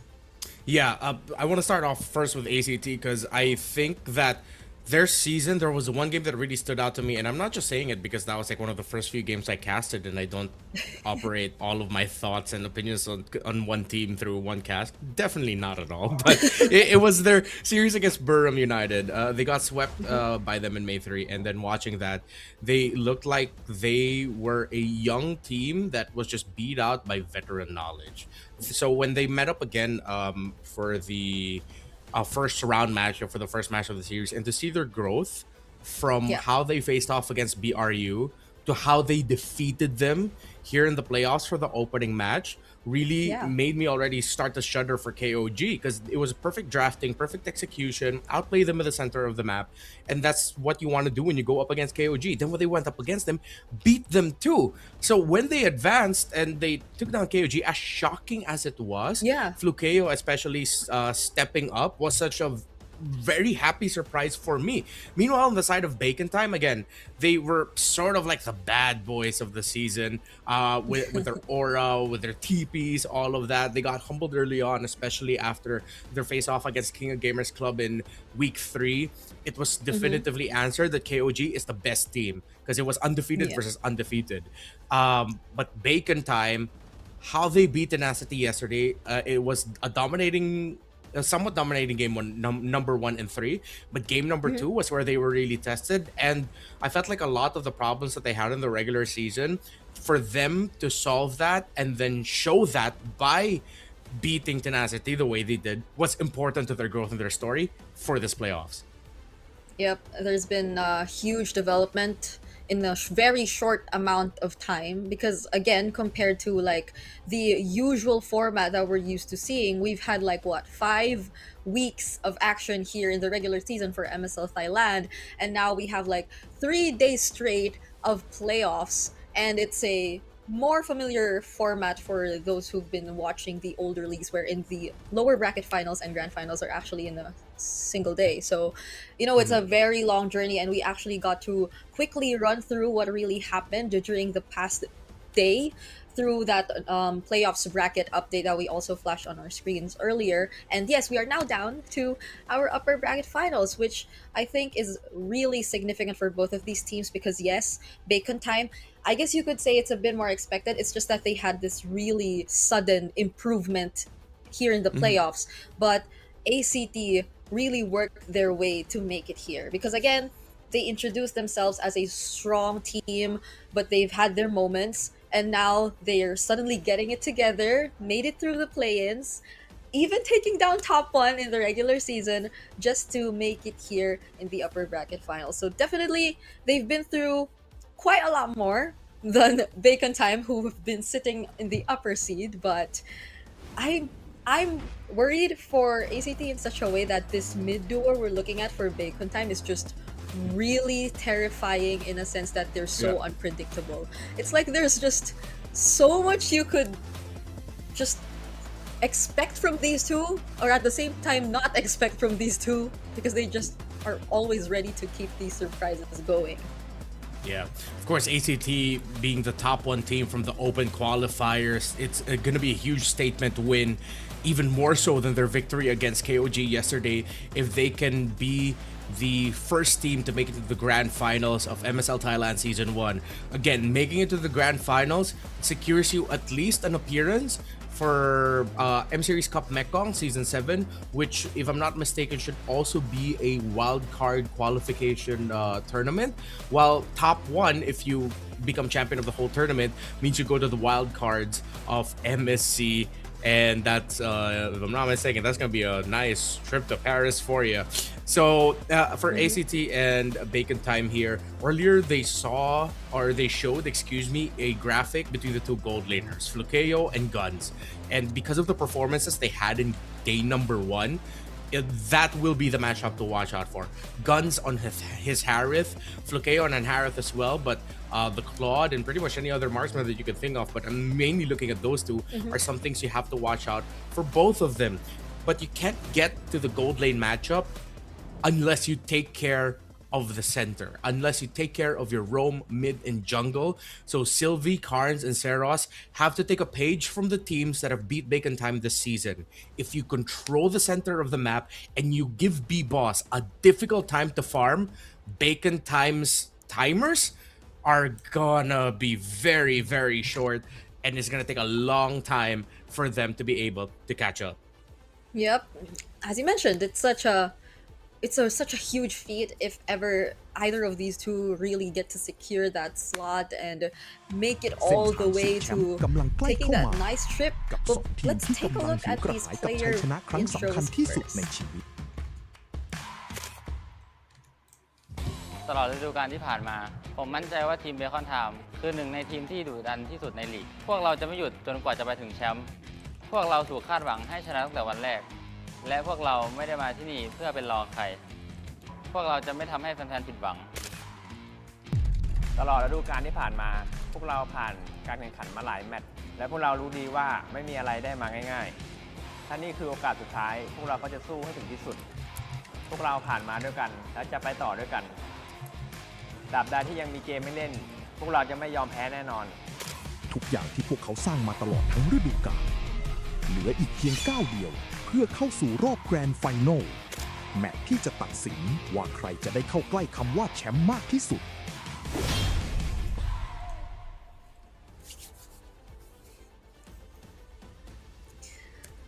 Could definitely feel the hype right there, and I think it's about time we check the head-to-head, but I guess we will be going back to what you previously mentioned about a bit of a highlight in terms of these two gold laners, because both Guns and of course Supermanis, these are two players you definitely really have to pay attention to, and the stats also tell you how, despite what has been the record for ACT, I know they finished in 5th for the regular season, all of the games we saw from them during the playoffs, I think somehow pulled up these statistics to bring them close enough to Bacon Time. Yeah, Bacon Time, one of the things that we mentioned earlier, of course, was them improving on some of the things that led to their losses during the regular season. And one of that is the recovery. If ever B-Boss doesn't have a good time in the jungle and Spider Miles and Exort aren't the ones dictating the tempo. So it seems like Spider Miles and Exort have sharpened that up a little bit so that if ever they're not the ones taking the first step with their rotations, at least they're keeping it somewhat close. Flukeo, because of his performances yesterday against KOG and throughout the regular season, honestly has just been the consistently better player. In the earlier portions of the season, there were a lot of questionable plays made by Guns. I was pressing C translation in a lot of the comments that I could see, manually trying to translate, and there were a lot of people not me translating it, but putting it in a search engine and then translating it into English, and a lot of people really focused on Guns as the guy that needs to step up. If Bacon Time even wanted to make it to the playoffs at that time, but then consistently he's really grown up, he's really improved, and he can carry for the team when needed. That is if he's on the Harith. His best performances this season have been on that hero. Everything else has been kind of here or there. While Flukeo has a much wider pool. He can play that Freya really well. The carries up there. His Claude performances he has a few great ones also. The Harith, definitely going to be in contention for those two. Yeah. Which is interesting because maybe it just feels that way, but stats say that they have like both a hero pool of 6. So maybe it's just that there were more rare instances that guns actually used heroes outside the Harith, Claude, or Carry. And it was like Flukeo occasionally getting his hands more often on the picks which you wouldn't normally get your hands on, like the Freya, I feel. Which I think is also one thing we will be looking at, because this is a different series from the last series. I think there's a lot more element of surprise that we could definitely expect when we are looking at the drafts. And it's great that we're seeing it right now for the first time today. It's gonna be a Broken Walls map as well. Of course, I expect a team like ACT to make the most out of this more because of how aggressive they want to be. That's always something that you can expect from teams that in tournaments come in through open qualifiers. They like to build off of that momentum and that aggression. And ACT are not shy of that, especially with Sylvie and Seros, with how they play. It's in their blood. Quite literally, they're twins. So, hopefully they are. Hopefully they are twins. They are twins, right? Yeah. Yes, they're not just like cousins who look so much alike that maybe one of their parents need to explain something, but no, definitely twins. Okay, so of course, Bacon Time doesn't even want to pick up the Marcel. They take it away as an option for ACT. They take away the Khalid as well, a favorite pick of Sylvie. So you take away 2 heroes again that feed into that aggression, while ACT are taking out carries. And of course, with the experience of Bacon Time, playing with Spider Miles and Exort, expect them to be a team that know how to make the most out of a Uranus. Yes, okay. They won't go for the Juice in Prio because the Freya is open, and it was something we mentioned earlier on, so that might be something ACT would want to consider instead. I'm honestly torn between wanting Exort to get a hold of a more familiar hero than one that's more surprising, like if I was going up against Exort, I don't know which I would prefer. If it's like a really normal power pick or something along the lines of a Gord, Faramis, or Kadita, because he's had games playing those kinds of mid laners here. Yeah, I also don't want to discount the Kadita might make a comeback after their pension sprint early on, but Bacon Time, I am quite surprised that they still picked up the Eve after seeing the Suyo and the Juice in, only because there's a risk that ACT can pack more dive, but they already have the Freya paired up with it. And then to add even more to it, they add the Baksha. So even if ACT dive on this Eve, there's a risk of you just getting completely blown up by the Freya alone. So at least it's well supplemented. And with how fast Bacon Time pick it, seems like Bacon Time, they are reading ACT really well. They know their tendencies.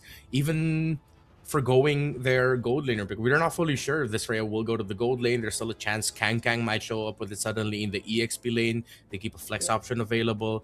But with the Claude being the gold lane, there is a very good chance that this will go to the gold lane instead, only because you can just beat out the Claude as a Freya really easily.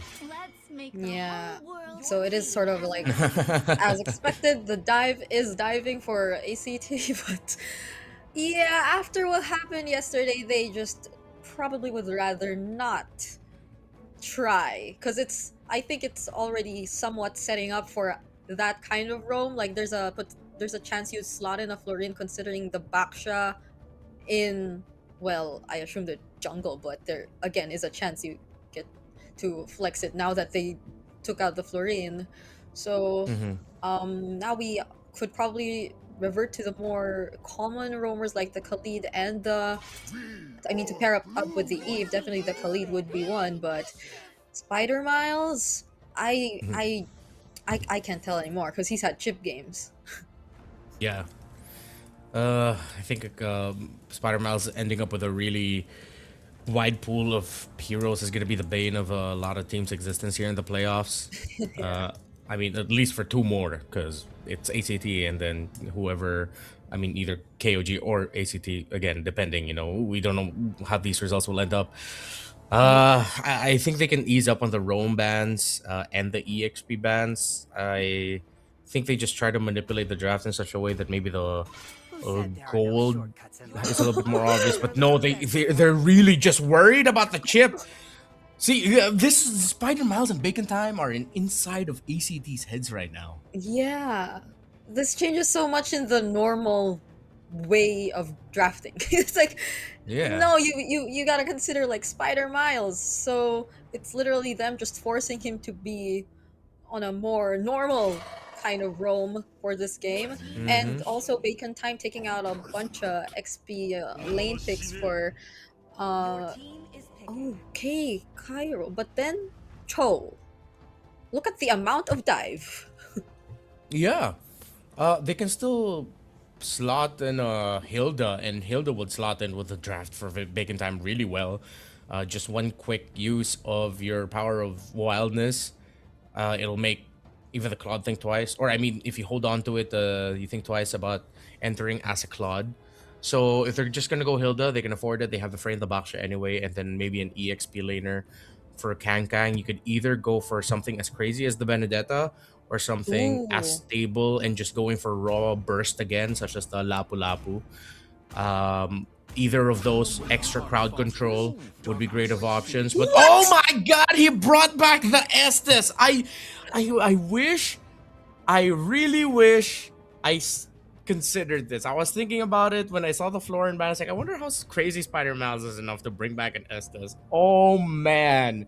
And they put a Frey and XP. Oh my, Bacon Time! Bacon Time! Okay. This is why Bacon Time and drafting against Bacon Time is such a headache.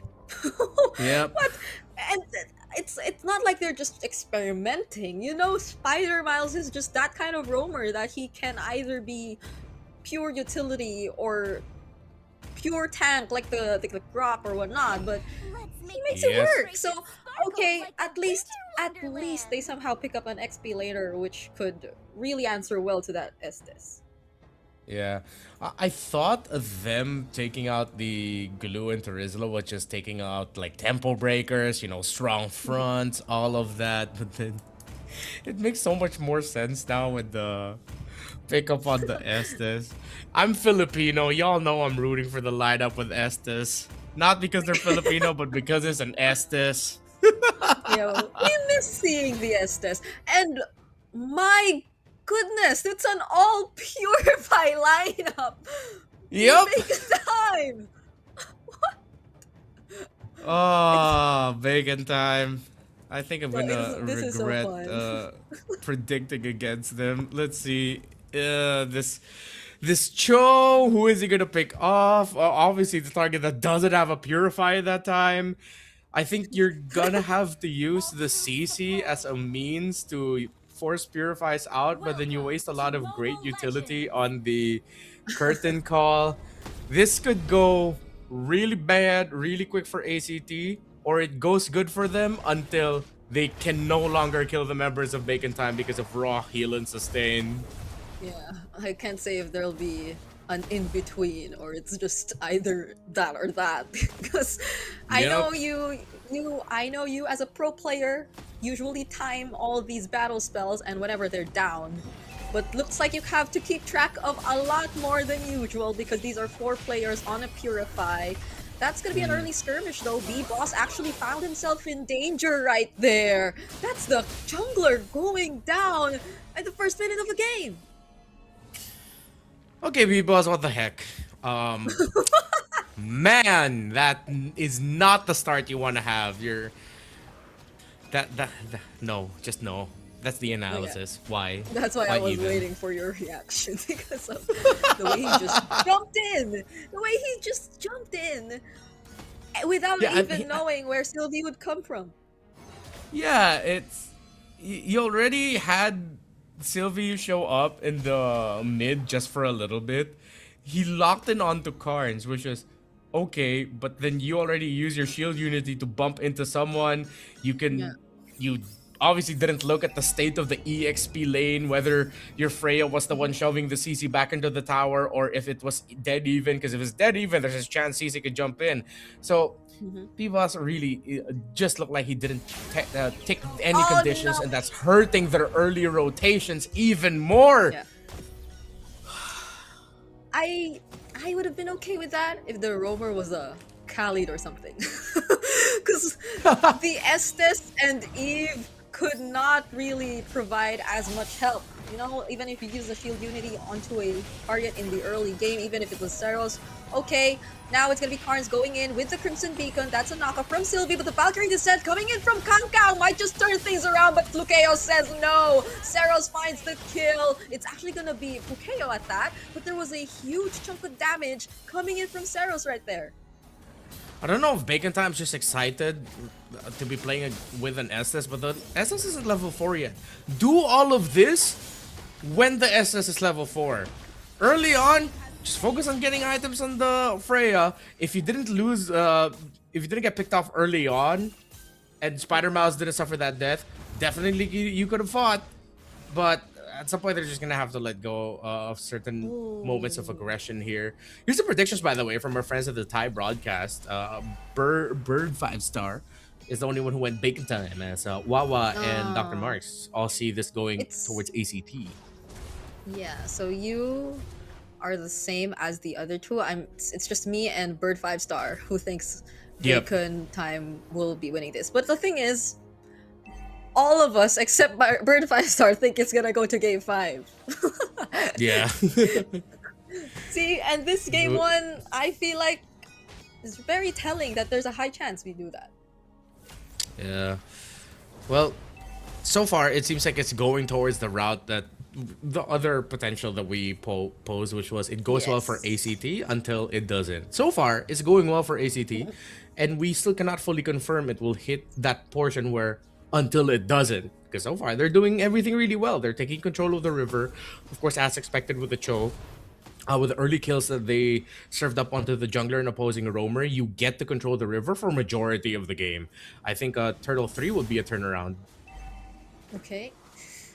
That's if they actually find their entries. Because at this point, it's just going to be B-Boss. And B-Boss, with the entries, has to be more careful. He cannot afford to do the same thing he did earlier on, especially with little to no help from Bacon Time. That's the way of the dragon used by Sylvie here. B-Boss still gets his purple buff though, so I think they're gonna be okay right before this next objective.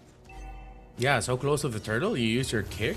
What? It's Sylvie on, but that's just pure confidence, knowing that even without that, they can completely bully B-Boss little by little. So now it's gonna be a level 4. Or, excuse me, yeah, Spider Miles is already max level, so at least he has the ultimate. B-Boss is only just a level behind Zeros, which isn't that bad. Glowing Wand already for Exort, and Kangkang should have his first item locked in already. I think we'll see once we get to the player cam of Kangkang. It's either going to be the Golden Staff or the War Axe, but I hope it's the Golden Staff. Yeah, there's a Oh, sorry, he's EXP, so it's War Axe. Yeah, there are a lot of Purifies still up for Bacon Time. So let's see if Sylvie decides to commit the Way of the Dragon once again. Oh, it's gonna be on B-Boss once more with response from Kangkang, but Seros coming in from the sides doesn't look too good for Bacon Time here. B-Boss, though, still gets the objective, and it seems like Kangkang's doing such a great job at being an XP lane Freya in this clash. Yep, and Guns gets the tower in mid. ACT spent a long dance for that turtle, so they lose their tower real quick. So what I thought would be a Turtle 3 turnaround for Bacon Time, it's Turtle 2 plus a tower in mid very early on. They take out the CC in the EXP lane out of the tower, excuse me. Kangkang is now free, and now it has hit the point where it's until it doesn't. Oh, it's a different, we're seeing different groupings now. I don't know if this is common this early on, because I'm used to seeing this a bit more later, but B-Boss being the guy away from the rest of the team, and Guns together with Kangkang joining hands just to take that turret down bottom. So that Bacon Time have switched it up a lot so far, but Sylvie Still has the Way of the Dragon. Not gonna use it this time on B-Boss, though. He learned his lesson. Ooh, I wonder if ACT are ready to handle multiple team fights against a lineup centered around an Estes and an Eve together. You have 2 points of offense. It's not just purely a Clint carry.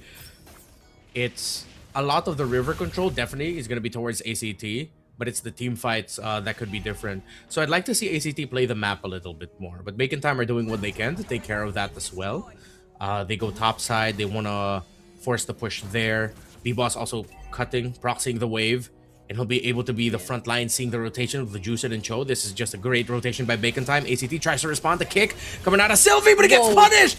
And he becomes a Sky Piercer stack for Guns, but Cairo is here. The curtain call of the Blazing Duet by Flukeo. But the heal and the damage has turned it around in favor of Bacon Time. And it's a harsh reminder to ACT as to why the Estes was the pick commonly attributed to the Filipinos for the longest time. That extended or somewhat extended team fight clearly worked in their favor. Even with Spider Miles going down early on, Sylvie and Carnes went down too. So the moment they lost both that Dominance Eyes and even the Glowing Wand, I feel like Kang was just a lot more unstoppable. He was so quick to jump back into the fight, and that rage you got, plus the damage from Guns. He's in currently a good spot with a 201, another Valkyrie Descent from Kang. Well, at least Cairo now, too, has a response through the Sea Hubbard. Yeah. Oh, ACT have to get really crafty with side lane pushes, but Bacon Time are reading them. They know Flakeo's there. Sylvie needs to get crafty with its angles as well. It's how they layered the crowd control to force out Purifies. And easily, Flukeo gets taken away from the tower. Sylvie trying to find a kick, but this is not gonna end well for you, Sylvie. It felt like he forced that. That was 3 members of Bacon Time who all still had Purifies intact. No, actually that was 4, I believe. So even if he did get to find one, the fact that the other members were too far away also didn't look too good. That's a Crimson Beacon forced out of Carnes, and they weren't even looking to commit that fight probably. That was just such a aggressive play again and again that we're seeing from Kang.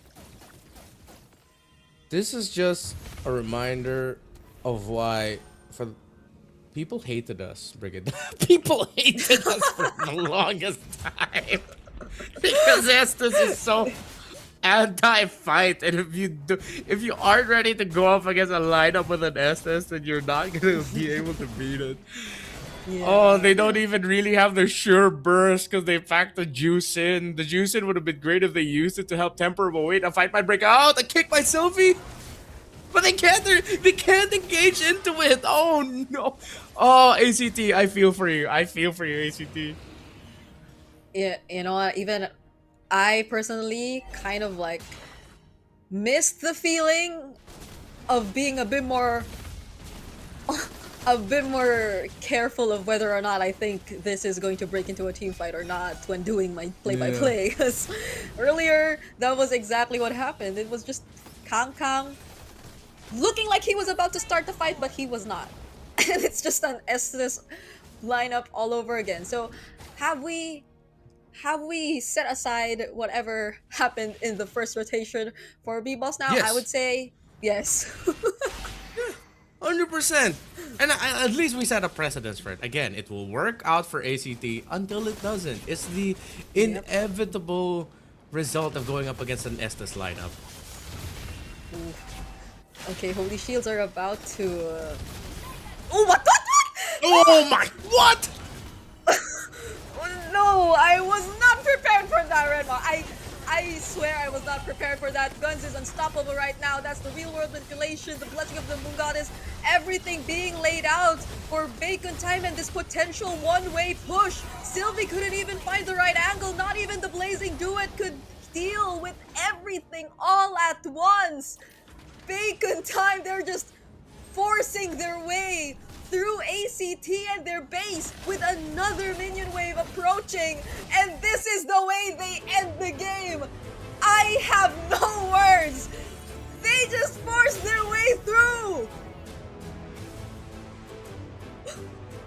It's been way too long. Oh my goodness, bacon time. That was rough. ACT meet Filipino Ube. It's back. It's a Wow. throwback. What? Cause you know what? I don't think they even use their purify during that entire push. Just let Yeah, them. no, doesn't look like it. What do you do? What do you do with that marching against you? Like, you go next? Oh, wow. First the Florin, now the Estes. You know, it's warranted now as to why every time I play ranked games with Team League Pit, Okay. with Wolf, with Burrito and everyone, that we always just want to ban out Estes and Florin. I get it. I get it. How devastating would it be for you to be greeted that way in your first game of this best of 5? Like ACT, they got it together, but now they have to go through this. And they 'Cause took now you out have the to Florin think. and Chip. Yeah. You now have to consider an Estes showing up. How do you take it? You are gonna have to. If I'm the coach, once that Estes comes up, or if I'm like the analyst, I'm hopping onto my laptop and going back to like M3, MPLPH season 11, MPLPH season 10. How did they ban against this? Imagine. That's My they probably prepared for like everything else except the Estes. Because I think it's the debut pick for Spider Miles here in MSL Thailand as well. As we Yep. hand over the MVP award for this game to Guns, who, did you see that burst? Did you see the Yep. way he took out Seros? I don't think it happened so quickly. I don't think even Sarah saw it. He was just using his thumbstick, then realized maybe 3 seconds into the respawn timer, it's like, oh wait, I'm dead. I thought I was gonna escape that. I thought I was able to run to the fountain. Nope. Guns ended up dishing you an assist because you ended up getting brought to the respawn faster. You know, that was a very thoughtful opponent. Bro, Wait. Yeah. I forget just how disheartening it is to watch a really dominant Estes lineup game. That despite the early mistakes, again, it works until it doesn't. Sylvie just was frustrated. It's like, bro, there's 4 purifies. I kick the backsha, he gets healed. And if we don't get to take him down, Guns is free hitting. What do we do? And just saying, that was the fastest we've seen today. That was less than 12 minutes too. All because of an Estes. Oh. And the fact that B-Boss already made a mistake in the early game, yet they still ended it under 12 minutes. That's literally, like, I'm pretty sure the shot call there was just like, wait, level 4.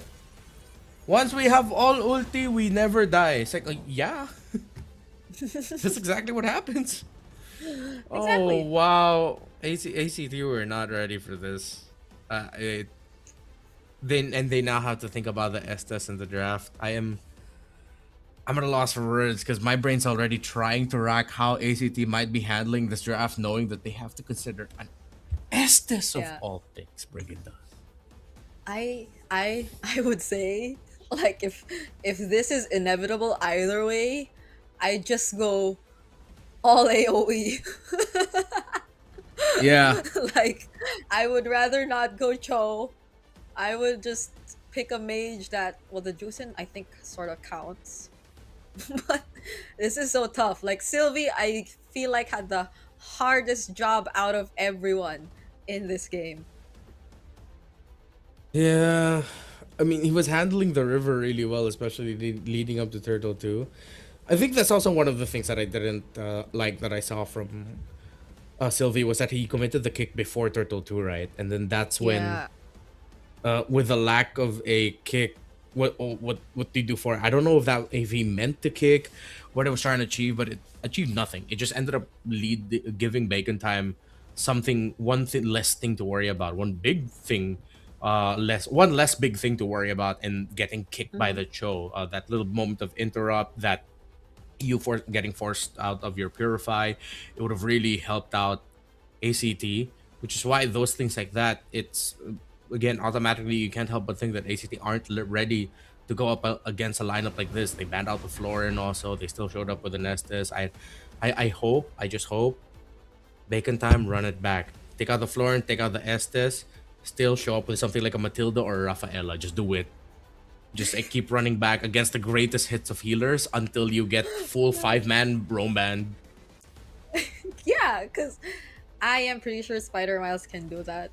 He can pull it Yep. off, and more so now that B Boss is taking I think he's really sticking with that utility role in the jungle. Mhm. Like, if we get to see, I swear, if we get to see like the Estes Fredrin all over again or something Yep. like that, then that's the legit throwback for me. that's a Yeah. that's a moment where I would really feel like I'm time traveling. But so far, Yep. yep. ACT. I wonder how they are going to adjust everything, because I feel like they've already prepared their game plan accordingly because they're going up against Bacon Time, but now they have to readjust. It's Yeah. whew.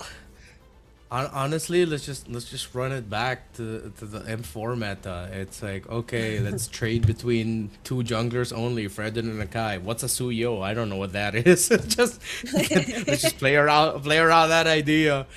Even if at one point, okay, let's do it now. I think at one point it might even get crazy where we might see Spider Miles on a Diggy.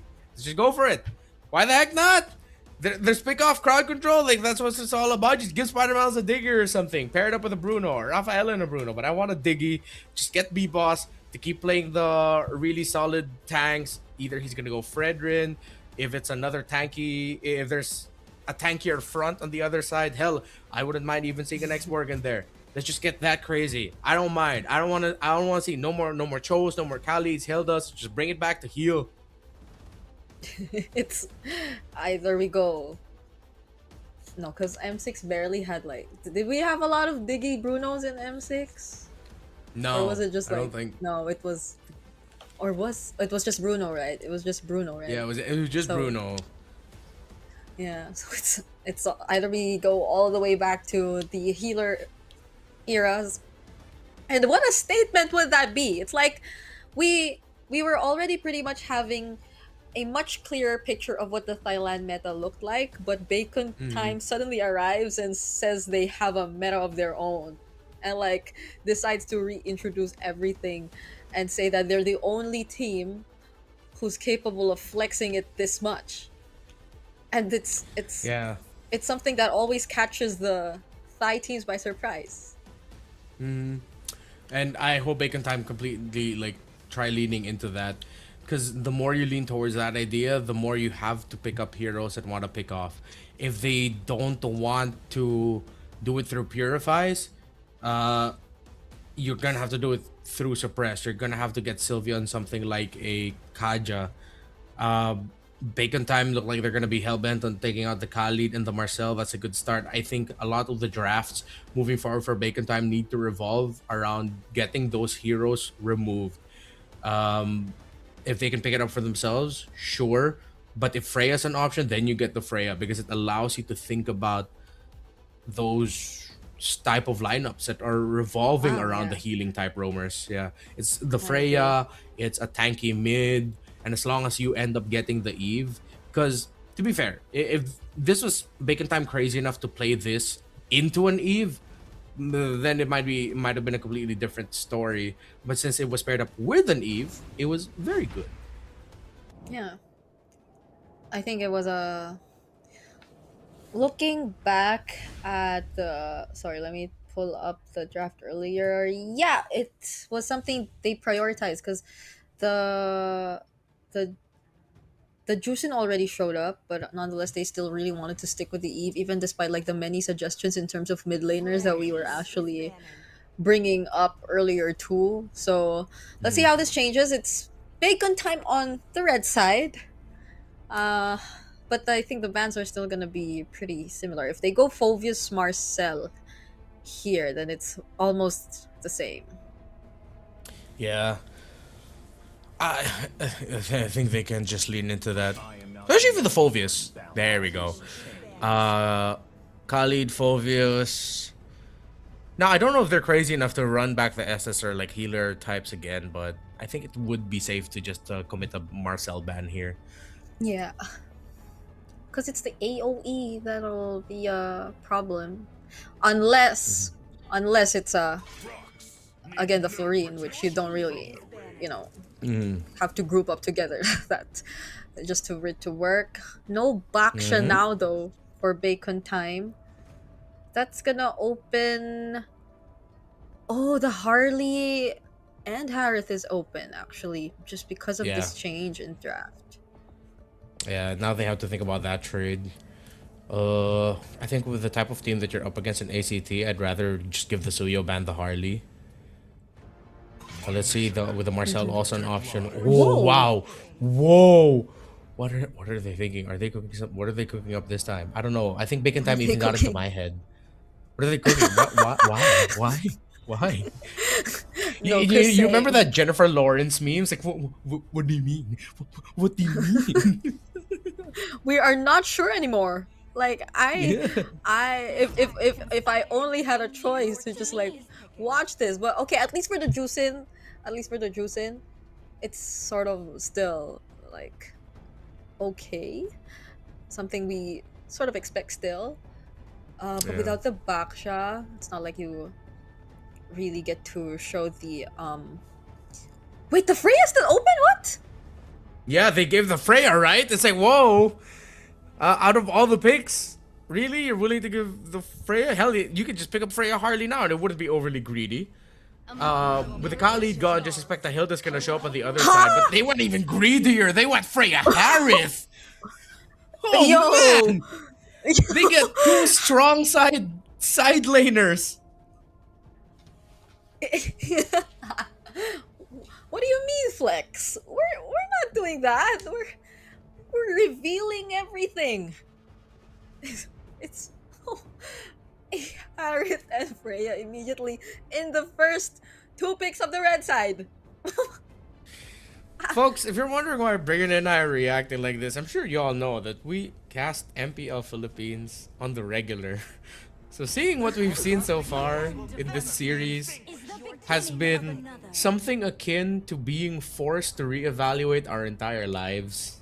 And reevaluate our understanding of what MLBV, of how he is played. Thailand, thank you. Thank you. Spider Miles, thank you. Alright, so they pick up the Esmeralda here. It's been a while since I've seen Esmeralda, Freya, and the EXP lane. So this is where this is a bit of a blind spot to me, admittedly, of how this might go. Yeah, that's true. It's like I at this point don't know how extreme bacon time could get to just directly counter it out, but that would be too reactive if they reveal to us. And the Florin, the Rafaela might show up, the Matilda might show up, and it's all gonna be good. But the thing is, at least the Esmeralda's there. And whatever hero that pumps out shields, it's gonna be fun for the Esme. So let's see how this is gonna go. At this point, I don't even want to predict anymore. I just want to blurt out the craziest heroes. Yeah. What do I wanna say? What do I wanna see from Bacon Time? I would want the Lunox. Lunox Smith, alright. That makes entries for the Claude really tough, especially if you know that the Claude, if the Lunox, hasn't used Darkening or Brilliance yet. Yeah, and you have a... Well, I think the Freya is capable of somehow dealing with it too. I mean, the Esmeralda, but it's like more reliable burst damage, I guess, and less shields for the Lunox. I want to see Bacon Time just pick up their mid laner at 4 and then just Spider Miles. If ever it looks good, just Surprise pick up the us. Diggy, man. Just go Diggy. Oh! Wait, because At at this this point, like point, my there's not predictions are much just wish sneaky, though. lists. Yeah. Yeah, exactly. That's why you save the Diggy for last. Because if ever you get 2 really strong crowd control heroes, then you can just go ahead and pick up the Digbert. Whoa. Even taking out the Harley and the Suyo. How about we just fight it out with utility? Yeah. Let's all just go utility. But like, Yeah. huh. I mean, there's still the Leomord up. But then you never want to play a Leomord into an Akai. It's just gonna be so No. sad. So you're forced to go utility. Unless okay, I'm trying to think. If there's one jungle pick that might be able to make it through. An iframe for a Lancelot might be okay. Because at least you can be outside of the map. Hayabusa wouldn't be too bad, but again, you don't see the mid laner yet. Yeah. And or the Yusuf roam. Jin, I don't think we see that anymore. No, not in the jungle. So, a surprise in terms of raw speed would be the Nolan, but then that's greedy.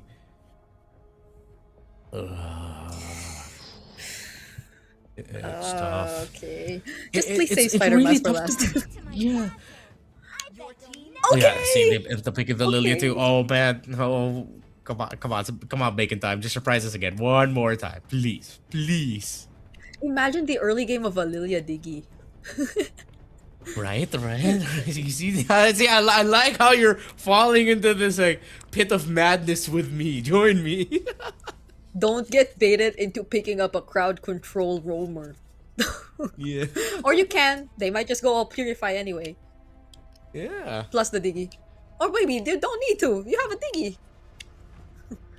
But like all other Spider Miles heroes are open, so it doesn't matter. Yeah. And it doesn't even need to be a crazy Spider Miles pick. It just with how it looks like with the first 3 picks. They still end up getting YSS. Oh, and they get the Grok. Okay, I'm okay with the Grok. I like the Grok. I appreciate it. But trading against the Lilia might be sort of tough. It's gonna be a Grok taking a lot of damage and then Juicing carrying, like literally. Yeah. Ooh. Okay, it's a Claudius and Shin though. And you see the early potential from Bacon Time even without the roamer just yet. So Yeah. unless it's an Honestly, it might be tough to no. go. It must be tough to go to go like a healer type of roamer because Freya isn't a wall, and if you go something like a Matilda, Rafa, Estes, that might put pressure on the Akai. Oh, of course. They Why get did the we doubt Florian. him? Yeah, let's just. This is it. This is it. Bacon Time have broken the code in Thailand. We just ran it back with healers. I cannot recall the last time I heard that phrase. Yeah, Yep, it's Bacon Time International.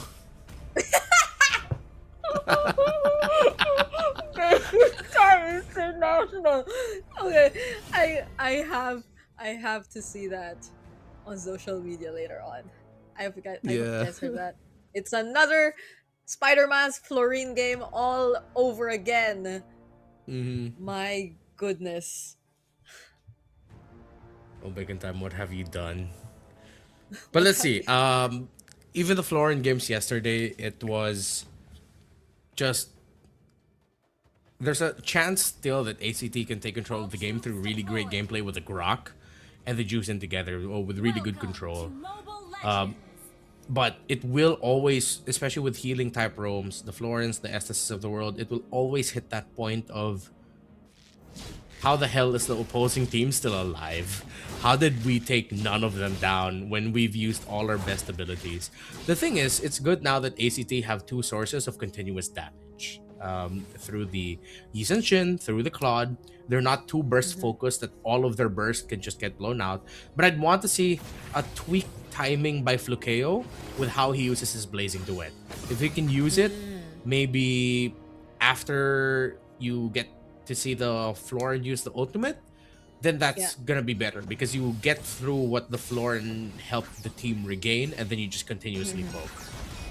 Yeah, and a big difference from what we saw earlier too is that they're all on flicker. So if Sylvie, unlike the Cho game, actually finds a really good tech charge, then I think that'll be an okay timing as well. But only if, again, you have to consider the ultimate plus the black shoes for Exort. So maybe also just being overall picky with your targets for whatever team fights can happen, or just maybe waiting for the counter set even, because who could go for the engage when you look at Bacon Time's lineup? It's just mostly B-Boss and Kang Kang going in at the same time. Yeah, they also have to put their Harith in an awkward spot where initiations could even be started by the Zaman Force. Now looking at the EXP lane, you see here the idea behind the Esmeralda with the little shields that the Frey can build for herself. That's something that the Esmeralda can steal away. The boss will not get caught. He ends up on the other side of the wall, but the Mountain Shocker boat stunt has been used. Okay. Oh, even down bottom, so much is actually happening there. I think that was a flicker used by Guns. Who gets to win the 1v1? It's gonna be Guns taking out Flukeo. And now we look back here at the turtle pit. That's gonna be the Valkyrie descent coming in from Kangkang. Bevo securing the turtle for Bacon Time. And that's all they need. They're gonna go back. What an outplay by Guns. Flukeo thought he had it, but he didn't respect the damage reduction you could get, the little bit of shields that you can get as a Harith. And he ended up paying the price. A solo kill in the gold lane for Guns on the Harith. A victory in the turtle for Bacon Time. ACT, it is not that bad. At least Bacon Time couldn't invade. Is a lineup you really do not think of too much as a heavy invade lineup during the early portions of the game, so that they don't have to worry about Zeros not getting farm. It's just that it's going to be the slow ROIs that you get with just getting the turtle over and over again if ACT can't stop Bacon Time from getting these early major objectives. Yep, especially now, because Fighter Miles hit level 4. Imagine that fight actually taking place without the ultimate, but they were just really able to spread out the members of ACT well enough.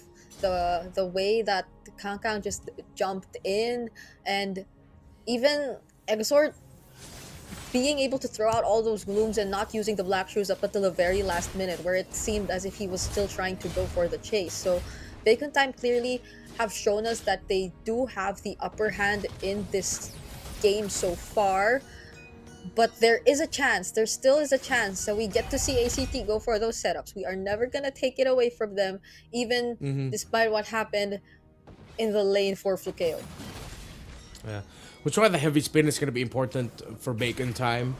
After an initiation with a tech charge, a well-timed heavy spin by BB Boss could stop the rest of ACT from making the most out of that.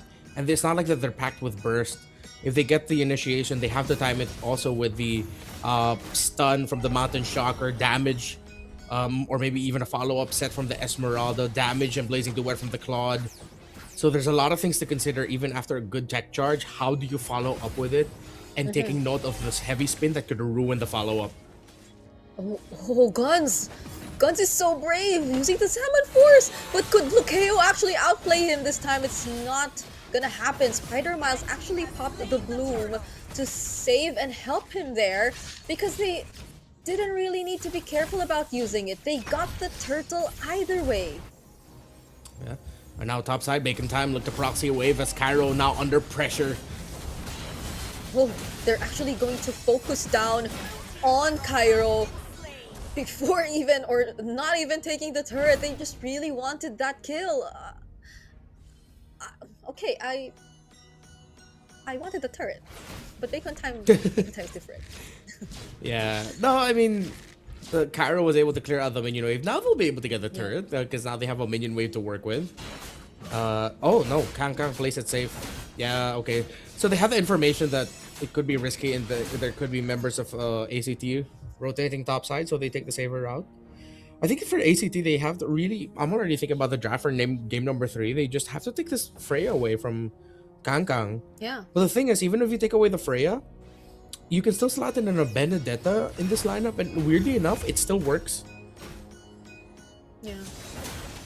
It's not like they're forced to go for a really tanky XP lane, even despite the presence of a utility roamer in the hands of Spider Yeah. Miles. It's like B-Boss has all the responsibility to himself, and they're able to still pull it off. So that's a really interesting point. They can afford to go damage EXP, and it doesn't matter. Oh, Black Shoe's already forced out of Exort there. Not gonna risk it. There's still a tech charge for Sylvie. Yeah. Oh, now they rotate gold side to see if they can stop guns, and he's close to a 1,000 gold lead. Oh, it even extended even more now. Earlier, which is around 700 or 800 a minute ago, but now it's almost double to that. 1.2k lead for this Harith. Not a good news, and ACT still cannot contest any of the major objectives. I mean, okay, so clearly there will be a plan to somewhat rotate, but it's just that they're really not able to find any trades across the map just yet. The type of jungler that ACT currently has is not the type to also just go for the solo invades. Not at this point where Bacon Time is much ahead and is capable of just spreading themselves out, because they have like global ults to manage certain scenarios either way too. So Seros is, even despite that slight EXP advantage, not able to convert much of this Season Shin potential. Yeah. Look, wow, as early as 8 minutes in, they're already giving the Harith a purple buff. Very old school stuff here. B-Boss knows that he doesn't need it. If I'm not mistaken, he might have got it. No, Zeros has his own purple buff. So they're literally just, they don't care about the purple buff not going to that guy. They just give it straight up to the Harith. Yeah, it's B-Boss really taking just that utility jungler roamer frontline robot Kangkang 1v2 under the turret, might just find the outplay, and he does. Saros goes down, Cairo forced to flicker out because he gets brought under the turret. Still gonna survive. B-Boss here doesn't have the heavy spin anymore, but they still got the kill on Saros. ACT need to take the Freya, man. Why did they pick up the Juicing instead of that? Okay, they get to defend this mid lane turret. Bacon Time are not able to take it down just yet. But that's all their efforts of making sure Saros is just well farmed and not delayed, going to some sort of a waste because of that pickoff we got to see up there. It was a 1v2, but against the Freya of Kangkang, they've been using this in EXP 2 games in a row. They still have no answers, even with the Esmeralda. Yeah, they thought it would be the Esme, but in the long run, considering that the Freya build's damage, it will not be good. Still, this could be a turnaround moment for ACT. Let's see if they find an angle to finally take a major objective. Okay, Zeros and Karns might just come in from the sides. That's a Mountain Shocker already used. The ship doesn't land on anyone. That's a flicker from Sylvie, finding 3, but they still go for the team fight. They just re-engage. Heavy spin from B-Boss, trying to focus on the objective. He finally secures it yet again. And Cairo is starting to become a problem. He's able to out-sustain so many players from Bacon Time and force them to run back. Karns too with the knock-up, and Zeros taking out B-Boss. The Lord goes to Bacon Time, but ACT have finally gotten a big win for themselves. They got some kills on the board, will get some towers. They will not be able to break down the tower in mid unless Seros has a different plan here, but guns on the Harith that wasn't respected yesterday is disrespecting ACT in their faces, but he needs to get away from this as Cairo will come in the chase alongside Sylvie. The rampart goes up and he gets punished. Fageo with a blazing duet forces Kangkang to go in, but this is bad for Bacon Time as ACT are back in this. Okay, the Esmeralda now might just be an answer, but not necessarily towards Kangkang. Maybe more so on guns. once we got to see Cairo really close in and not let Guns out of sight, not even the Bloom ultimate from Spider Miles was able to help him in that scenario, because it might have even helped Cairo get to finish his job faster rather than it helped the Guns escape. So Guns, I get it, you were talking about him just now, like they were not really able to respect this guy, the Harith that he has in his hands, but during that exact same moment, I think he got a bit too aggressive, just really going for the chase, when in fact he could have probably survived that by just walking back, because you already see multiple members of ACT ready to take you on at that moment. Yeah, he got way too greedy trying to get that kill. And now it's a different story this time. It's Bacon time, who have seemingly been shouldered and bodied out of their own time zone, out of their own comforts, as ACT now control the river and have priority in the center of the map. They break the mid tower first. ACT just needed to hold on and they needed to get farm. Bacon time again, they aren't a high invade lineup, so they can delay somewhat, but they cannot stop the farm that ACT will eventually get. Okay. This is something that sort of reminds me of what happened yesterday. Those Florine games, which took a while. The first two games for Bacon time yesterday took a while. There were 20 plus minutes and of back and forth, and again, just utilizing the sustain to prolong things a bit more, and I guess that's also what they're aiming to go for at this point. But ACT, there's no stopping them from getting the better control of the map as of the moment. Now there's a Lord spawning up top. Bacon time, they gotta be careful with the way they approach this. Yeah, it's gonna be one of those games where Guns has to really end up being the bailout for the team, alongside a well-timed Bloom from the Florina Spider Miles. So let's see if they can get to that point. Definitely it's gonna be an easier time around for ACT, because they already have the resources to take down the Freya long enough. And one of the important parts of the lineup of Bacon time is the Freya survives. And with the Freya going down much quicker, that means you can get to access Guns a little bit quicker also. And Guns can only target on one. As long as Seros is watching their positioning, the Guns won't be able to take down the YSS and the Claude one after the other or together. That's how difficult it is with these basic attack type heroes going up against the Harith. And now with Flakeo even building up the Winter Crown, oh, we could be seeing ACT taking this game number 2, maybe after Lord 2, Lord 3. Yeah. The way things are going, I mean, just look at where Seros and Flukeo decided to really focus on. Even stealing away that purple buff that Bacon time have been handing over to Gun. So this is such a huge win for them. Oh, heavy spin already committed. Tech charge as a response to Bloom already dished out. Kangkang is yet to join this fight, but Cairo's already here, zoning out Exort, making sure Bacon time have no other choice but to run away.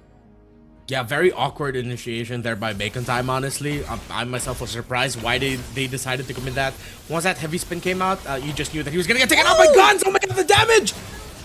Oh, I don't think that was how you wanted to use your winner crown, but it was still a 1-for-1 trade. Kangkang also had to go down in that sequence, and without B-Boss, how does Bacon time actually approach this? They're still going to try and get into the Lord Pit. There is no ultimate for Sylvie right here, but they do find it just in time to get that knock-up. Exort will go down.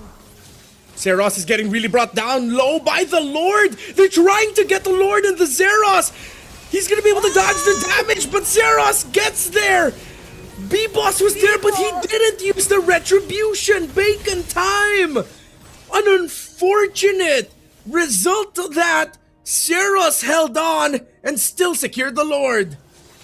We saw one Akai actually make it to steal away the objective, but in this case, it did not happen. B-Boss wasn't even able to press his retribution.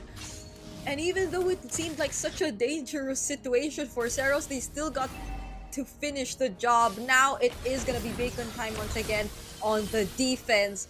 It's starting to feel a bit more trickier for them this time around. Even though there hasn't been any massive wins in terms of team fights for ACT, the fact that they're just able to constantly answer back and not allow Bacon time to really make full use of that heavy spin, it's starting to be a huge problem because it's the only way they're able to set things up for their team.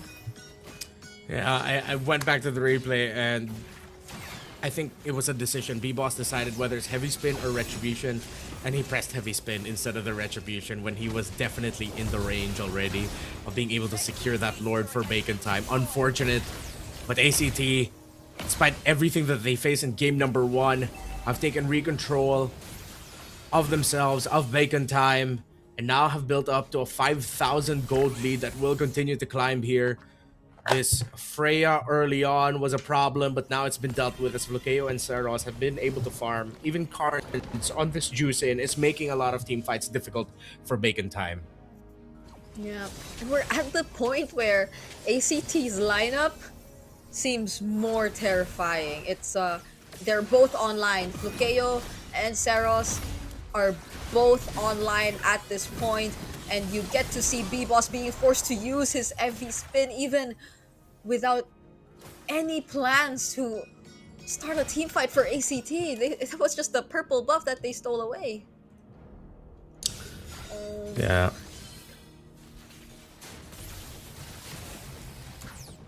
Okay. Now we are going to take a look at how Bacon time will actually try and go recover from this situation.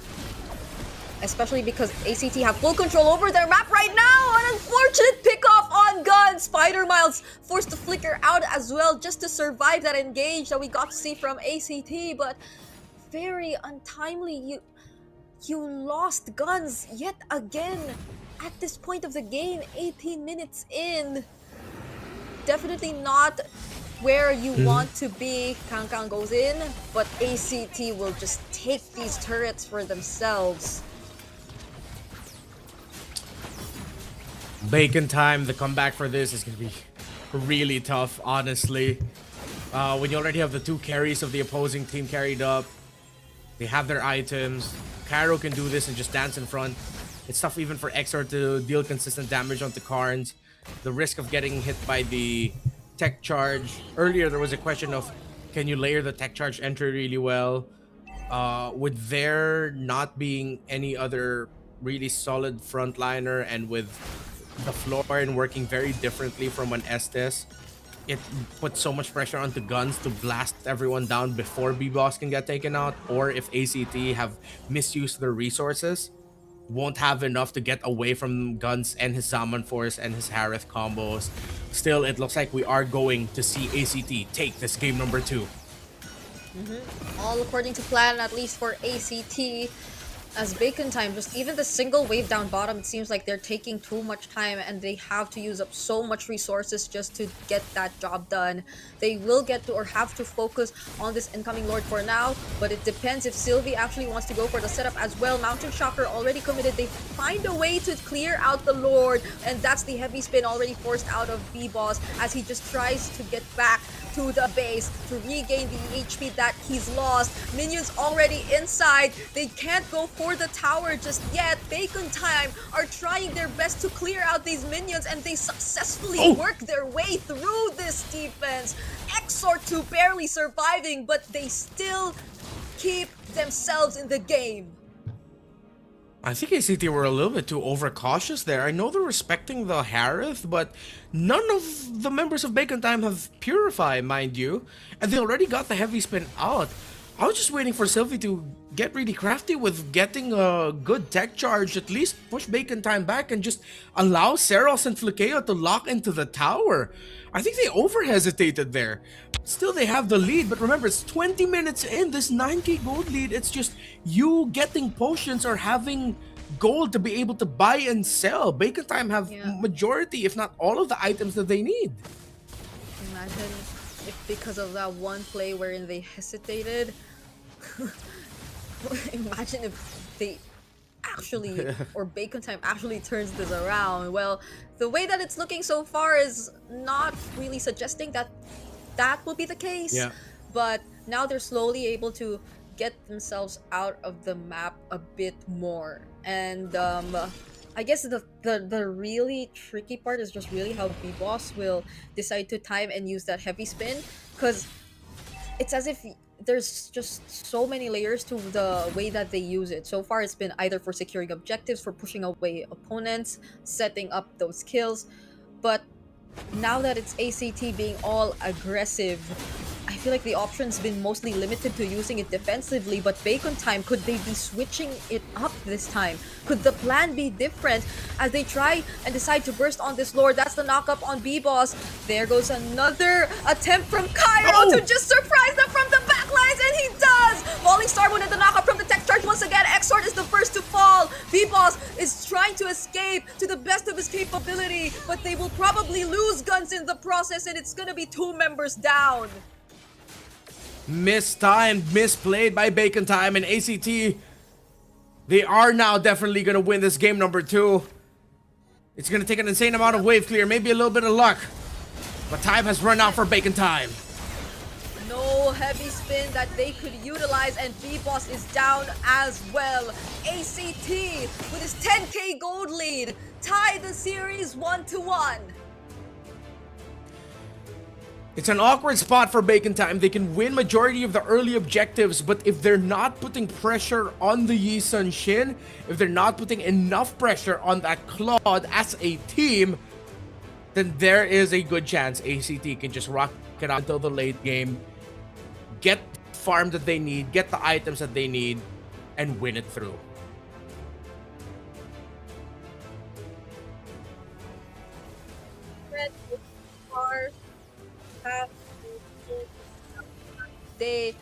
We get to equalize the series, but the difference is right now a majority of today's talents have predicted this to go all the way, and the way it's looking right now, we get to see some, I guess, weaknesses or opportunities that can be really maximized by opposing teams when going up against Bacon Time.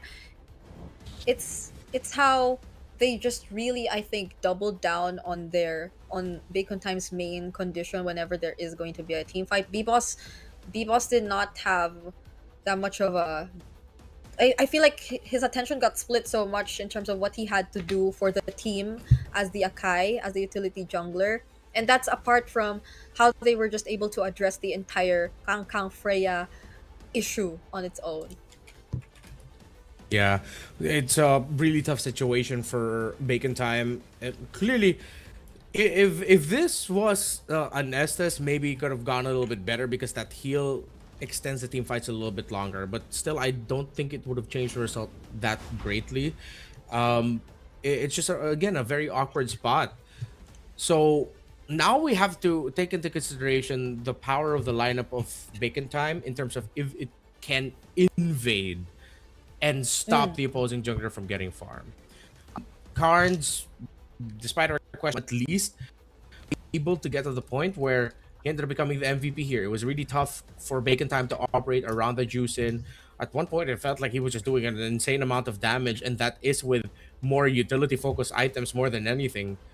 So if they're gonna prioritize the juice, and you know what, I'm gonna look at it a little bit more closer and see the bigger picture. I think we got lost in the sauce a little bit, and same goes for Bacon Time. They got lost in their own sauce, not realizing that this is good as a solid unit, but if they cannot do much to delay ACT from getting to the point where that they need to get to the point in terms of their items, in terms of their farm, then it's just gonna end up falling on their heads eventually, which is what happened in that game. Yeah, you know what? You're actually, I actually agree with how, because I think like Bacon Time and the way we describe them to be very unpredictable, it was a bit contradicting to see them play a lineup that, yes, kind of worked for them, but it was a bit too obvious like in terms of what you were going to expect for them and how they would start out the team fights that would happen in the game, it was a bit more predictable for ACT in a sense. And it's not to say that we demand them to go for like a high invade type of composition or a roamer that will just constantly go for the invades, because that'll change so much of their identity as a team, and it's not like we're asking them to do that. But I guess similar to what we saw in game number 1, even though it was an Estes, you know what they really were trying to go for the most part.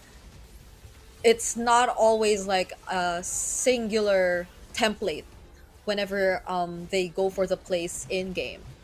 This time around, it wasn't the type of bacon time that keeps you on your toes and makes you feel hesitant to just constantly go in for the plays, because you more or less know what is going to happen. And once they shut down B-Boss, then things were a lot more easier for them. Yeah, it was a little bit too singular in being or putting the pressure on B-Boss to be the main frontline hold. Again, they are still packing with a Freya. But the thing is, it's just a different dynamic. Again, with a different roamer, a different jungler, changes things a little bit. Going back in the draft from game number 1, it was an Eve also. As good as the Lily is, the real world manipulation was missed here, but then with all of the dive, it would have struggled. The Bakshi just has a lot more tankiness compared to the Akai. With at the same time, you're reducing the healing that the opposing team can get. So I think Bacon Time also just drafted a lineup and didn't really evolve or change their playstyle that much from game number 1, while ACT were answering what they went up against in game number 1, which ironically enough just does better against the lineup that Bacon Time used now for game number 2. Yeah, just look at B-Boss and the amount of damage that he had to take as the sandbag of this game. Pretty much expected, but like there are just moments where you just really spread it out a bit more, and so you make room for more plays across the game. But we still have, I think, a best of 3, because we've just basically reset the entire series since we went to a 1-1. So we will be witnessing the 3rd game in this series after we jump into a short break. So we hope you guys don't go away, because we will be right back. We'll see you in a bit.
องเหรอ เมื่อกี้เหลือง อาการออก อาการออก แต่ผมมั่นใจว่าวันนี้ 3-1 ครับ 3-1 3-1 ชัวร์ เข้าแกนไฟนอลเลย เข้าแกนไฟนอลชัวร์ค เอ รับ อ คิดว่าเกมนี้จะจบยังไง 3-1 เลยไม่มีแบบไม่มีไปเล่นสายล่างนะ โอ้ไม่มี ไม่มี จะลงไปทำไมครับ คือ เราสายบนยาวๆครับ บรรยากาศในงานตอนนี้เป็นยังไงคะ อุ้ยจริงๆ คนก็เยอะนะใคร เยอะเพราะว่าหมูหวานมาหรือเปล่า ก็ผมว่าไม่เกี่ยวหรอกครับ แต่วันนี้คนเยอะจริงๆครับ แล้วก็ ใช่ บรรยากาศ คนเยอะ ดี มากเลย มากๆครับ บรรยากาศดีมาก ใช่ใช่ ๆมีอะไรอยากบอกทีมเบคอนไหมคะ ทั้งทีมเลย ก็สู้ๆนะครับผมก็รอไปเชียร์ที่ M8 อยู่นะครับ โอ้ยเขาไม่เอาแค่แชมป์ซีซั่น1 นะ เขาจะไปถึง M8 เลย มันเล็กไปสำหรับเบคอนอย่างเราครับ โอ้ย ได้ยินพี่พูดแล้วน้องๆ แบบเริ่มฮึกเหิมแล้ว เริ่มมีเสียงแล้วตอนนี้ในห้อง พอพูด M8 ปุ๊บเฮ้ยมาเลย มันมีกำลังใจแล้ว มันเริ่มมีแรงฮึดแล้ว เอ้ย พร้อมแล้ว เอ้ย ก่อนจะไปนะคะ ขอเสียงแฟนคลับเบคอนไทม์หน่อยได้ไหมคะโอ้ยโอ้ยโอ้โหเอ้ยมาแล้ว พร้อมแล้ว ไม่ธรรมดาเลย ถ้ายังไงนะคะ เดี๋ยวให้พี่หมูหวานนะคะ ไปเชียร์น้องๆเบคอนไทม์ต่อก่อนนะคะ ตอนนี้ก็ส่งให้พี่แคสเตอร์ทั้ง 3 คนได้เลยค่ะ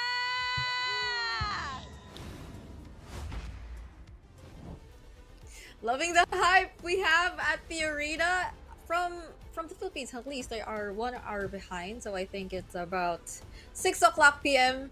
currently in Thailand. So shout outs to everyone in the arena. Hopefully they've been able to grab dinner during that quick break we also had earlier, because we never know. We never know what to expect here in this series, especially now that we're at a 1-1. Yeah. Hopefully we get to see a recovery from the side of Bacon Time this time, because ACT clearly recovered from whatever they went through in game number 1. In game number 2 now, it's let's see if Bacon Time can balance the sauce a little bit. Now, if they're still gonna lean towards playing around the floor, and then they have to rethink how they're gonna balance things out in the XP, how they're gonna balance things out with their jungler as well, because it's 2 games now we've seen today, but the Esmeralda has shown up to be just a really good response against lineups that can generate a lot of shields, or for just canceling out the strengths of an opposing team and their lineup. Still, we did get to see that it was a tough climb for ACT, wherein they had to give up a lot of the early major objectives or couldn't win them. But again, it got to the point where they just got their farm. They know that their power spike is until Claw gets Eternity, until even the YSS is comfortable in the farm. Once it gets to that point, as this game goes on, then it gets way too tough for Bacon Time, because they're all on the Harith basket. Even the Freya basket at that point won't be online anymore. It just gets taken down way too quick, because even though you have high damage, you can regen just from sheer brute force, you don't have someone else with you that can share those responsibilities. Akai falls down way too quick. Yeah, it's been very tricky for both sides, but it's interesting in a sense that they're able to pull off their unique strategies. Each game we saw it happen. Like for game number 1, that Estes lineup, and in game number 2, although we did not really encourage the Yi Sun Shin as an option for the jungle, they were also still able to make it happen. But of course, it was also hand in hand with them again punishing a lot of what we saw as, I think, the lapses that Bacon Time had in terms of their lineup. It still reminds me of what we saw earlier today between King of Gamers and Tenacity, when they were just constantly able to punish each other's XP laners and the picks that they decided to go for in the EXP lane. This time it's seemingly more evident, yes, in the EXP, but also in the jungle, just because of how specific these two were. Because I don't really want to like take into account the Spider Miles pick anymore, because it's been a signature for Bacon Time. They've always stuck with that kind of play style, so it's more on like how they complement it with especially the kind of jungler that they go for. Yeah, good complementary pieces for one another would be a great. And I still think that there could have been a window where Bacon Time could have afforded to be a little bit more aggressive, maybe gone into the jungle a little bit more to get some resources out, delay that Yi Sun Shin. But then, because of the MVP performance that we saw earlier from Cards, if I'm not mistaken, of that Juicin, it also stopped a lot of the aggressive moves that potentially Bacon Time wanted to have done. So, as much as it was a great draft result, you could also definitely say that execution wise, ACT really just locked in. It's it's been ACT locking in since day one of the playoffs.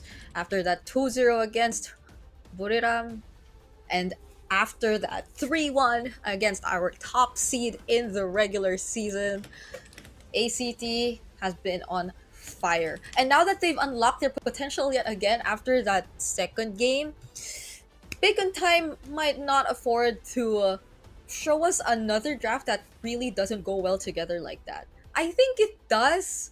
I still think it does. But again, there were pieces from ACT's lineup, mainly the Esmeralda, that just made it highly unlikely for them to do it a second time around. Yeah. Well, even I'm more excited now to see the draft. I think we can temper down a little bit our excitement towards the crazy picks of Bacon Time, or they're just gonna lean in and go even crazier. Ooh, how crazy is Which crazy? I highly doubt it. I highly doubt it. They can slow it down a little bit. They can reel it back. Nothing wrong with that. We wouldn't mind. I think had enough of a moment in game number one. Yeah. I would love to see another one, but maybe again, keyword of the day, I guess, balance. Balancing it out a bit more. Yeah. Now that we got to see or expose a bit of their weaknesses in terms of that. So, yep, whoever wait, let me see who do they consider as the captain here for Bacon Time? It's Spider Miles, right? Yeah, it's Spider Miles. Yeah. Yeah, I think it's like shared duties between like Spider Miles and Exort, with them controlling the center. They're the ones much more vocal. Yeah. Sir Spider Miles. Let's see if what the call is gonna be. Okay, it's another head to head between our junglers this time.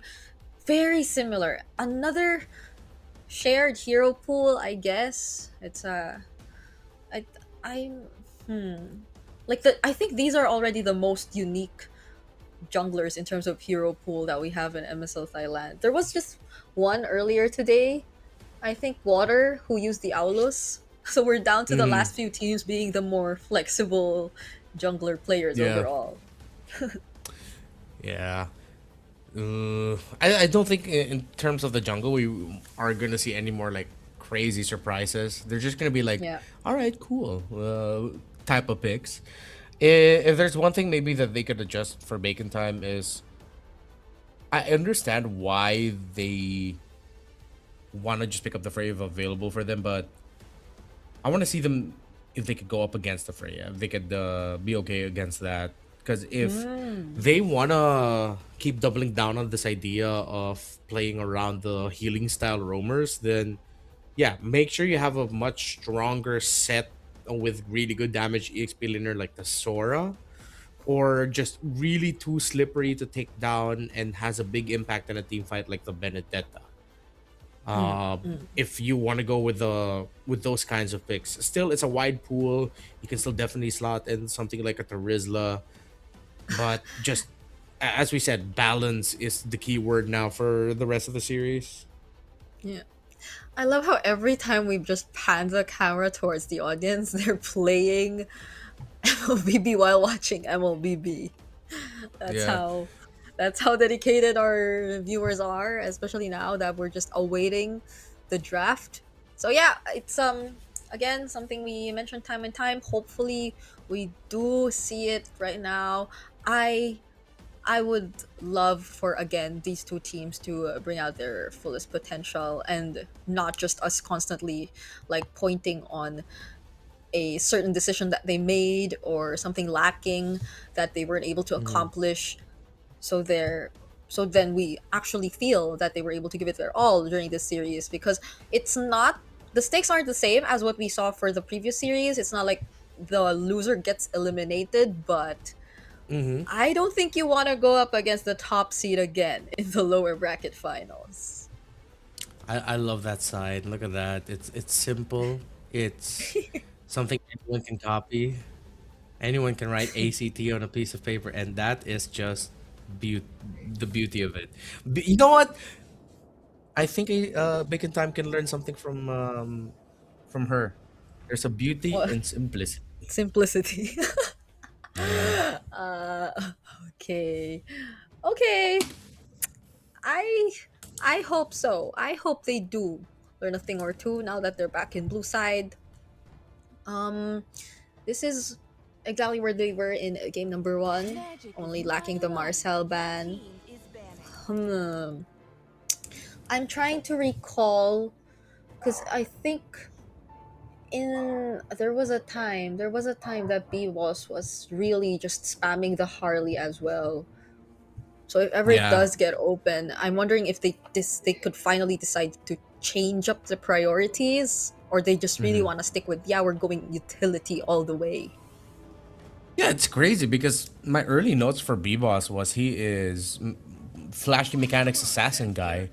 Now this Yeah. late into the season, and even in a few games heading into this point of the season, he ended up becoming essentially wise. So now I'm just like, oh, did Bacon Time just like completely like I wouldn't say brainwash, but like transform B-Boss. It's like, hey B-Boss, you're such a king in assassins. All right, show us how you can Akai. If you can do it on a Suyo, you can do it on a Kai. And then B-Boss is just like, I got no way to say no to that. I guess I'm forced to play a Kai now. I am so not over Bacon Time International if that were to be the case. And now it's open. It's open, okay? So this is where we find the answer. Is it really B-Boss sticking with the plan of just using utility all throughout, or do they they have room here for they take the juice in. Harley? Oh, the They juice. take juice in. I think just steal it away from Karns, worthy enough to steal away. That's true. That too. Mm. Oh, there are just so many things to consider. But since the Harley's open, then that means Oh, none of the never above. How about mind. that? I thought they'd be willing to give it, but I guess they're just gonna try to adjust. And ACT knew they were ready for it. They rush picked that juice in the Baksha. And now there's no Baksha that you can play with. If he wants to go Fredrin, he has to go Fredrin now. If he wants to go damage, I think better the Harley at this point. But then you get Yeah. invaded a lot, so you have to consider the Leomord. It's tough. I think Bacon just needs to lean in towards a one very specific idea and live and die by it. Yeah. And you can't even deny the Esmeralda because, there's a backshot on the other side too. It's like Mm-hmm. everything just being so tough for There we Bacon go. Tie. Okay, they changed the script. Yeah. Get the Suyo and the glue. Glue very flexible still. Can show up in the EXP lane, put the Frey in the gold. Lots of avenues Bacon Time can work with.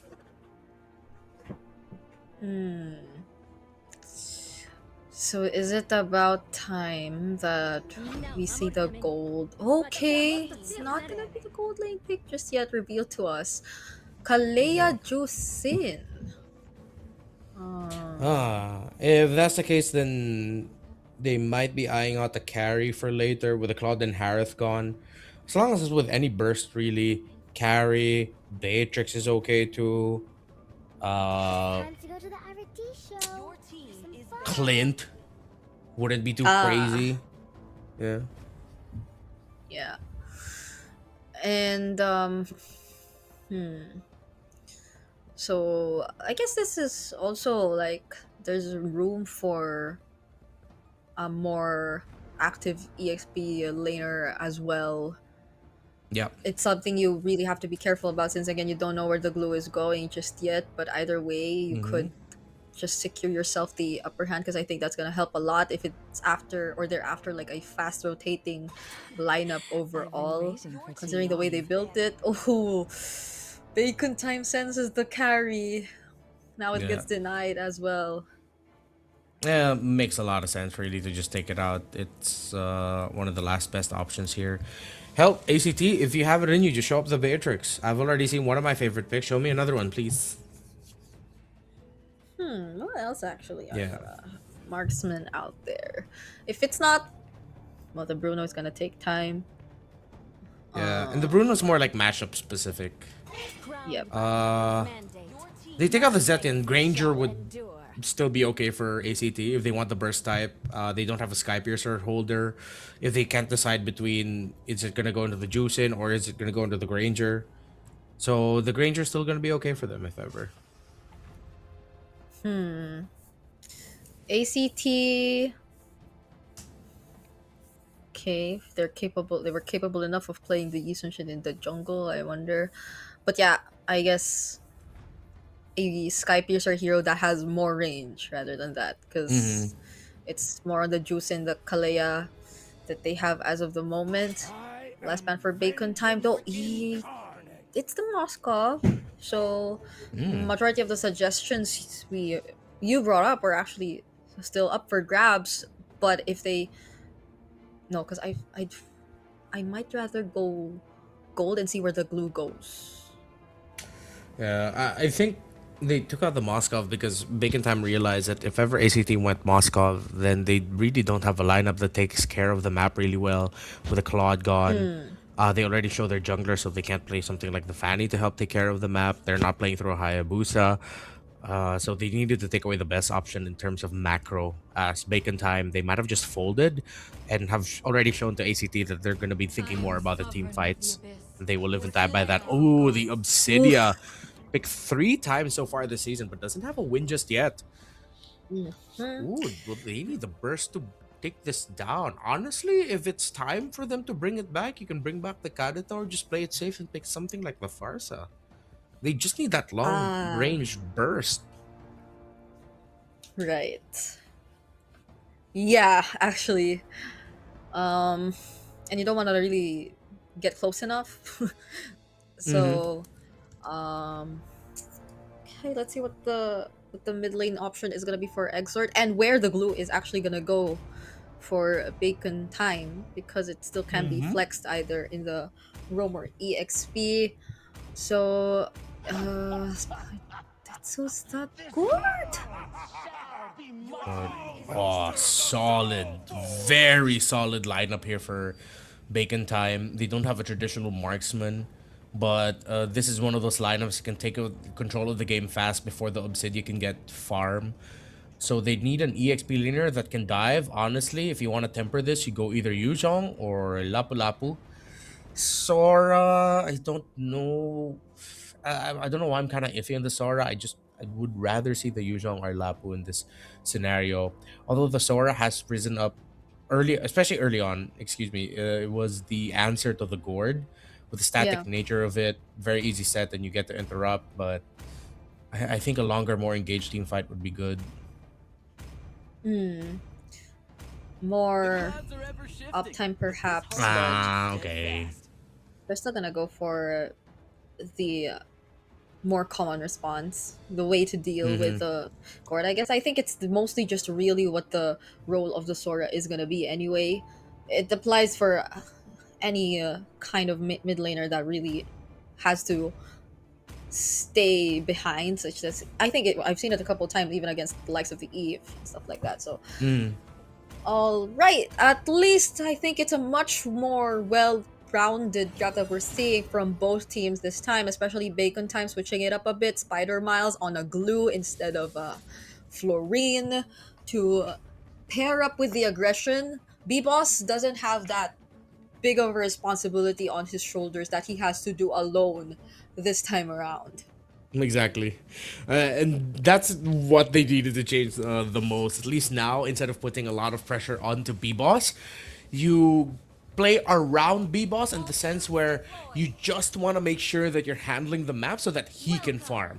Instead of him playing the more utility, I'm the main frontliner role, you allow him to be the carry, and this might turn out better for them. Could be a similar result, similar to game number one, honestly. Like a quick one, maybe around 12 to 14, 15 minutes. But it all boils down to how they handle Lord 1 or Lord Turtle 3 specifically. Turtle 1 and 2 can go either way. It's with Lord 3 and Turtle 1 where the window for Bacon Time to take a considerable lead actually lies. Yeah, more so because I feel you gotta be careful of the twins. Like, with both Sylvie and Flukeo later on, especially if you're B-Boss. Because what are the chances that they just really focus down on using their combo towards Oh, you mean Saros? Isn't it Sylvie and Saros who are the twins? Oh, yeah. It was Sylvie and Saros. So, I mean, it's Sylvie and Flukeo and the combo that they could potentially do, because it's either they just really focus down on B-Boss, you don't really get to dash out once you get caught by the Obsidia, either way, but same can go for Exort. So either of these two, there's a threat, there's a combo that you could expect from ACT. Yeah, after the craziness that we've seen so far, it's good to see things finally tempered down into something a little bit more familiar. Of course, ACT are going to want to play for time here for their Obsidia. Or if they can speed up the Obsidia's farming process, that would be even better. So they see they threaten a little bit of pokes topside, just to show that Guns isn't going to have that easy of a time trying to win lane. Spider-Miles is going to be level 3. Sylvie just past level 3. No Roamer's going to be hitting level 4 before this first turtle. Yeah, not really a failed attempt to rotate. They didn't really spend anything for that. It was just a threat and a reaction out of Guns, who, by the way, is also going to be joining this upcoming fight here. This is a 5-man Bacon Time turtle take we're seeing, and as early as Turtle 1, what can Sylvie actually do to find a way back into this? Nothing. ACT will not contest that and might just go for a kill here in mid, finding Carnes as first blood. All lockdown. And it's good that ACT respected that they could not fight into that. It would have been a very big loss that would speed up the farm process, especially for this Freya. So they just needed to give that up. Them losing Carnes in the mid was just a result of great play by Exort. Honestly, that Mr. Projectile landed perfectly. Spider-Mouse was right beside him too, to add a bit more to the control, and it was an easy pick by Bacon Time. Yeah. Not what we expected for... Well, ACT were able to already get themselves out of that. No trades whatsoever, but still they were near the turret, so it looked very safe. But now it's about time they look for something elsewhere. They're yet to actually show us any pickoff or any trade across the map just yet. Bacon Time have been very particular with their positionings. Even this mid duo just constantly scouting out where Sylvie is like that, but not putting themselves in dangerous positions whatsoever. Yeah, which is the right call. Play a slower game. You force ACT to get impatient and make moves outside of their own timing, not respecting your own. You just make sure B-Boss gets his farm, and that's exactly what we were pointing out. This shift in philosophy in the draft is to allow B-Boss to be the carry instead of being a substitute roamer that he's been for the past 2 games. Okay, now it's just Sylvie really watching for B-Boss and his rotation so far. They've been not really camping, but mostly rotating towards the top lane, but it's a great job that we're seeing from Guns, that he's always able to stay safe. Seros though, does he get to find someone here? Uses the shield unity on Spider-Miles, but that's gonna be Spider-Miles. The Tsunami Slam gets committed as well, but Sylvie gets taken out first. That's a Thunder Form coming in from Cairo. Kangkang gets traded out even before they get to follow up. But Exort, he finds a double kill. That's an early 3-0. Yeah, 2 flickers. Bacon Time know that they are in control here. Again, the strength of their lineup. with the glue, with the gourd together. The fact that they're playing a fast-scaling fighter gold. It is expected that the early game is going to be tough here for ACT. It's just, how do they temper that so that Flukeo gets farm? That's it. They're going to be playing for 15-plus minute game here. The first 15 minutes should be, realistically, all bacon time. If at any point they slip up, that window of ACT to be competitive gets smaller here. Pick off, get started. Exord is still there with the ultimate though. B-Boss finally getting taken out. Well, that's a trade. A jungler for a roamer. Bacon time just trying to see what window they could get. But with the mount onto Seros, they could be able to get the jungler too. And they do. Seros falls. Baksha down. 2-for-1 trade in favor of Bacon time. While Flukeo will get progress on the tower up top. Not just progress, he breaks it down too. I would have worried if that could be considered as a slip-up, but Bacon Time still got more in terms of kills. So maybe the deal breaker really would be Flukeo taking this turret up top, but Bacon Time just the same will respond with an immediate turret takedown as well. So they've literally evened out what just happened in the mid part of the map. Despite losing B-Boss in that sequence, they took 2 kills and the turret for themselves as well. So the lead hasn't really changed that much. Still, Bacon Time have found themselves in control, and this is what we again are expecting to see from them, at least for the first 15 minutes of this game. And I think they could push the envelope even more with this next objective. Flukeo has kept it close, really close, to the fray and farm. And that's considering that the Obsidian has been staying in lane much more as Guns has been joining the fights, getting out of lane. Resources very close, 700 gold lead for the Suyo, but you're not really chasing items. You just want to keep the level close if you're a Baksha jungle. Spread from Spider Miles, trying to zone. Bacon Time need not do much. They just had Spider Miles guard them in that turtle pit, and that's all that mattered. ACT yet again find themselves behind. But let's see what the plan is gonna be. That's gonna be multiple members of Bacon Time rotating towards mid, but ACT are just gonna defend. Yeah. It's also really tough considering that you're up against the Gourd with the damage profile of that mid laner. Even if Sylvie gets a really good pick off, if it's not the Gourd, then the rest of the team is honestly gonna suffer.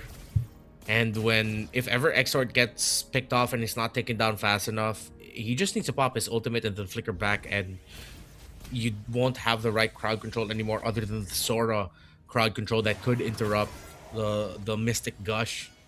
Bacon Time can keep this up, honestly. Again, just another 6 to 7 minutes of this. Ooh. Okay, now they're after Cairo. Oh, all those stuns and attempts did not land. Cairo was able to escape death during that moment. So Bacon Time aren't really able to convert into anything just yet, but they get to steal away a camp from ACT side of the jungle. So it's probably gonna be, again, the more patient approach from Bacon Time that we're seeing. They're not really forcing anything as much. Oh, but ACT, they will find Guns, still has the Valkyrie Descent. Didn't really use anything apart from the Purify to escape that. Yeah, just the moment I think Flukeo was able to latch onto him with a Hunt of Bone, he just... Oh! 2-man penalty zone that we got to see from Kang, and this is the moment that Bacon Time wanted to finally get a hold of that tier 1 in mid, but ACT want much more. In exchange of that turret that they lost, they find the mid duo. They find Exort and Spider Miles. They still have to play for this. Bacon Time cannot easily give up this Lord. That is the slip up that we were considering. And they give it up. They want to play the map instead. Try to get the purple buff away. Bacon Time have completely slipped up. They didn't respect the counter engage from the shifting skies of the Sora. And now ACT get Lord 1 when this is supposed to be Bacon Time's Lord. Clearly was supposed to be theirs. And with this lore that ACT were able to secure, that 2k gold lead that has been in the hands of Bacon Time for the longest time, as now less than 1,000, no longer matters at this point. Carms gets brought down to half HP, but there's a lore that Bacon Time still has to manage, and they are just about to lose more of their outer turrets, specifically that one turret down bottom. Multiple flickers used aggressively just to go in for the dive. Maybe Exort also shouldn't have been part of that play. Yeah, They found themselves in a very tight spot. That was just a disrespect coming in from Bacon Time. And now they've lost their lead. One slip up like that. Again, this is supposed to be their game all the way up until 15 minutes. Maybe even at least Lord 2 if... But Lord 1, that was supposed to be theirs. But then they all committed flickers aggressively. That has to be a sign for Bacon Time that now, especially since with ACT has been fully caught up, there wasn't even that big of a lead anyways. You're really gonna have to utilize those flickers to escape counter sets. Get away from the Sora, use the Purify if your guns to cleanse out the ultimate of the Obsidia, get away from the Crimson Beacon forward, coming in from the Juicin. And they've lost control. They can't be aggressive anymore. They have to be more calculated. Yeah, it's not like it was a guaranteed win in the T fight or anything, because the turret was still up, ACT were still full HP. As promising as the two-man penalty zone did look like, there were a lot more things to consider more than just that. So, Bacon Time, now that they have all their battle skills back, hopefully learned a thing or two from what just happened in that previous sequence, because they clearly lost a lot. They lost the majority of control in this game. They lost turrets. Now they're slowly getting back as they're taking down this tier 2 down bottom as well. But look at the way Kairo's also just pushing up that wave up top. No one's there to really pay attention to it. So it seems as if ACT were also able to deal with it in their own way, even without putting in too much resources themselves. Yeah. If they play the map a little bit more, but ACT are protecting it, they're doing a good job of taking care of the macro. Topside minion wave is also leaning in favor of them. Guns tries to clean it up, but he risks getting picked off. So ACT were using the minion wave at bot as bait. They're going to be able to push that out, leaving Guns a step behind. Kairo's going to be getting to the Lord Pit first to position alongside Karns. Great use of the minion waves by ACT. Yeah, that was a Purify that they got out of Guns as well. So, huge for ACT, especially as we approach this upcoming Lord fight that's about to take place. They spot out Cairo. Karm's just using those lantern flares, but it's Seros who secures the objective, and now just look at how Cairo's zoning out Exort all by himself. An exchange of Spider Miles on the other side of the map. The Winter Crown keeps him safe. Penalty zone gets cancelled, and Flukeo with a double kill taking out Gang Gang. B-Boss, I don't know if Bacon Time just decided that their Lord is not gonna go towards their side as Guns were left to the bot. I think it was one of those rare scenarios that maybe Bacon Time overthought the macro too much. ACT might go match point. Oh, could this be revenge? A one-way push just the same from ACT this time. They have a single minion left. Bacon Time might just get to clear this anyway. But the Lord is approaching down bottom, and that's another opportunity ACT could capitalize on. That's the jump coming in from Sylvie to Nami Slam onto B-Boss. They lose their jungler, but the counter penalty zone from Bacon Time keeping them alive. Kang might just find Pyro here, gets to regen some of his HP back, but Smiter Smiles is still going for it. Flicker forced out, but he is all alone up against 4. Can he get the kill? The damage is not enough. Now Spider Miles will likely fall in the hands of ACT just the same. Buys enough time for Bacon Time to at least defend the base. But how much time has it bought? ACT still has 4 members. You don't have Flukeo. The minion waves are only in the top side and in the bot. So yes, it buys a lot of time, as we're probably going to be waiting for Lord 3 to see the final result of this game. And this is just devastating for Bacon Time with the lead that they had, the game that they were playing, that it was their own, their own greed, their own. I would like to think it was a little bit of pride committing flickers that aggressively, not man-marking the Sora first, ACT making it look easy, honestly, with that counter set, and then from then on to control the map really well. They made Bacon Time overthink about taking care of the minion wave push down bot. When them, ACT, seeing the Freya down bottom was their sign to just go ahead and full send the Lord. B-Boss looked lost and didn't know if he wanted to go and try and contest or if they wanted to somehow manage the Mindle minion wave because it would have risked them losing their tower. But at that point, the Lord was more important. ACT got into Bacon Time's heads, and maybe, just maybe, Bacon Time got in their own heads. Yeah. It was a huge win for them though that they really found Flukeo, because if Flukeo just stayed alive in that moment, then things could have also been a bit more different, considering that he's the highest gold player here in this entire game. He's just so reliable in terms of damage. Once he latches onto you with a Hunt of Bone, whoever he finds might just not be safe. This is going to be a concealed play from Bacon Time. They'll get immediately revealed by Karms, but that's enough time! Zeros already takes the Lord for themselves. The penalty zone already committed from Bacon Time as well, but that's gonna be 2 members taken down. B-Ball's nowhere to be found. Immortality popped and Guns finds Zeros. They're somehow still holding on, but Flukeo decides to jump back in. He is looking for a target, but by the time he does, Guns already accomplished so much to keep his team in this game. Okay, there's still a Lord push to deal with. Flukeo and Sylvie have checked the wrong bushes. Guns is gonna be able to get back in base. Still, the Obsidian is gonna be a problem. Has the ultimate back, but Exort and B-Boss will be back in 10. Enough time. Spider Miles and Kang just need to hold on for dear life. They might not be able to force this. Zeros and Karns are not back. This is enough time for Bacon Time to extend the series yet again, even though we are already past the 15-minute mark and it's already Flukeo's time to shine. They somehow still found a way into this game. Guns! ACT probably did not expect that kind of play coming in from Guns. Guns was just so independent. He locked onto the right targets and there was no one there to deal with him.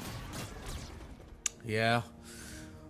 Well, Bacon Time still don't have enough control of the map to make for a really good play and contention at the Lord.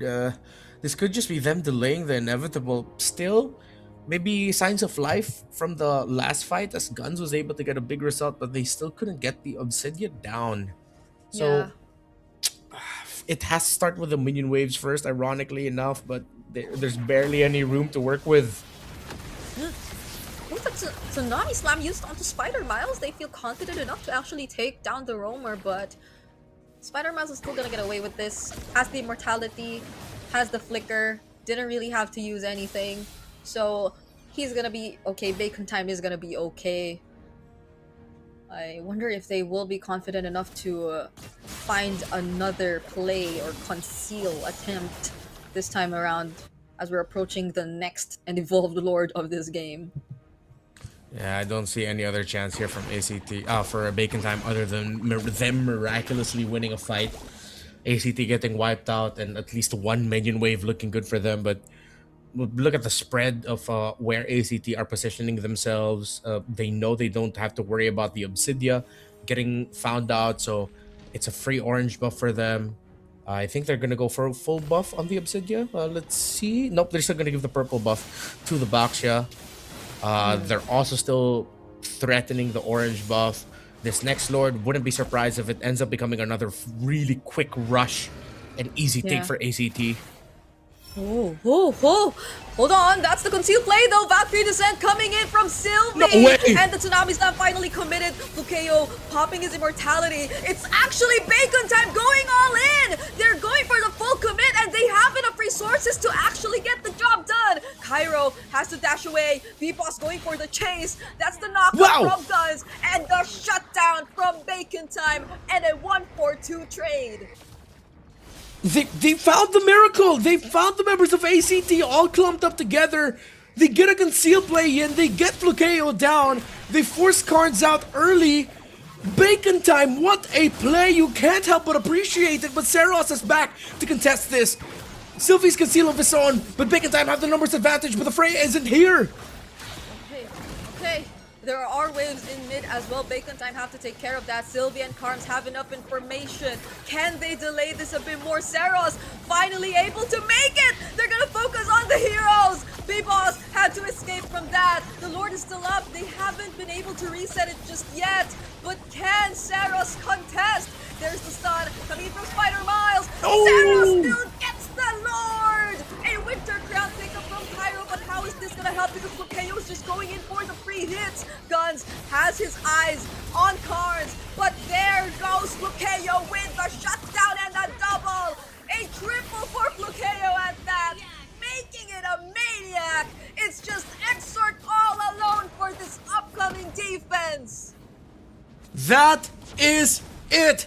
Saros gets the stun on Exort. They know they want to try and get it for Flukeo, but he gets shut down! Still though, the Lord and the numbers and the minions are with ACT match point! For the team that went #1 in the open qualifiers, they look poised to be the first team to make it to the first ever season Grand Finals of MSL. Such a highlight play we got to see from Exort right there before we put an end to this game, but it was not enough.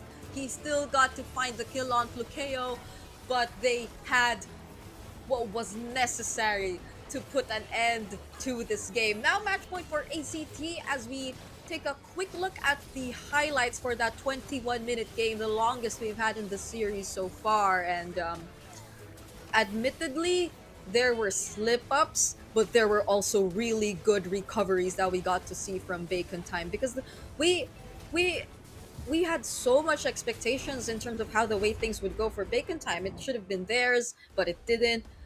And then when it shouldn't have been theirs, they found a way to get back in it with that 1-4-2 trade that we got to saw towards the end. But AZT, I think there were no answers to Flukeo specifically in that moment, or for a majority of the game. The fights were breaking out, but it wasn't really Flukeo that was prioritized. Yeah, he really locked in here. I'm trying to go back to that last Lord fight.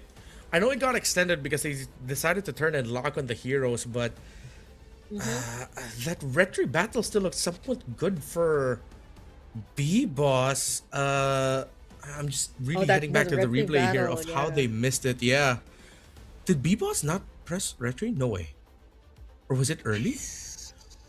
Wait, I'm looking at it right now. Yeah, okay, wait, no, this is the one from very early on in the fight. Yeah. MVP of the game, though, as we try to scour through, it's Saros. Yeah. He did press it, but it was a bit too early. It was a bit too early. Which I think is something that you see commonly happen nowadays. They just fight for the last hit, but in this scenario, it was a bit too risky, I guess. And Saros had the much better timed retribution in that sequence, and overall such great movement, because we were just keeping an eye out on whether or not he would be in position by the time the Lord was already within retribution range. But the way he just prioritized to use the shield unity on who was that they actually tried to go for the sandwich play against. I think it was Kangkang. Yeah, he decided to go for Kangkang first, and then everything else just followed after that. Where there was really great prioritization that we got to see from Saros throughout this game. A whole second too early. Yeah. When B-Boss used the retribution on the Lord, there was still 1,486 health left. Saros was airborne, so he couldn't use his retribution. So he was airborne for a second, and still was the one who got the retry on the Lord. That frustrating. It is. And incredibly unfortunate. So Viseros getting the MVP here with everything that's happened in this game.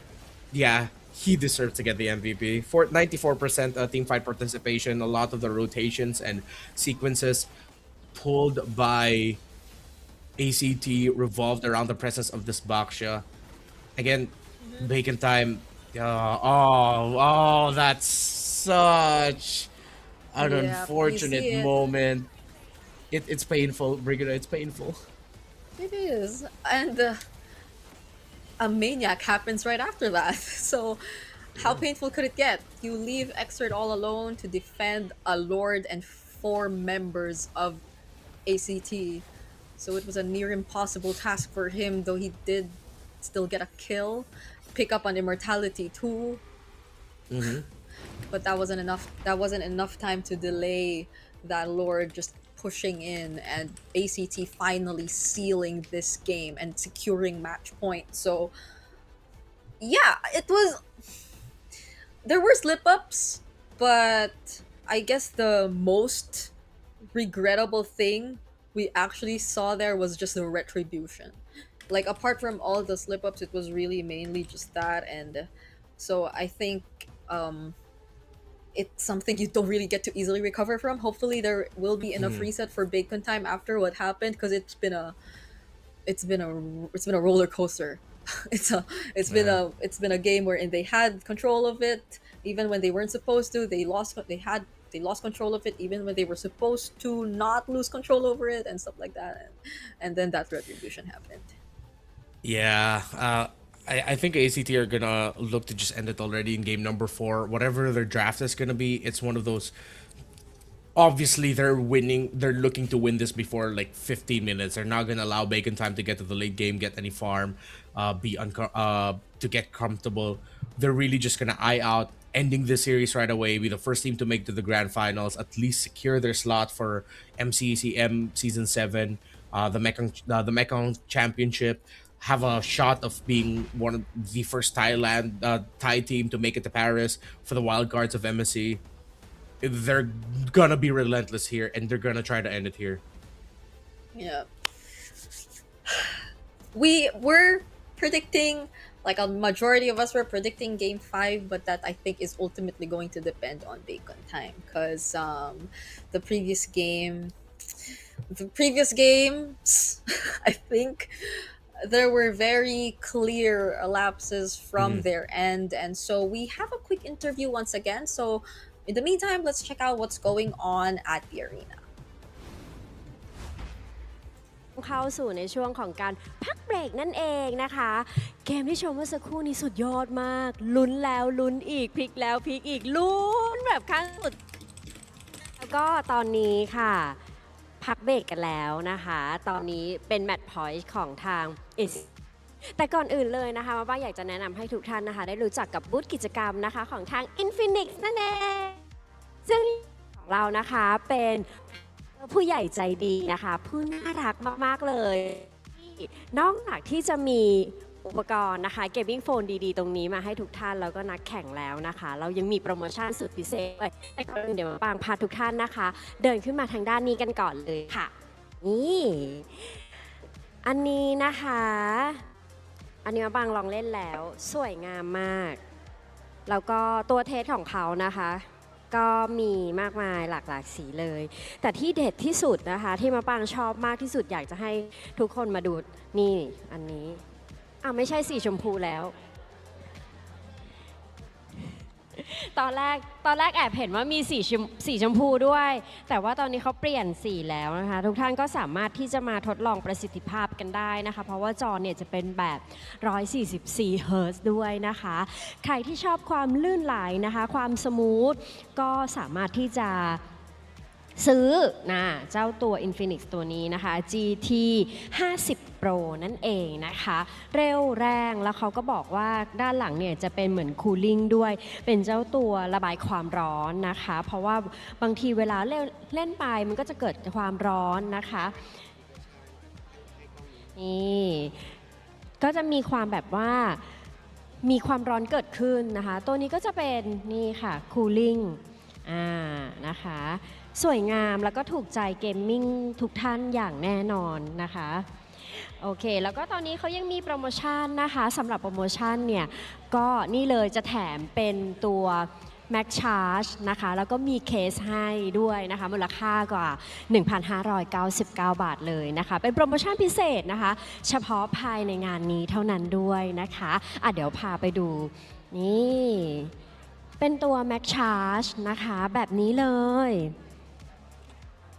อันนี้นะคะสุดพิเศษสำหรับ GT 50 Pro นะคะเป็นแบบนี้ถ้าท่านที่สนใจนะคะยังไม่เคยได้สัมผัสเครื่องจริงๆเลยของทาง Infinix นะคะก็สามารถที่จะแวะเข้ามานะคะที่บูธกิจกรรมของ Infinix ได้นะคะแล้วก็สนใจก็โปรโมชั่นเด็ดๆแบบนี้สามารถสอบถามนะคะกับทางเจ้าหน้าที่ได้เลยค่ะเอาเป็นว่าตอนนี้เกมต่อไปพร้อมแล้วนะคะเพื่อไม่ให้เป็นการเสียเวลาค่ะเดี๋ยวมาปางขอส่งต่อเวทีนี้นะคะให้กับ3หนุ่มแคสเตอร์เลยค่ะ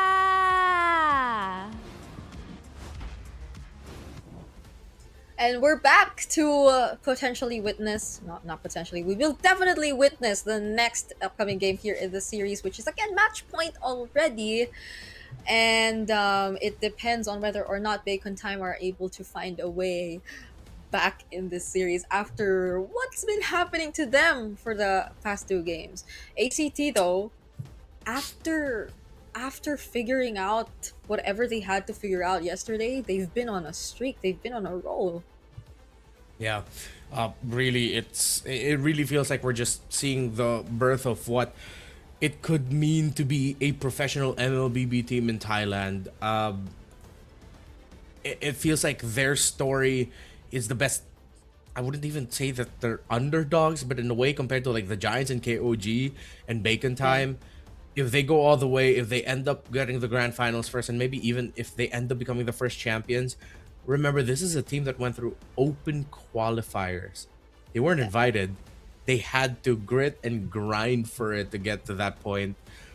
Still, we can't get ahead of ourselves. We cannot take out the possibility that maybe Bacon Time will be able to force this game number 5, will be able to rediscover their sauce, temper their own aggression, not be too lost in their own leads, and just play the type of game that you need to play, stick to the fundamentals, your checklist of what you need to do first before you commit to play, and then they go for it. Still though, it's just tough, you know. Maybe it's because of the nature of how we see like underdog stories as Filipinos, but I just can't help but think that we may be seeing ACT just take it here in this game number 4.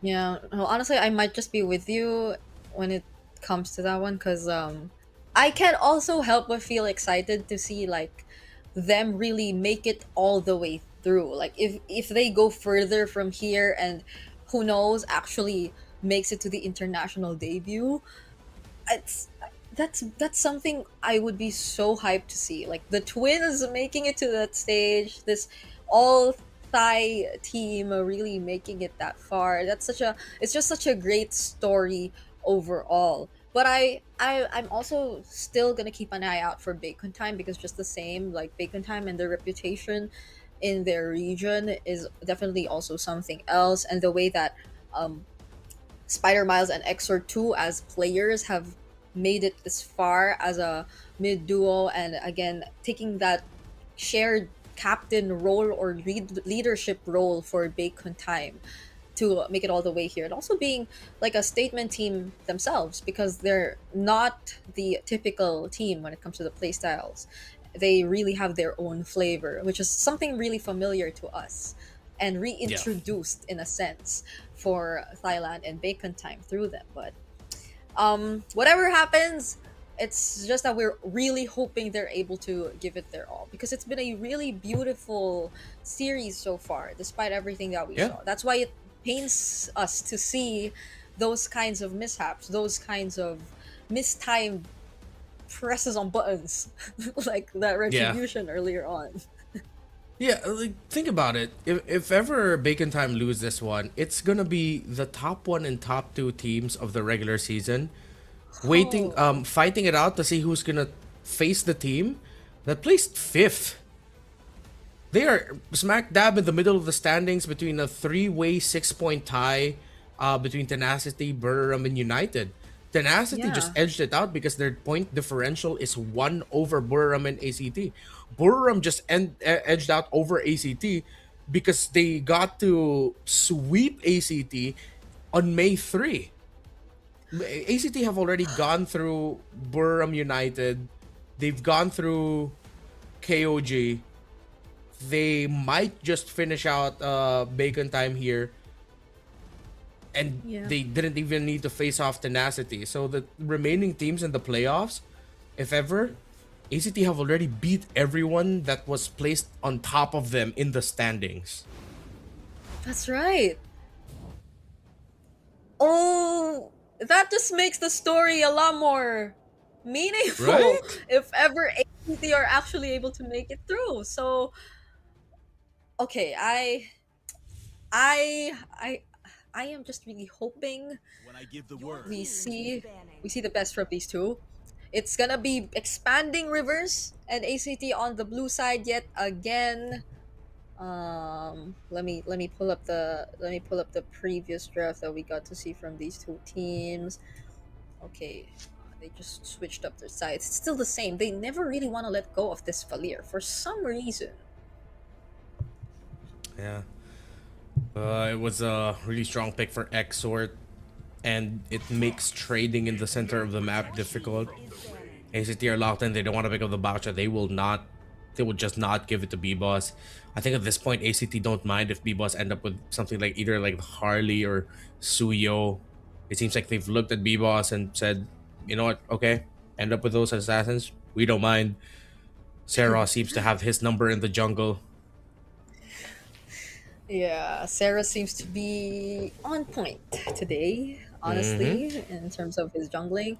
So, let's see what will be the main changes apart from the Baksha ban, because it feels like the gold lane is gonna be a lot more open now too, if ever they are going to stick with the more common bans. Um, so it's the Harith Claude might just be open for the trades if ever none of them take it out, because I feel like that was also something that forced out the Obsidia pickup, which I don't think it was really you could consider it to be something forced out because it worked out really well for them. There was a maniac even. Or the Freya. Yeah, the Freya was actually dealt with, so even then ACT take it out. I think they're gonna be locking in either a Marcel and Juicin as their priority here. With the Phovis also gone. Honestly, it's whatever ACT decides here. It's for domination. They want to take control. They don't want this to be a long game. They want to come out of the gate fast, hard, and just shocking Bacon Time, not allowing them to get into position whatsoever. And if they really want to do that, only two heroes can help you do that. At the center of the map, that's the Marcel, that's the Juicin. Okay, so with the Freya already out, the last man could be Kalea. Okay, a lot of the more common roam picks taken out. Oh, that was the other one I had in mind, but I didn't think that they'd actually be crazy enough to go for it. They respect the Harith from guns, and they just put it in the hands of Lukeo. Again, another hero that he shined with yesterday. This is the most ego of all ego picks in this scenario, where you are one game away from just making it to the grand finals. And you know what? I respect it. Yeah, I mean the matchup is gonna be there either way. The Claude option is still gonna be up for grabs for guns later on, but at this point, considering the amount of picks that are open, like the Juicin is actually still out there. Oh, they still prioritize it too. It's a Juicin Claude pickup for Bacon Time.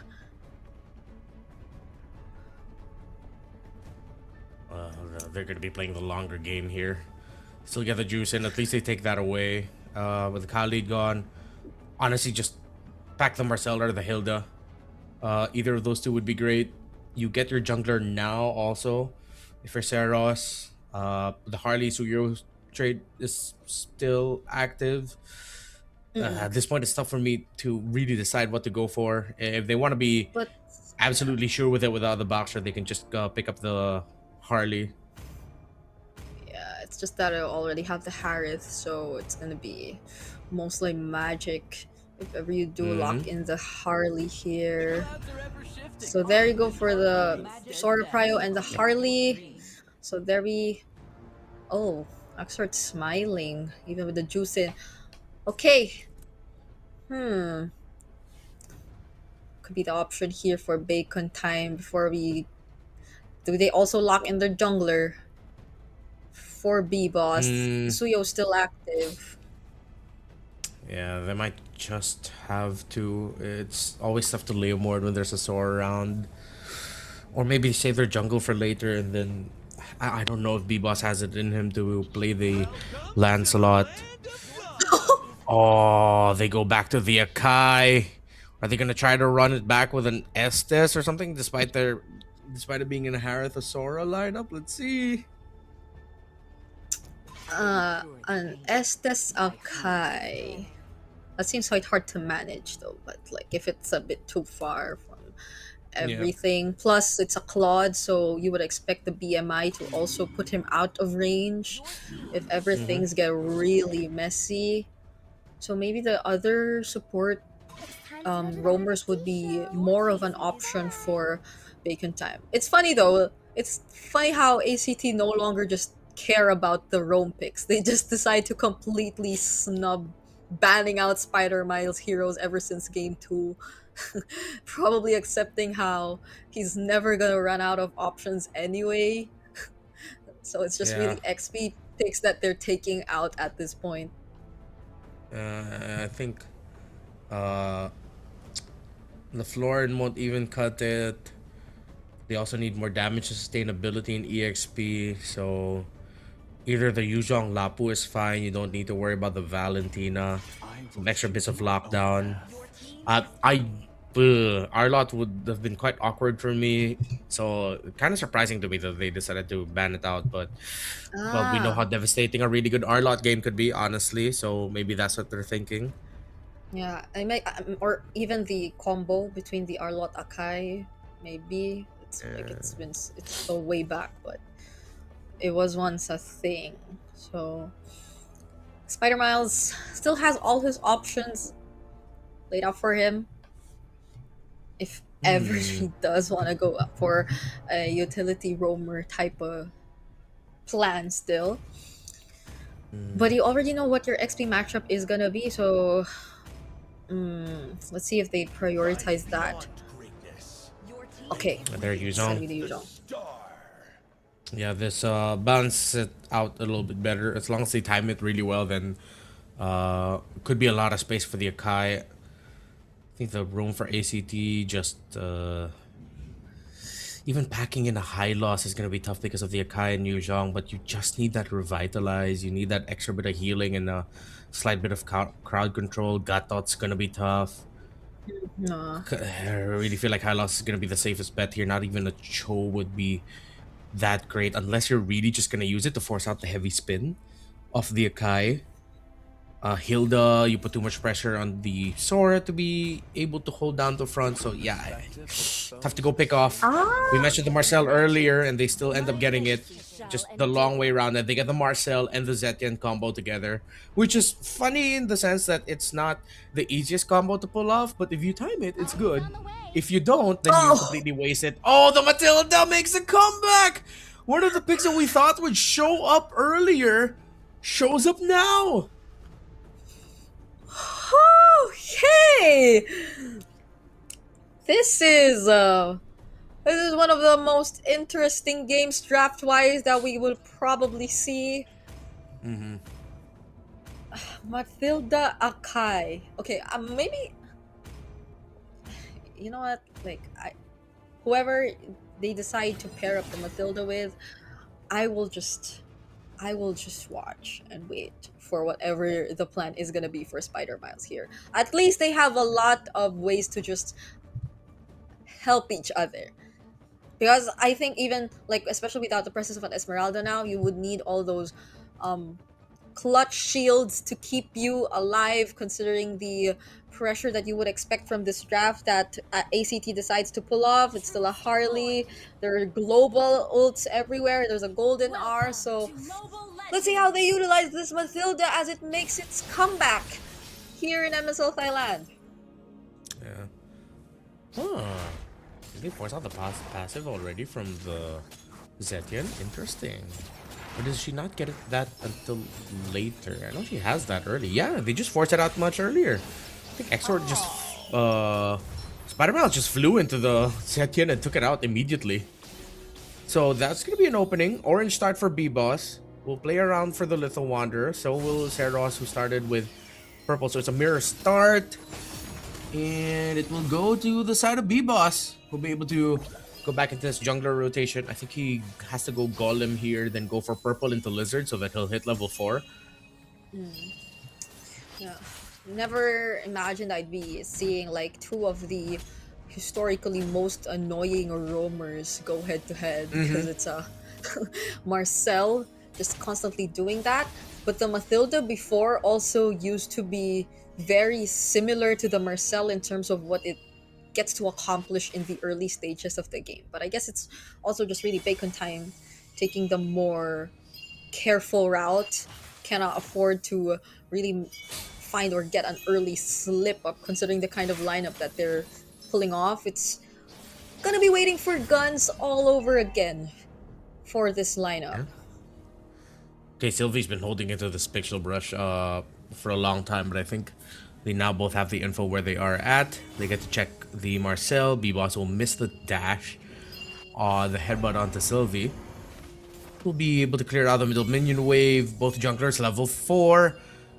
Karn's also level 4. They have to time it with the Yuzhong, who's still clearing wave. There he is, level 4 for the Yuzhong.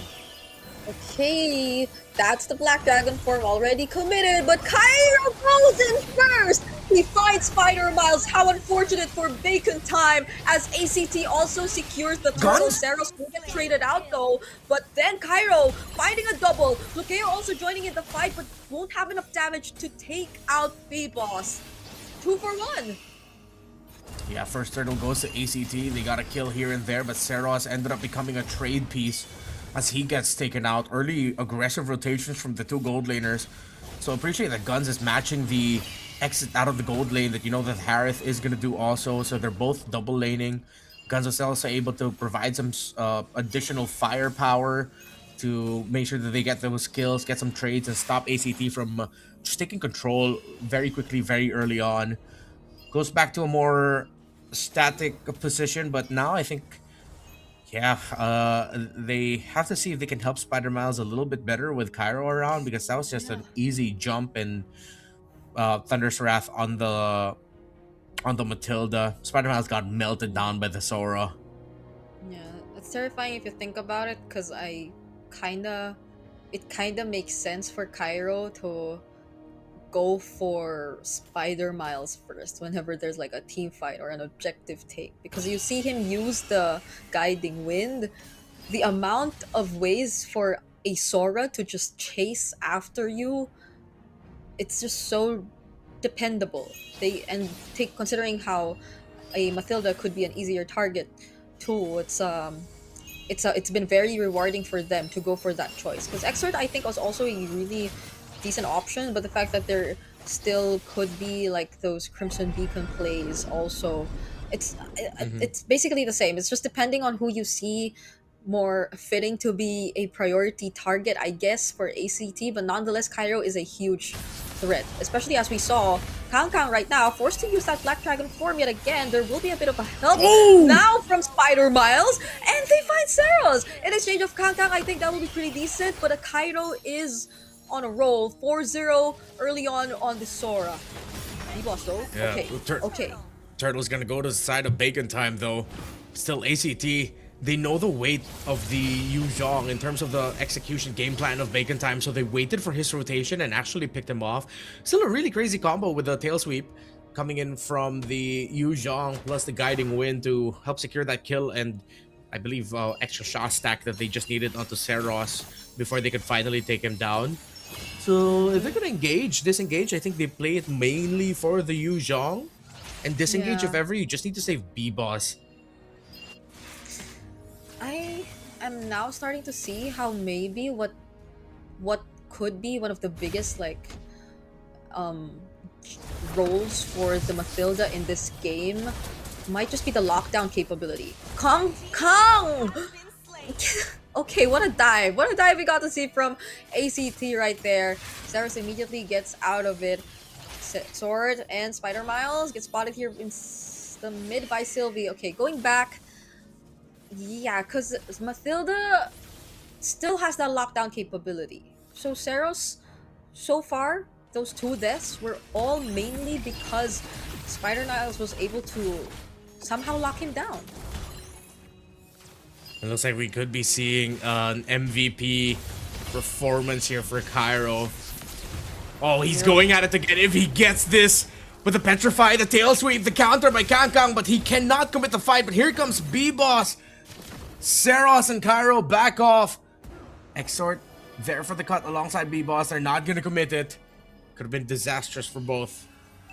Oh, Cairo's still alive. That could have been a shutdown for Kangkang. A small shutdown, also using the Petrify right there, but Cairo too quick to adjust. He's also 1,000 gold ahead, more or less, so that just shows you something in terms of how trickier it might be to take him down. Okay, that's a Xanforce use up top. Guns goes back in with the blazing duet, and now he gets caught by Flukeo and Sylvie. In exchange of that turtle bacon time, we're able to secure down bot. Cross map trades. Past two turtles have gone to bacon time with ACT trading it out on the opposite side of the map instead.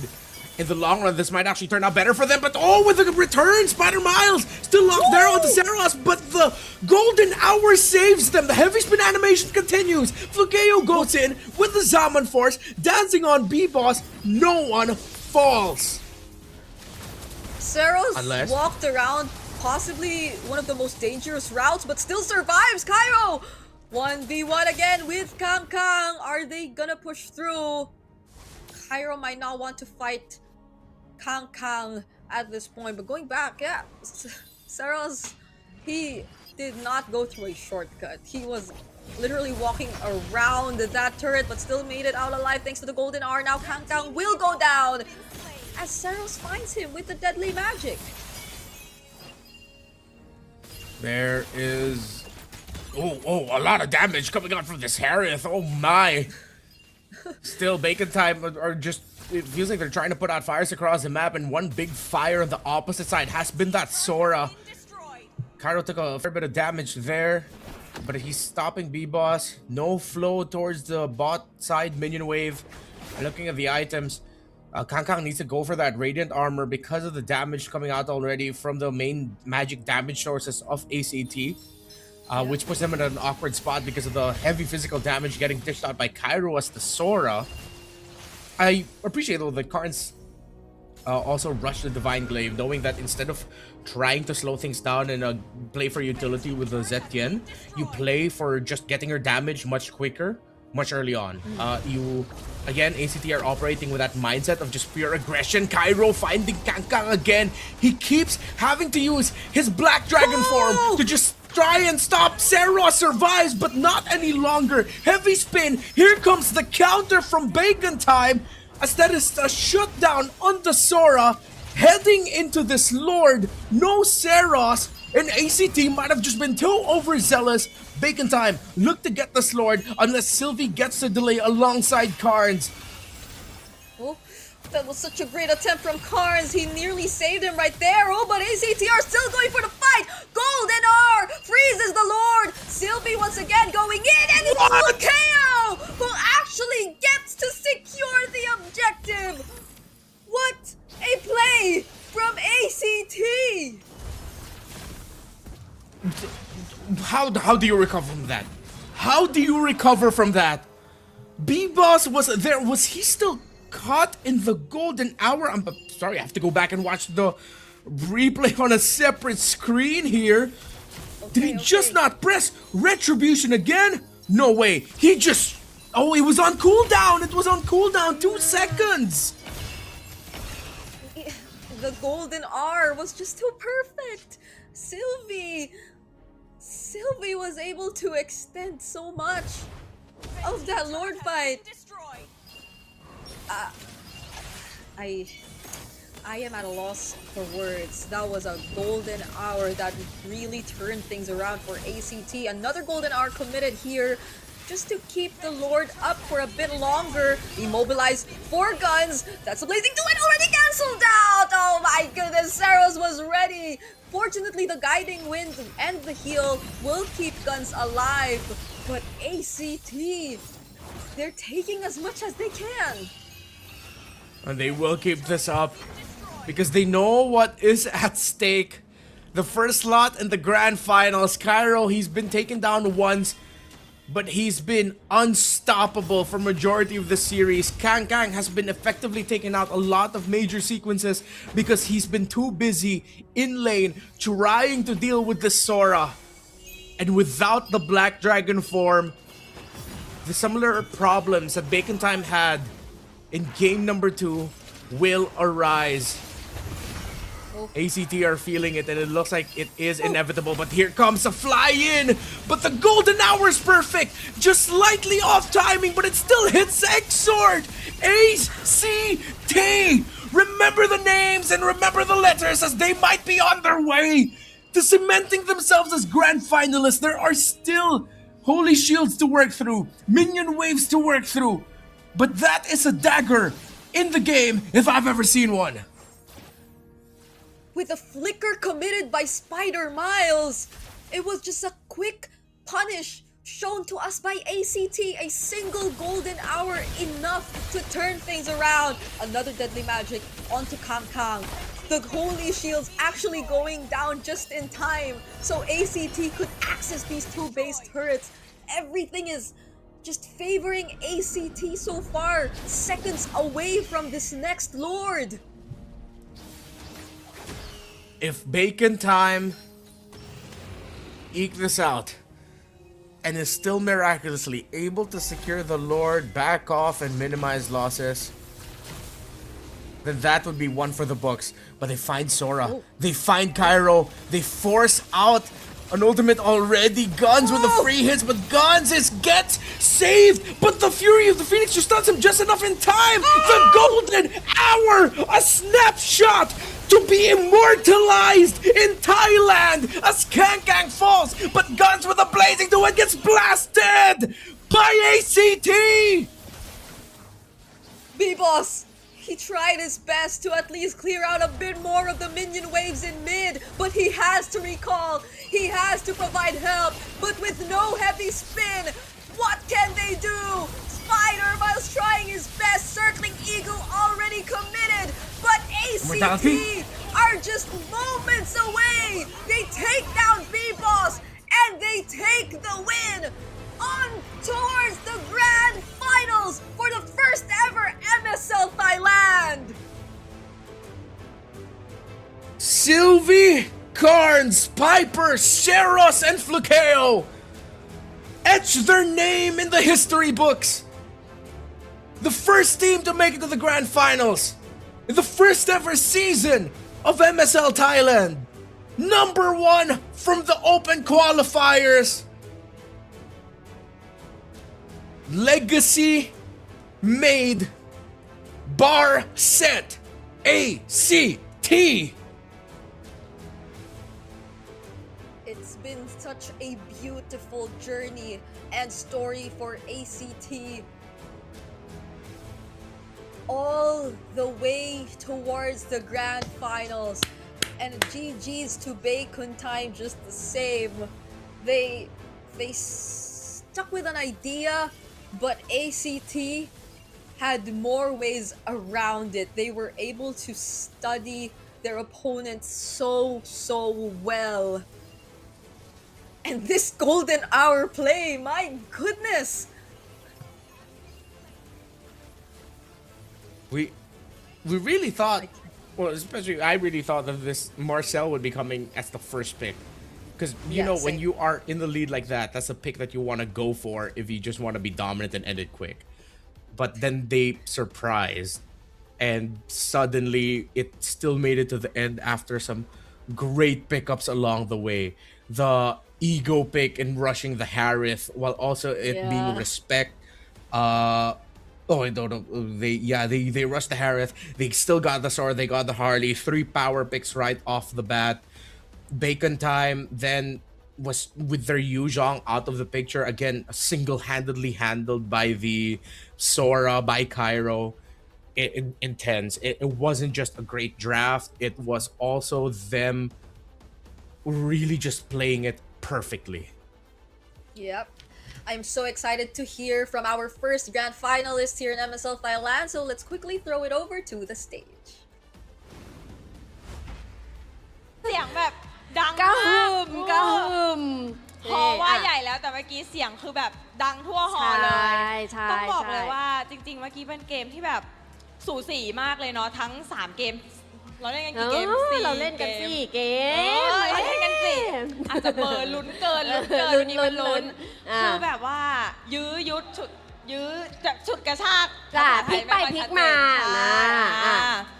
ก็คือรู้สึกยังไงคะตอนนี้เราเป็นทีมที่เข้าไปรอแล้วในแกรนด์ไฟนอล ก็ปลดล็อกครับแล้วก็มีความสุขมากครับตอนนี้ ฟุกิโอล่ะ ก็ดีใจครับว่าไม่คิดว่าจะมาได้ไกลขนาดนี้ครับ โอ้ยเหนือความคาดหมายเนาะ แต่หลังๆ ACT ดับดีมากเลยเนาะพี่บาง ใช่ใช่ใช่ อันนี้อยากหน้าใช่ภูมิใจพลาวใน พี่ก็ชมตอนอยู่ที่โต๊ะข้างหลังก็ยังบอกเลยว่าโหใส่รองเท้ารอเลยอ่ะแล้วแบบว่าเห็นจังหวะสโนว์บอลสุดท้ายเมื่อกี้เอาและใส่รองเท้ารอแล้ว สุดยอดมากคิดว่าจุดไหนในเกมเมื่อกี้เนาะที่ทำให้ทีมเราเนี่ยชนะมาได้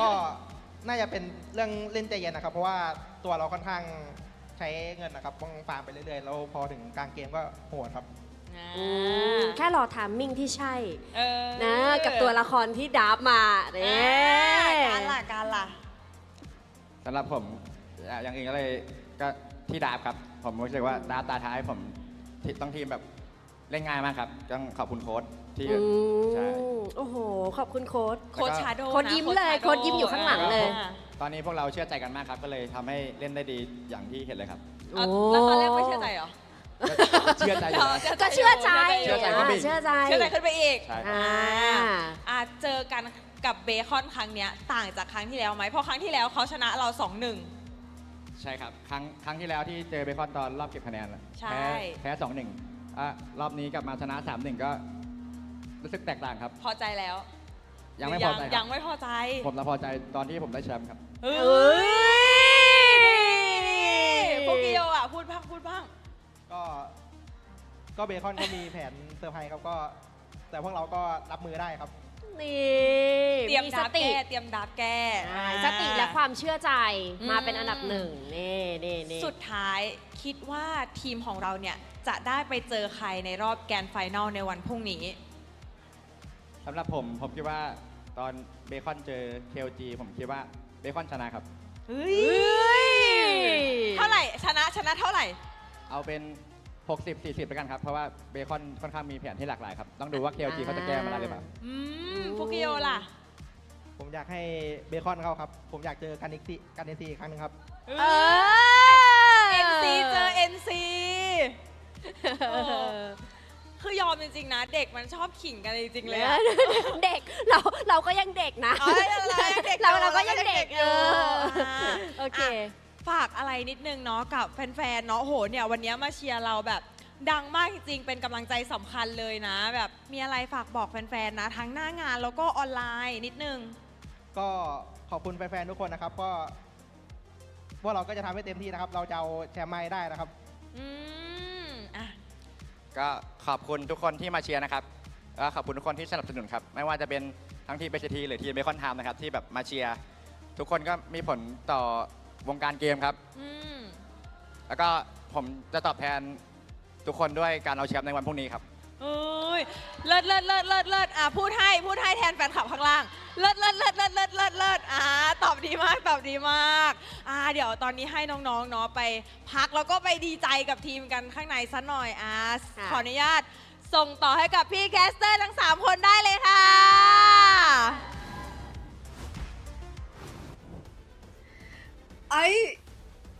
I know we've been saying so much about the stories of ACT and what they've been through, and now it's just so fulfilling to see them smile like that on stage during the winners interview.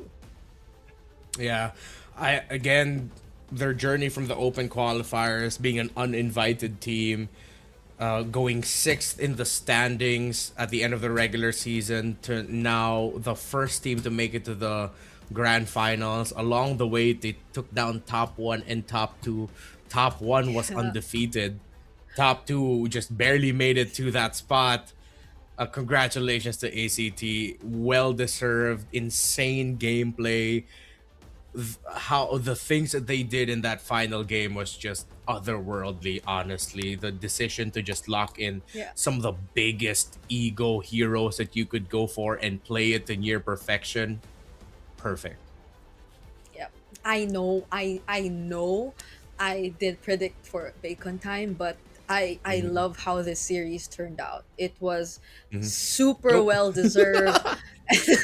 Wow, that's such a cute way to secure the MVP title, Cairo. Like, you were the main threat even for Spider Miles. You started out the game showing that Spider Miles could not play as easily as he wanted to.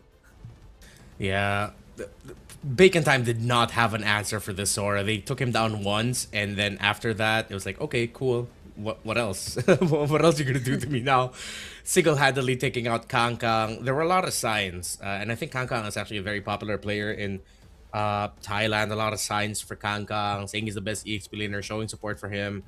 But Cairo definitely had his number. Cairo was the presence that, dare I say, almost single-handedly won this for ACT because of the impact that he had in the big picture of things.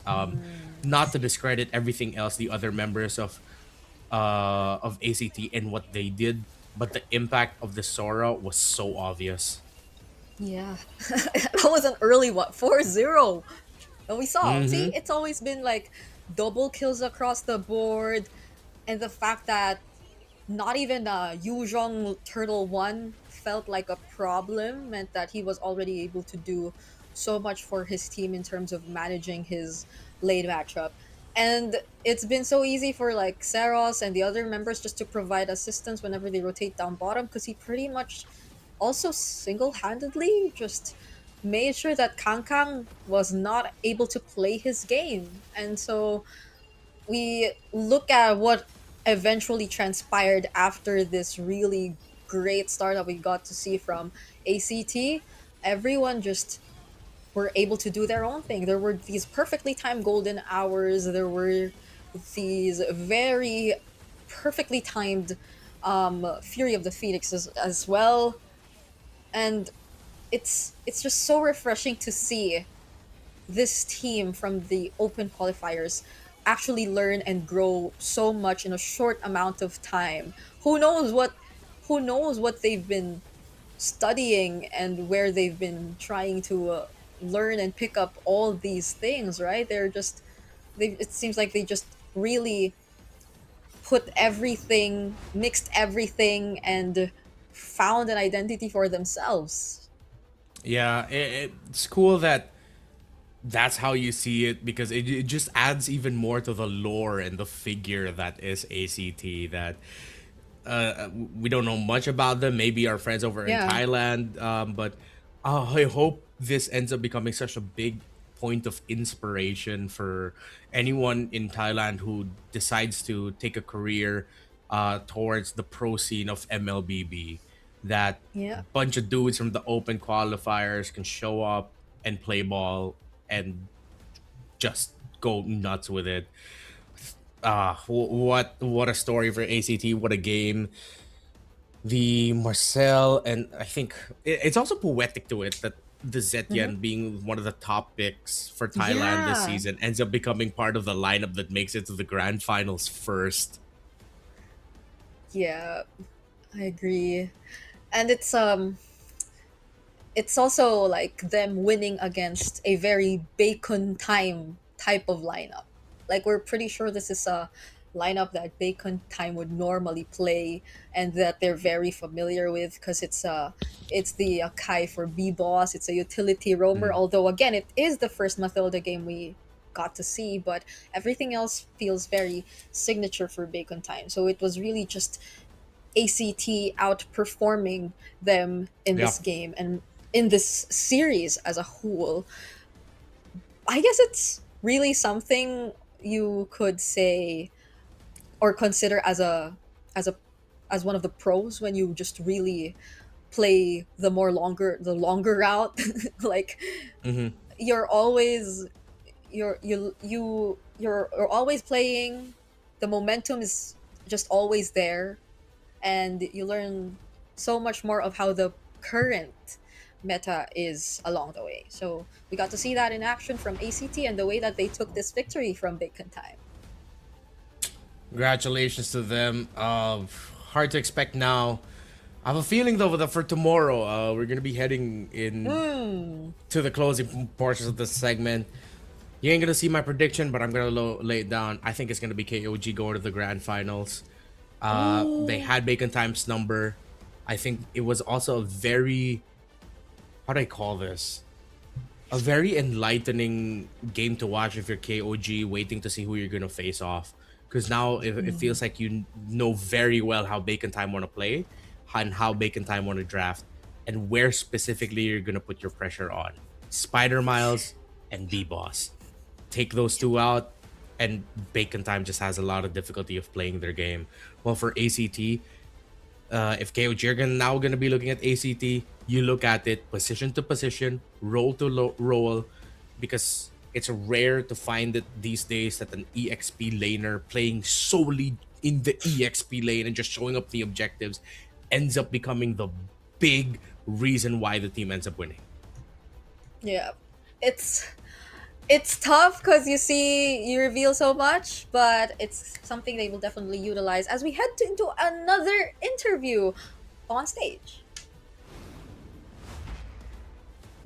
เราเป็นฝ่ายนำแต่ว่าเรารักษาแบบว่าโกลิต่อไปไม่ได้มีช็อตผิดพลาดเล็กๆน้อยๆเราต้องยอมรับว่าเกมที่ 4เขาทำได้ดีกว่าจริงๆครับแต่ว่าหลักๆน่าจะเป็นเกมที่ 2กับเกมที่ 3 มากกว่าที่เราเป็นฝ่ายนำแต่ว่าเรารักษาแบบว่าโกลิต่อไปไม่ได้มีช็อตผิดพลาดเล็กๆน้อยๆค่อนข้างเยอะครับเรื่องไทมิ่งค่อนข้างเยอะ แล้วเขาทำได้ดีกว่าในส่วนของการดับมาแก้เราด้วยไหม ก็ต้องยอมรับครับว่าเขาก็แก้หน้างานได้ดีแล้วก็เตรียมตัวละครมาดีมากครับก็เป็นเขาทำได้ดีกว่าในวันนี้ครับ แล้วโค้ชคิดในมุมมองของโค้ชเนี่ยคือการที่เราเจอกับ ACT รอบนี้ต่างจากรอบที่แล้วยังไงคะเพราะว่ารอบที่แล้วเนี่ยคือเราชนะเขามา 2-1 แต่รอบนี้เนี่ยคือเราไม่ชนะเขาแถมยังเป็น 3-1 อีกด้วยก็ก่อนอื่นเลยผมมองว่าวันนี้ ACT เตรียมกันบ้านมาได้ดีมากๆนะครับเขาก่อนหน้านี้ตอนที่เราเจอเขาในรอบเก็บแต้มเรามองว่าเขาเป็นทีมที่เล่นค่อนข้างกล้าได้กล้าเสียเล่นเสี่ยงเล่นกล้าบวกแต่ว่าวันนี้ก็เขาเล่นดึงได้ดีมากแม้แต่ว่าเขาจะเล่นตัวที่เป็นตัว engage แต่ว่าเขาก็ยังเล่นดึงได้ดีครับก็ยินดีกับ ACT ด้วยครับวันนี้ตอนนี้เราก็ต้องกลับไปเตรียมแผนมาเจอกับ KOG แทนแล้วใช่ไหมคะสำหรับในวันพรุ่งนี้เนาะสายล่างแล้วเราคิดว่าเราจะกลับมาได้ไหมในแกรนด์ไฟนอลก็ส่วนตัวผมพยายาม positive ตลอดนะครับก็พยายามเชียร์น้องๆเสมอก็เราก็ทำเต็มที่ครับเราจะพยายามทำให้เต็มที่ในทุกๆเกมครับได้เลยค่ะขอบคุณโค้ชโนเอลด้วยนะคะตอนนี้ก็ขออนุญาตค่ะส่งกลับไปให้พี่แคสเตอร์ทั้ง3คนนะคะ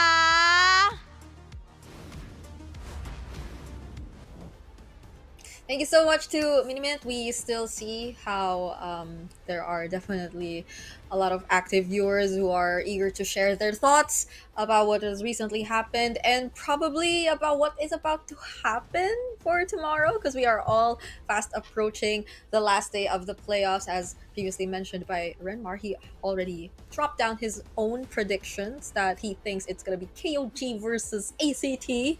How interesting is that? You know, like, who would have thought the top seed will be going up against the 5th seed in the grand finals? Because I think like that statistically speaking, even in our own MPL region, that doesn't happen a lot of times. Like fifth seed. Yeah, it's almost always 1 to 3 that ends up facing each other. I think even 3 is in the really awkward spot because it's also quite rare to see the third place make it to the grand finals.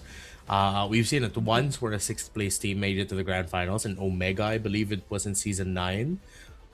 So yeah, hopefully we get to actually have that in our own playoffs. It's cool that they got to interview the coach there at the end.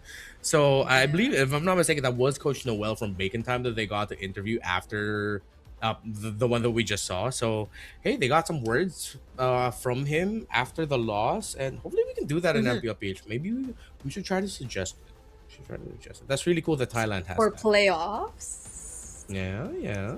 I mean, we could do it. We could do it on stage 2, like right after everything, because like you don't get to really speak with the minds behind the teams a lot of times. Like you sometimes get to see them in the winners interview, but it's not like it's not specifically for them. It's more on the players, and then they just occasionally jump in to say something, or if the players just want to make them sing.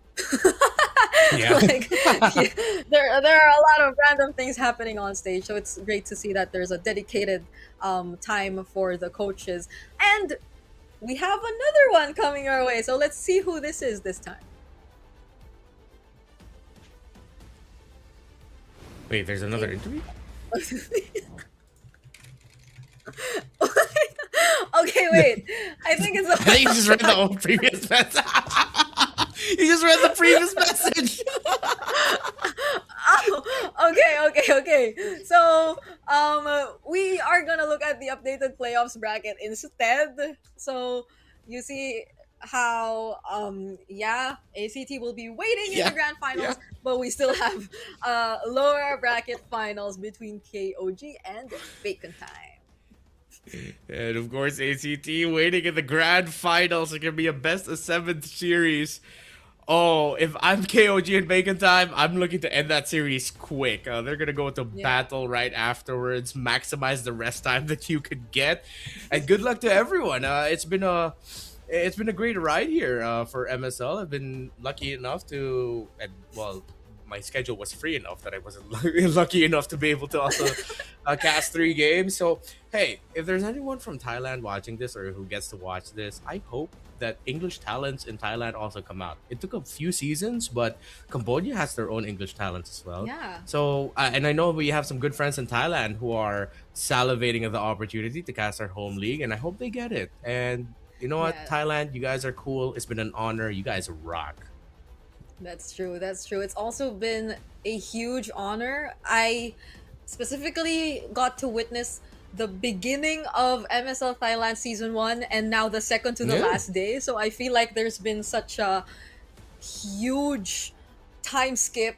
Like if we were to put it in like the language of maybe watching an entire series or something, that I was occasionally able to see, but there's just so much more behind that of course you no longer get to witness in front of your screen. So I'm just really proud of everyone, all the players who really made it this far, and those who weren't and are still going to, of course, give it a shot next time. It has been a pleasure. It's Brigida and Renmar joining you for the English broadcast in the second of the last day of the playoffs. Now I think it's about time we throw it over to the stage to officially close the show. Bye-bye. ว่าวันนี้ก็เดินทางมาจนถึงช่วงสุดท้ายของงานในวันนี้นะคะแล้วก็เราได้สำหรับ3ทีมที่แกร่งที่สุดในวันนี้ใช่แล้วเพื่อก้าวเข้าไปสู่การแข่งขันในวันพรุ่งนี้นะคะจะเจอเป็นสายล่างก่อนเนาะพรุ่งนี้ใช่ค่ะแล้วก็เป็นรอบแกรนด์ไฟนอลในแมตช์สุดท้ายใช่แล้วค่ะนะคะสำหรับ3ทีมที่ผ่านเข้าสู่การแข่งขันในวันพรุ่งนี้นะคะได้แก่ทีม King of Gamers นะคะหรือว่า KOG ใช่แล้วและตอนนี้ที่ไปรอในแกรนด์ไฟนอลแล้วนั่นก็คือ ACT Esport Club ค่ะและก็ต้องไปลุ้นกันนะคะกับ Bacon Time ว่าเขาจะได้ที่3หรือว่าจะได้เข้าไปชิงแกรนด์ไฟนอลนั่นเองใช่แล้วก็อย่างที่โค้ชบอกเนาะว่าเดี๋ยวพรุ่งนี้มาดูกันอีกทีว่ามันจะยังไงนะคะระหว่าง KOG กับ Bacon Time นะคะในเวลาเที่ยงตรงเนาะ สำหรับใครนะคะที่อยากจะมาดูสดๆเนาะก็มาดูได้นะคะที่ BCC Hall เซ็นทรัลลาดพร้าวชั้น 5 ค่ะ ใช่แล้ว เข้าชม ค่ะ ฟรีแล้วก็มีกิจกรรมนะคะจากบูธพาร์ทเนอร์ของเราเยอะแยะมากมายเลย ใช่ค่ะอยู่ด้านในฮอลล์นะคะแต่ว่าเมื่อทุกท่านมาแล้วนะคะ ก็อยากจะฝากกันเอาไว้นิดนึงว่าบริเวณด้านหน้านะคะ เรามีบูธกิจกรรมเยอะแยะมากมายเลย อย่างจะเป็นการ์ดให้กำลังใจ ใช่ เขียน ค่ะ จากทางด้านนอกแล้วก็ถือเข้ามาร่วม เชี เชี ย ย ร์ ร์ใน นัก ฮอล แข่ง ล์ได้ ใช่ แล้วก็ยังมีสแตนดี้นะคะที่เป็นสแตนดี้ไอดอลไม่ใช่ไอดอลที่ไหนก็คือเนี่ยแหละนักกีฬา นักแข่งของเรานั่นเอง ใช่เป็นนักแข่งของเรานะคะ สามารถถ่ายรูปคู่ได้แล้วก็โพสต์ลงโซเชียลมีเดียกันได้นะ ใช่ค่ะ และที่สำคัญค่ะเรายังมีบูธกิจกรรม 5v5 ด้วยนะคะ ให้ทุกท่านได้เล่นกับนักกีฬา ใช่ มีนักกีฬาแบบบางทีมเขาว่าง ใช่ ๆก็ ใช่ มาจอยมาเล่น แล้วก็ ใช่ ชนะก็ได้โคดี้ด้วย ใช่โอ้ยอลังการการสร้างมากเลย แล้วก็ที่สำคัญนะคะ หน้างานของเรายังมีสำหรับ QR code นะคะ ให้ทุกท่านสแกนสำหรับใครที่มีคำแนะนำคำติชมต่างๆ อยากจะเสนอ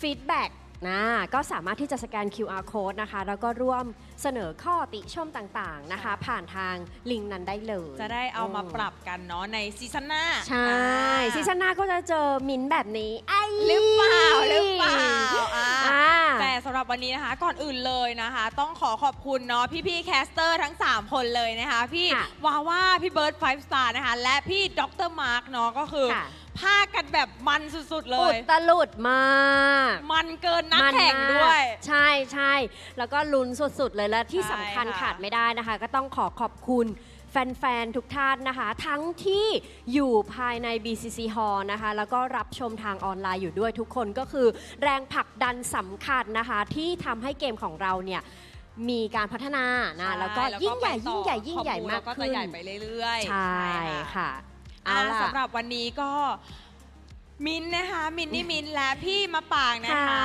ค่ะเบบี้ค่ะ ขอตัวลาไปก่อนนะคะ เจอกันใหม่ในวันพรุ่งนี้นะคะ สวัสดีค่ะ สวัสดีค่ะ